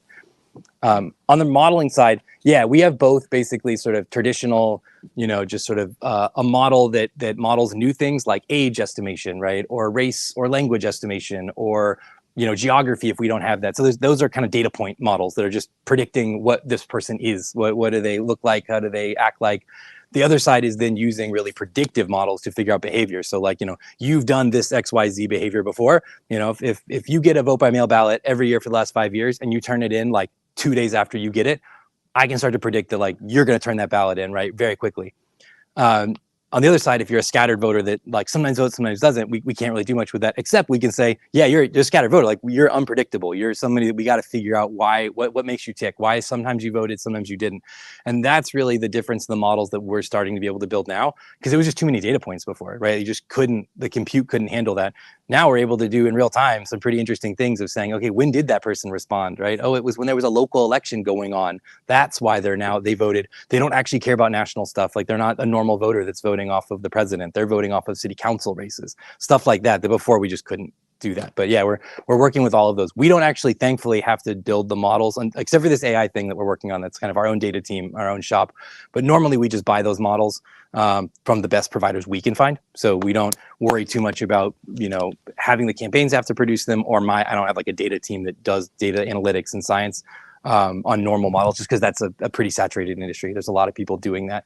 The same way I don't want to build a texting platform because there's a lot of those out there. I don't want to do that. The AI thing is new, and we had to basically create that from scratch. So we're building that out on our own. Also, like OpenAI and those companies don't allow you to do political work through them. It's part of their terms and conditions. So we're having to go use our own proprietary technology to build that so we can use it for politics, because they stop that. So. That covered both? I think so. Any other questions? No? Great. Well, thanks so much. Yeah, well, thank you, Nick, so much for giving us that information. And we'll be right back with more from Impact Week. We're going to take a short break, but stay tuned. More speakers to come.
Hello and welcome back to Impact Week in Tallahassee. We are talking about innovation, collaboration in the healthcare space with myself and my two co-panelists. We're doing this as a fireside chat. So I'll just introduce myself first. My name is Allison Abishan. I'm the co-founder of Well Connector, a health tech startup here in Tallahassee, and I'm here with Dr. Nick Farber. Good to be here. Thank you. Nick is a vitreoretinal surgeon. That is very impressive. You are retina specialist is easier, but you are correct. And a personal friend of mine. We go way back, and we have an amazing UX UI designer, Whitney. Go ahead. Yeah, so hi, I'm Whitney. I work at Well Connector as I do project management and also UX and UI design. So yeah, excited to be here. So this is going to be a casual conversation, but I'm excited to be able to have Nick here with us because we launched publicly the announcement that we're starting Well Connector approximately 1 year ago, really here today at this event. And so much has happened since then, but I think having your perspective, Nick, from a patient or from a provider standpoint is so important. And also since the story kind of started with us having this conversation. So a little history, if you haven't heard about Well Connector, it is an app that is going to replace the new patient paperwork burden that we have to fill out every time we go to the doctor's office, regardless of the platform they might be using. There's often 15 minutes of a clipboard experience for that patient. And Nick and I were in North Carolina with our families about a year and a half ago, I guess, and discussing big ideas. We're like, who's got big ideas? And it was something I had talked about with my husband, Josh, just, my frustrations as a patient during a time when I was going through a health challenge. And it was the first time I'd spoken to another person. And when you responded and said, yes, that would be helpful to us as providers, I got so excited. And I loved that the whole conversation we had after that. And you said it would be like a pre-check for patient health, which I thought was so brilliant. But tell me, from your standpoint as a provider, why do you think something like Well Connector would be helpful? Absolutely. I can think of multiple times in the past 3 days where I really could have used Well Connector. Actually, yesterday I was I'm based in Tallahassee with Southern Vitreoretinal Associates, but we have offices in Albany and Tifton and Valdosta. And I was actually in our Valdosta office yesterday, and my last new patient of the day, I walk into the room, was very upset. And I hadn't even gotten a chance to talk to her yet. And she was so upset because she had filled out all the paperwork and it had gotten somehow put to the side. We had a lot of patients, a lot had happened. We were very busy, and it had just been put to the side for a minute. And so she felt like, wow, I filled all that out. I tried to get here early, and unfortunately, it did. Mistakes happen. Humans are humans, and we talked about it. Obviously, I apologize, but if we had just had Well Connector, honestly, it all would have been filled out. It would have been entered into the EMR. It would have been seamless. She never would have had that sort of frustration, and our interaction would have never started off that way. Everything ended up okay, but even just that patient yesterday made me think of it. Actually, on my way here, I got a call from a referring doctor who is in Moultrie, another Georgia town, and he has a nursing home patient that he wants me to see on Monday. Same situation. Well Connector for so many populations could be helpful when it comes to having to remember all of your medical history, all of your medications, your allergies, and especially medications change constantly. And there's so many patients that need help, from infants. I see preterm babies when they are discharged from the NICU, and they're on a host of medications, all the way up to 100-year-olds whose medications are constantly changing. And as a retina specialist, a lot of my patients also have visual problems. And so when it comes to that paperwork, if the writing is small, if it's difficult, they have arthritis in their hands, and how easy is it really to fill that out? If you had a central app or a central way, a Well Connector app, to have all that and make it changeable, make it easy to digest, and make it interactive with every doctor's office, it would be so much easier for patients, which makes it so much easier for us to be able to look at that and have accurate information. I'm going to tell one other story just from this week, because all of this happened within the past 3 days. But I had a gentleman who, on Wednesday, he's had multiple retina surgeries in Brazil. And he came because he's still having a problem, and he's now up here. But he had to type out every single thing. And thankfully, he was very diligent about it. Now, he only typed out his one eye. He actually didn't give me the information on his other eye because it was he's had issues in both. And thankfully, he's able to do that. Not all my patients can do that. In fact, the majority of them cannot. They just aren't knowledgeable, whether it's an awareness of everything that's been done, or they just, it's hard to remember when you're on a lot of medications or you've been through multiple surgeries. So 3 patients in the last 3 days could have really used Well Connector, and my patients could. So I just think it's a brilliant idea. It's a brilliant way to really be able to help a lot of people. It's always an emotional time, when you're at a stage where you're considering surgery, especially. So we hope we can help patients. Yesterday was actually Rural Health Day. So we have a lot of rural populations in the surrounding Tallahassee area. And I know you travel to serve some of the rural communities. Can you tell us how something like Well Connector might help a rural population? That's a great question. So when I go to Tifton, Georgia, which is not that large of a town, but most of my patients are actually from the surrounding areas. Most don't live in Tifton. They're from Fitzgerald and Osceola and a lot of small towns. And so inherently, doctors are more spread out. So all of their doctors are over hundreds of miles. And so they may go up to Atlanta for a doctor. They may come down to Tallahassee for a different kind of doctor. I travel up to Tifton. But just being able to have that interconnectedness in those populations is huge. And I don't want to mix rural with healthcare literacy. So there's plenty of people in very urban areas who need help with healthcare literacy. But that's a huge thing. We were talking about this yesterday. Drug names are complicated, and they're complicated for providers, let alone patients. And when they change, and they're so difficult to pronounce, and they're so difficult to remember. How many milligrams am I on? Is that the one I take in the morning? Is that the one I take at night? Everybody needs help with all of these things. And, when you're talking about a rural population, I have a lot of patients who are farmers. They are not concerned about their next doctor's appointment. They're concerned because they don't get days off. They are constantly working from 6 a.m. to 8 p.m. And they don't want to take the time. So if they could have a central source that would make things accurate and easy, it would really help out. That's an important perspective. And I'm going to shift over to Whitney because you have been so deep into the human-centered design aspect of all of this and making sure it works for the different populations that we're talking about today. So tell us a little bit about the importance of UX and UI design. What are those terms in the first place and why that is important to be a part of this? Yeah, so UX stands for user experience. So I like to say that's the way that you kind of move through the app, how the navigation's set up, how the pages are linked together, and also the overall experience. Is it easy to find what you're looking for whatever task you're trying to complete? Is it easy to find those features? Is it easy to get to where you're going? And then the UI is the user interface, and that's just the look and feel. It's going to be the colors, the fonts, photographs, things like that, different graphics.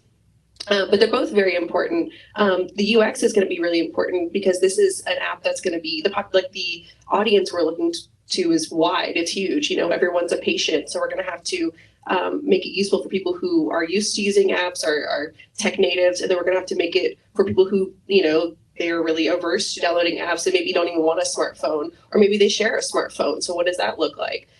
So really understanding the experience of each individual users and how we can make it work for them is important. And so we've done that through what's called UX research. And so we've done interviews with patients in town. We've gone to local clinics and kind of observed their current process, understanding where the pain points are, asking the patients what the pain points are, what do they like about the apps they currently use, what they dislike, and those things. And that's what's going to help inform the app and make it as useful as possible. In that clinic visit process, are there any consistencies or things that you were surprised to see? Tell us a little bit about what you learned during that experience, which I know you went to several clinics. We actually visited 2, and then we've done a couple informational meetings with some clinics in town. We've gotten a lot of really great local support. And in one of the clinics we went to, they had an app for checking in, but it was just the check-in process. It was just, I'm here, here's my name, call me when you're ready. It had nothing to do with their data. And then they would fill out the same clipboard with all that stuff. And that would just get simply scanned in as like an image of a PDF.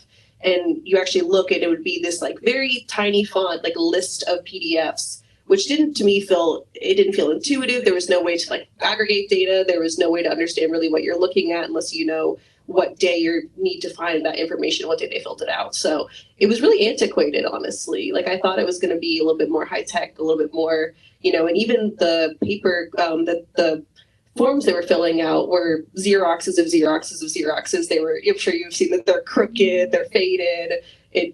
They're hard to read themselves, and then you have someone's handwriting on top of it. So it's, yeah, just surprisingly dated. And this was like a nice, like well-funded clinic.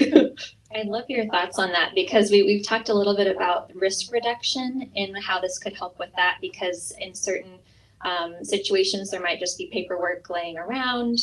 Any thoughts on that? Many thoughts.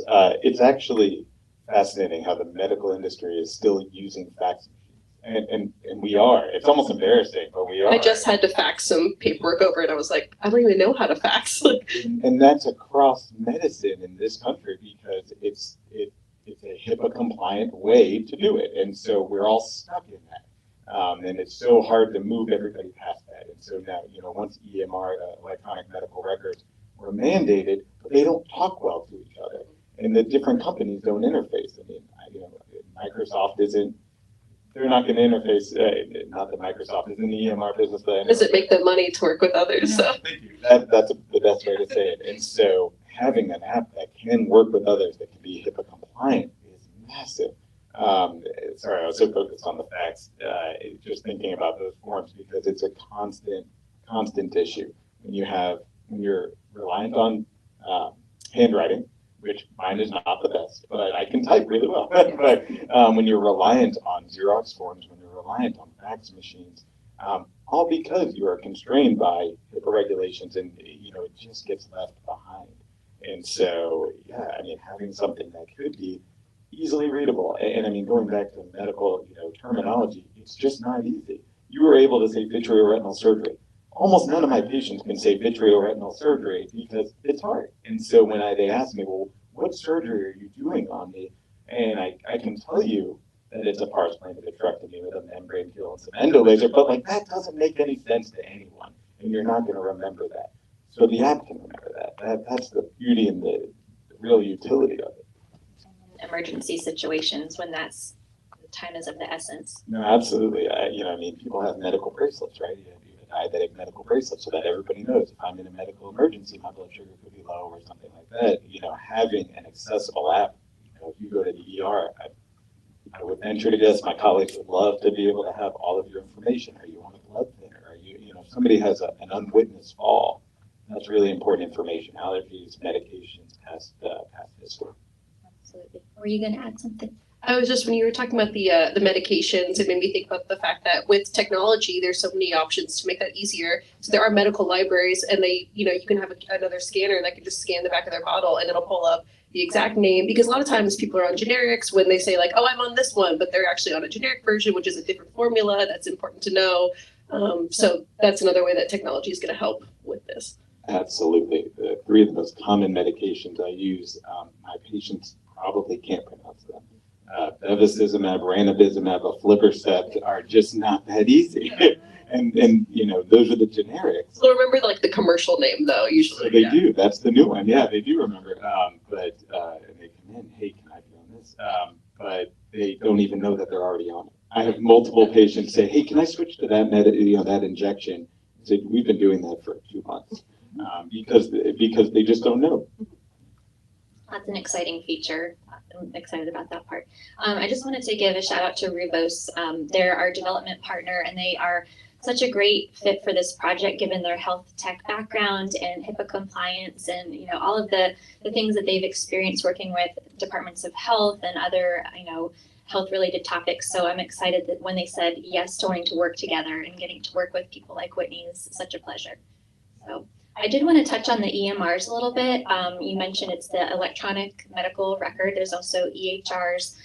Tell us how long does it take for a clinic like yours to decide on an EMR, onboard one? There's costs involved. So one of our concerns is we don't want to create another layer of stuff for everyone to have to learn about that's a headache. We want it to fit in nicely with your current office protocols. So tell us about the EMRs. Absolutely. So EMR, electronic medical record, or EHR, electronic health record, these are massive programs and massive decisions for clinics and hospitals. I remember when my medical school switched over, and so I was at the University of Virginia, and it was such a big deal. And it's millions, tens of millions, hundreds of millions sometimes, depending on how many clinics a hospital system owns. And these are really big decisions. And a lot of that is HIPAA compliance. A lot of that is ease of use. And if you ask anybody, nobody really likes their EMR. And there's different levels. You know, it's tolerable or it goes down from there. And a lot of them are not easy to use because they are not, how can I say this correctly? They're made to be in compliance. They aren't necessarily made for patients and doctors. Not that all of them aren't, but they're not. They're made to fit the rules and regulations so, you know, you have to ask everybody, even if it's completely unrelated to what you're doing, do you smoke and would you like to stop? Well, what if I'm just in my post-op day one visit? You know, I already know this patient. I already know they just had surgery. I still need to maybe check that box. And that's why EMR kind of mandated and invented so we can all check that box. And box checking makes things really difficult. So these are huge decisions. Switching is incredibly hard because once your entire staff knows how to do something, the programs are completely different. So from the University of Virginia, I had one EMR. I went to Brooklyn, New York for my residency. I ended up using 5 different EMRs because I covered so many hospitals. So the VA has their own system. Every single hospital had their own system. Then I went to Chapel Hill, different EMR, and now another EMR here in Tallahassee. And so having just even myself to learn all of those systems, it is very difficult. And these are big decisions. So yeah, having an app that can integrate with all of them with ease would be fantastic. That's the plan for phase 2. So Whitney, tell us, you know, as we learn from the collaboration in Tallahassee and visiting different offices, tell us more about the importance of that process versus rushing to create something without doing that research. Yeah, so one of the steps when it comes to UX design is testing, and that's you want to make sure it's usable. You want to make sure you're not missing anything, and so testing becomes really important. And also the interviews beforehand, like we said, like going to these clinics and seeing how everything's working, and the idea of having to get a whole new system was something that was brought up. Of like, oh, we just learned the last one, like I don't want to learn another one. But then we also would hear that if it did feel like it made their lives easier, that they would be on board with that. So that's exciting. But no, those especially that's important to deal with we talk about doing a pilot process and actually like going into these offices, getting things going, working with them, making sure everything's smooth because we want it to be successful. And so testing and working with the community, getting that feedback loop is really important. And so we've worked with clinics, like we said, but we also interviewed a lot of patients just to understand kind of like how could we make this better for you. And so yeah, rolling that out takes a little more time, a little more care, but it's intentional, and I think that's the important part. And part of our research, I'm going to talk about this a little bit. There are some phenomenal apps out there that do a lot of things. And I think where we are different is our simplicity almost, and just trying to solve one pain point rather than all of healthcare's problems. Do you find that there's a lot of options out there, whereas we might be something that's just fixing something simple? A lot of options in terms of this problem. I don't see it. Oh, good. Yeah, I know. I have my patient population typically is 50 to 100, and the vast majority of them either, hopefully, if they have anything with their medication for past medical history, it is a printed out sheet that they have copied and scratched out, and almost like a recipe in an old cookbook, and that is the vast majority of what I see. Not an app. I was going to say part of the research process is also understanding the market and doing some sort of competitive analysis with what already exists. And what we've seen a lot is these companies that are trying to solve everything at once. They're trying to do appointments, billing, medical information, everything, referrals. And a lot of times we would see those companies, their website has been updated since 2018 and they have no ratings on the App Store. So it seems like they probably went stale, or or that it's just too complicated, or we've seen a lot that are owned by these EMRs and EHRs. They don't really have an incentive to make it useful for the patient because they're almost pressured at that point to just have something. And so they don't spend a lot of time making sure it's useful. Or we've also seen a lot of places that are backed by insurance companies. And so their main goal is recouping billable costs. And so those are, all probably necessary things, but they're not keeping the patient first and foremost in mind like we are. And we're just trying to solve that intake process part. Just make one part of your life easier and then we'll keep going from there. I'm loving the openness in Tallahassee to collaborate around solving a problem. I've lived in a smaller town than Tallahassee, not necessarily a bigger town. So to me, Tallahassee is kind of a big, a big place. You've lived in several different communities, but let's talk about some of the great things that we have going on here that make this a place where we can solve a problem like this. I mean, we have this event going on this week, such a collaborative business community and healthcare community.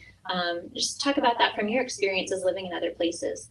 So as you know, I love Tallahassee, and so I'm happy to brag on it. I think Tallahassee is a great place for this to start, but also for this to grow. And we have a very tight medical community, though we are really the largest medical center. If you think about Tallahassee's position in the Panhandle, you have to go 4 hours north to Atlanta or over to Jacksonville or Pensacola to find anything even comparable, or down to Orlando.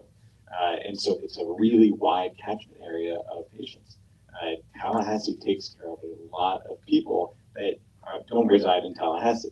That's why we travel to South Georgia, because not all my patients can travel to Tallahassee. But Tallahassee, especially when it comes to the big hospital systems, takes care of all of that. And I think Tallahassee is a special place when it comes to the collaborative community. Obviously, we do have this entrepreneurial community, and just we have people who are well versed in government relations because we happen to be in the state's capital, and so we have that resource available. Shout out to Josh. But we do, and so we have all those resources available when it comes to a medical community, an entrepreneurial community, our tech community. That Tallahassee is a special place, and it would be almost impossible to do this in Brooklyn. From talking about places I've lived before, it's too spread out, too dense, there's too much. But if you were to try to do this in Tipton, well, me and the other three would be like, okay, it's almost not on the scale that we would actually need to make this scalable. So to me, Tallahassee is a wonderful place, but the perfect place. I was just going to add on the tech side. I think there's a lot of great tech companies here. We have like the Mag Lab. We also have 2 major universities and other smaller colleges.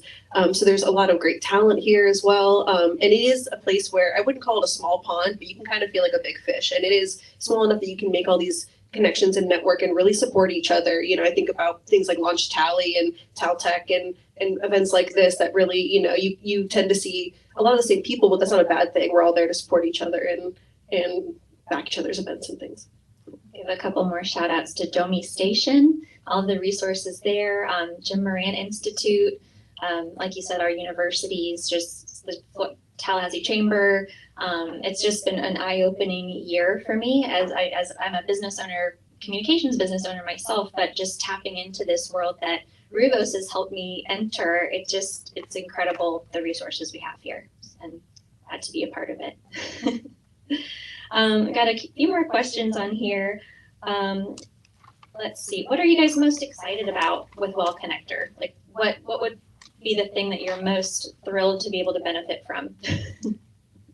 This is so easy for me. I mean, it's my patients. It's my patients being able to come in and not having to worry about that, or not having to spend their 30 minutes, whether that's at home, whether that's in my office, filling out paperwork. And so many of my patients have challenges. They cannot see, or they cannot write because of arthritis, or they're having trouble remembering, or something just got changed. They could have just gone to their hematologist or their cardiologist, and a medication that is difficult to pronounce could have gotten changed. And so the ability to change that and save that information, and then they don't have to worry about it. The amount of times a patient comes in, I was on warfarin, it was 5, it might be 10, or it might be 2.5 now, I'm not really sure. That makes a big difference, right? That's a blood thinner that can really make a big difference depending on what dose you're on. And so I would just love for my patients to be able to come in and not have to worry about that, and just make that, like you said, if you can make that pain point easy, that makes a world of difference. Awesome. I'm obviously excited to use it myself, but I am just excited to see how many people it's going to benefit. You know, in our research, we talked to a lot of people who, I would say pretty much all of them were like, I would use this tomorrow if I had it. You know, we talked to people with really complicated medical histories. You know, you hear the idea of somebody carrying on a binder or carrying on a bag of medication, and just the idea that they don't have to do that anymore. Or, you know, we've talked to a couple of people who are mostly independent, but one, she had poor eyesight, and so filling out forms at the doctor's office was hard. She had to bring somebody, but if she can make sure that information is accurate ahead of time, she can gain a little bit more independence in her life. Or, you know, I think about someone like me who, I'm getting older, my dad's getting older. Someday I would like to be able to make sure that I can take care of his healthcare as well. And that's a feature I don't think we've mentioned before, is the idea that you can have dependent management. So, you know, one of the owners of Ruvos has 6 kids, so making sure all the information is complete and accurate and ordered. And yeah, or just people who are busy, you know, like if you have 30 minutes at home while you're watching TV to fill out your information, that's a lot nicer than having to rush to the appointment. We talked to a lot of people who are like, I just don't fill it out if I don't have the time. And that just means that's incomplete data for the doctors, which is, you know, sometimes worse than having just a little bit, or, you know what I'm saying? But yeah. So I just think there's a lot of really great use cases that this will benefit a lot of people. Definitely pulling apart that puzzle when somebody doesn't know what eye surgery they've had. They don't know what retina surgery they've had, and if it's in Brazil, and trying to really work backwards and trying to figure out where the next step is. I agree that I'd like to not have to solve that puzzle. Well, I am excited, like you, to see other people benefiting from this, especially some of the people we've spoken to in the past year who are like, this is going to help me or a family member. But I'm excited to go to the doctor and feel like a new physician who is meeting me for the first time already has a clear picture of my health without the frustration of having to confirm, yes, that's right, yes, that's right. So they can look and see, so Allison, it looks like XYZ. Yes. Thank you for knowing that immediately. And I've had some fantastic doctors in Tallahassee. We have a wonderful medical community, but you know, one in particular that actually had a notes app on his phone with my medical information, and that's obviously not secure. That is not necessarily accurate if it's from a year ago. So despite all of the technology that we have and all the ability that we have in 2023, I'm just so excited that this is hopefully going to catch up with what we're capable of and help a lot of people. So I'm excited too. If we have some time, I'd love to open the floor to some questions. Anybody in the audience? Krista? Is this working? Okay. So first of all, I want to say my husband is probably one of the youngest frequent flyer patients at your practice. So thank you for what you do. He would probably be using the app.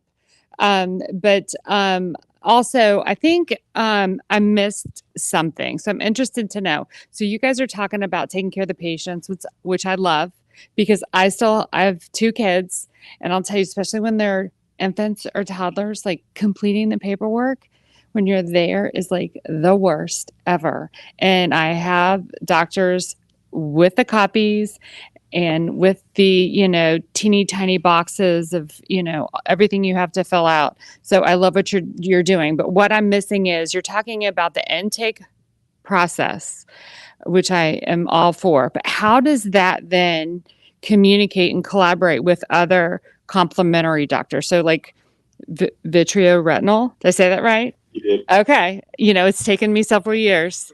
How do you then collaborate and correspond from a paperwork records perspective with an ophthalmologist or optometrist to track complementary eye surgeries that you guys all need to know about? Is it connected through a well connector, or is that in part of phase 2? Yeah, so that would be a later phase. That's sort of like both interoperability and kind of that ingest and what's the word I'm looking for? The back and forth, whereas, you know, say that you go get a lab work done, it then gets sent to your Wall Connector app. That is in the plan, but that's later. feature. For now, all the information is going to be stored locally on your phone, so it would be all under the patient's control. So they would have to manually enter everything for now. But we also probably should have mentioned the way the actual app works. So the idea is you'd be able to go in, and it would have to be a Well Connector participating provider. So we're hoping that through pilot partners and getting kind of word of mouth through some of the local community, we can kind of create like a cyclical. Patients have it, they want the doctors to get it, the doctor has it, they want the patients to get it. So that's how we'll be able to spread. But then from there, you'd go in, you'd have your information filled out, you'd open up a QR code scanner, scan the QR code, and would then start the process of sending your information over to your provider. And they would have a limited time to actually pull that information, so it's not just sitting on the ether, and would be using what's called end-to-end encryption, which is stuff that people smarter than me work on. But basically it would mean that we wouldn't even be able to access your information at any point. It would all be stored locally on your phone, like encrypted and then sent over to provider. But then eventually we would like them to be able to, we're going to do the EMR and EHR integration, and eventually we would like it to be able to, like you said, if you went and got surgery somewhere else, it would then get moved to your Well Connector apps. The next time you went to the next doctor, that information would get moved over as well. Okay, so I love that. So I already know that one of my family's doctors is going to be on the Well Connector app, because that's you, Dr. Farber, or your practice. But here's my next question. How do we get our other providers on this app? Because how can we as a community tell our doctor's office, you need to get on, you need to be part of this community and Well Connector? So I think it's going to be two-pronged communication, but at some point, it'll make sense for us to have a sales team that's really meeting directly with doctors' offices. It's also going to be created through patient demand. So because Well Connector will be free and useful, regardless of whether a provider is using it, there's still going to be some utility in being able to control your information and not have to bring a binder with you. So for someone with very long lists of medications and allergies and surgeries like myself, to not have to handwrite with carpal tunnel all that information, but to be able to share that eventually is going to be a value, but still to not have to bring a binder with me with all of that is going to be a value. Or dependent management with that type of information. But if your patients are saying, hey, you don't have Well Connector yet, there's going to be kind of that organic growth in addition to sales team. But as a community, again, getting back to why Tallahassee is so perfect for something like this, we've had such a great reception from the concept. And a lot of folks have said, we're ready to use it when it's ready, like just keep us posted. And then there are certain audiences where we're really going to make a concerted effort, memory care, or people with special needs, or certain populations where we really want to help onboard them with Well Connector and really go and help make sure that they have all their questions answered. And if we can make this successful here, it really creates a template for even other communities beyond Tallahassee to be able to use it. You have a question here? You've already answered like 3/4 of the things I had on my mind. First of all, I've been taking care of my mother-in-law for 17 years. She's 97 and she has complained the whole time. And when I first got her here, I was appalled at the number of medications that she took. And a lot of them were over the counter. And I'm like, you don't need that. Well, that's another story. But I made a spreadsheet, 6 pages, doctors' names, medication names, procedures that she's had in the past, because you got to know all the procedures. And then here I am 17 years later, still taking the spreadsheets and the binder. So I thank you very much for this concept. But the first doctor's appointment I went to is, why can't you just contact that other doctor and find that out? So now I was committed for the rest of her life to take her to every single appointment and explain to them about the warfarin being changed back to the other one, the regular name one. Thank you. I usually know them, but you get to the point where you're just so mixed up. Now, this app, is it going to take up all the storage on my phone, or am I going to be linking to something else? Because let me tell you, she's got a big file. In the first phase, it's all going to be stored locally, but eventually, as part of an upgraded service, there will be cloud storage. It will have a small fee, but that's because it has an overhead cost. But eventually, yes, you'll be able to store everything in the cloud, so you don't have to worry about it taking up space on your phone.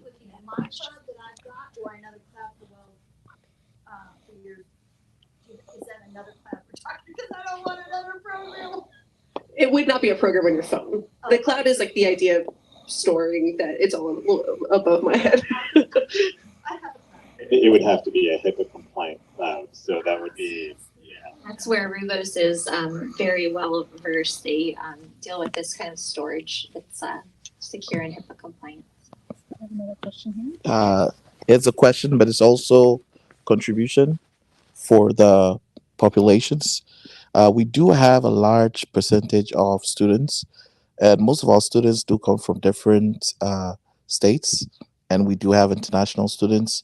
And so I know you've already considered it, but this is one of the places that we can get the ball rolling when we go live, because they already use apps anyways, and their parents will be concerned that their right health information is being captured. I'm sure the doctor can speak about that. Students being rushed to ER, and you don't know their history, and what happens is you have to treat them, and their mom comes in there after 4 hours and said, "Oh no, you shouldn't have done that for my child." I have been involved in some of those, and having gone to Florida State, it was called Staggered Help. I don't know if it still is or not, but I think that's a great idea. Students are used to using apps. If it was part of the intake process when you had to get your health, you had to fill out health forms for college.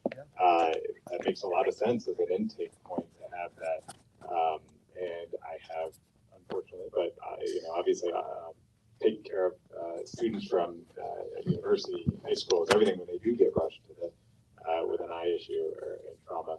And most of the time they aren't able to answer questions, or it's limited, and you can't get a hold of the parents because they are out of town. So I agree, that's a great thought.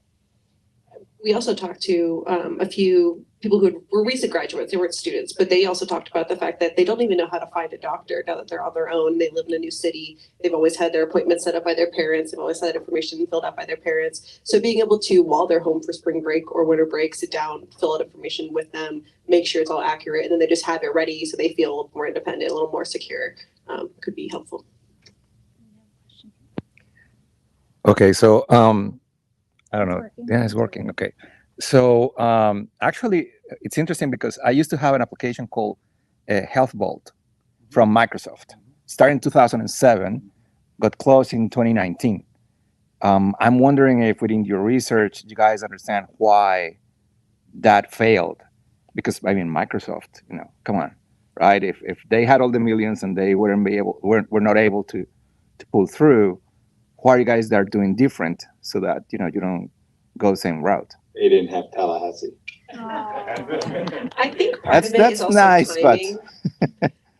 After we've all experienced the pandemic, and healthcare has become a lot more in the forefront. A lot more like telemedicine. I know I've personally gotten a lot more digital forms. They usually end up printed anyway. But I think a lot of people are more ready for something like this. A lot of things have gone touchless, contactless since COVID began. So I think that's part of it. And also, as we said earlier, a lot of places are trying to do everything at once. And they think because, they are Microsoft, why not solve every problem at once? But a lot of times that can be a big hindrance because all of a sudden nothing's really getting paid special attention to. And it's not focused on the patient. A lot of times it's focused on, like I said before, billing or something that's going to make money, but we're more focused on the community and the fact that Eddie always says healthcare is local. So I think us starting local and having that community first perspective, I think will be beneficial in the long run. Yeah. And I have a follow-up question. So the other thing is,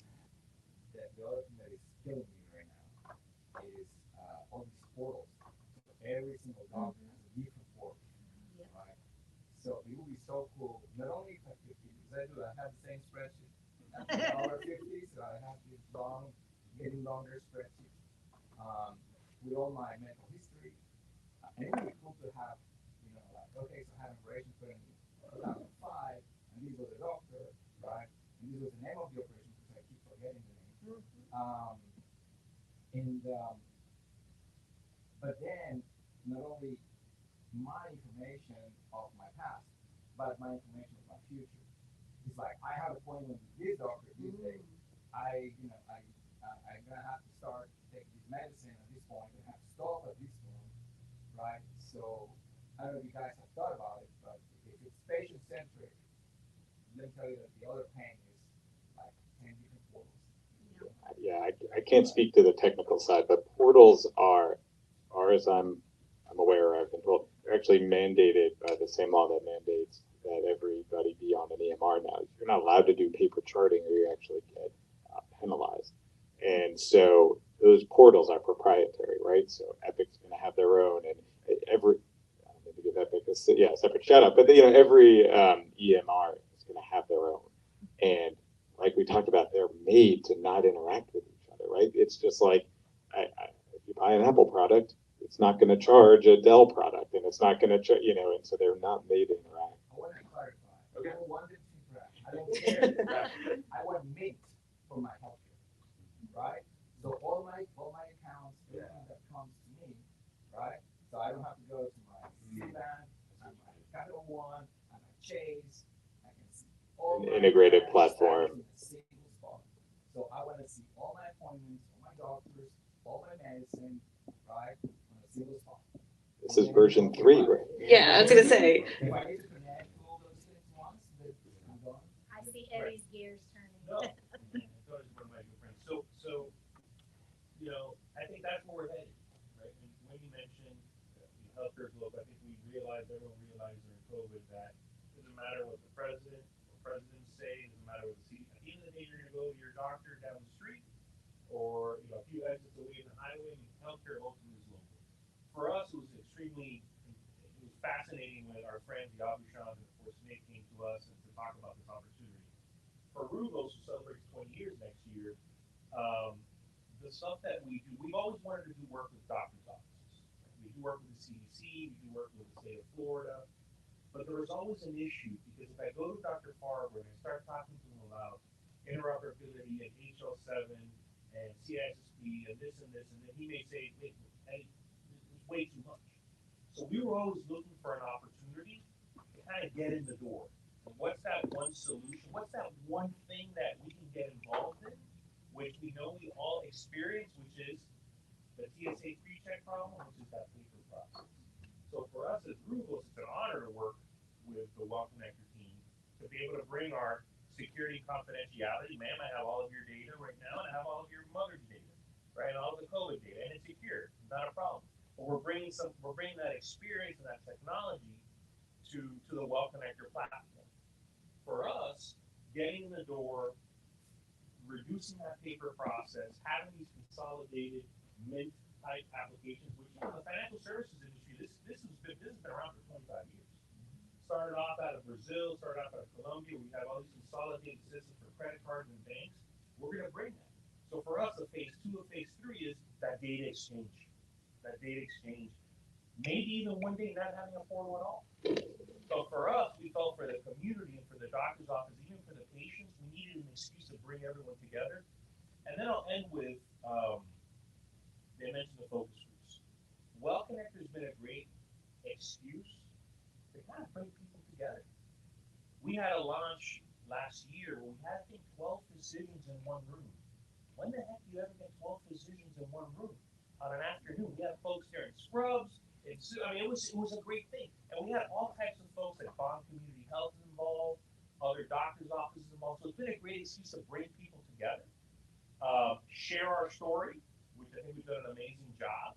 And now, kind of our last mile is finish the actual application, the techie part, and then get it in these doctors' offices. So instead of us standing here in a wonderful panel, you can actually experience it at your own doctor's office. And we're confident that you're going to experience that in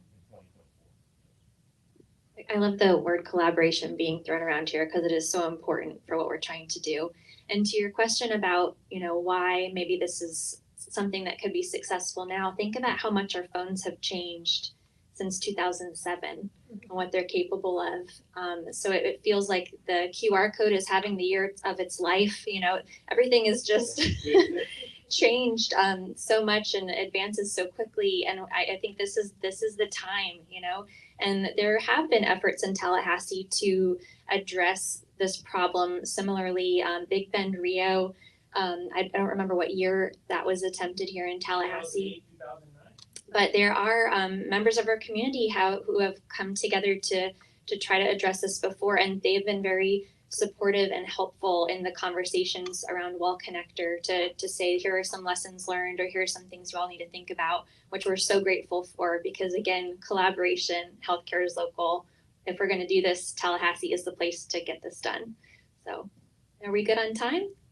All right. Well, thank you guys so much. I just wanted to close with ways to follow Well Connector and support us if you're interested.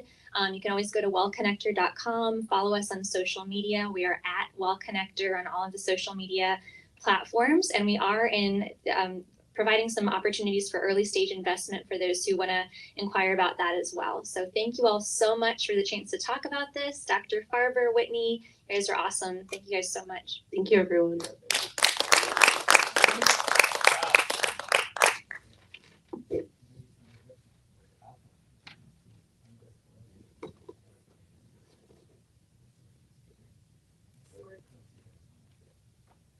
Well, thank you everybody who came here in person and those online. This was our last event that we'll be streaming. The next and final event for Startup or Impact Week will be at Amicus. Come have a beer with us, celebrate all these incredible events, and we hope to see you there at 5:30. Thank you and have a wonderful weekend. Thank you for everything. Thank you, Robert. Robert,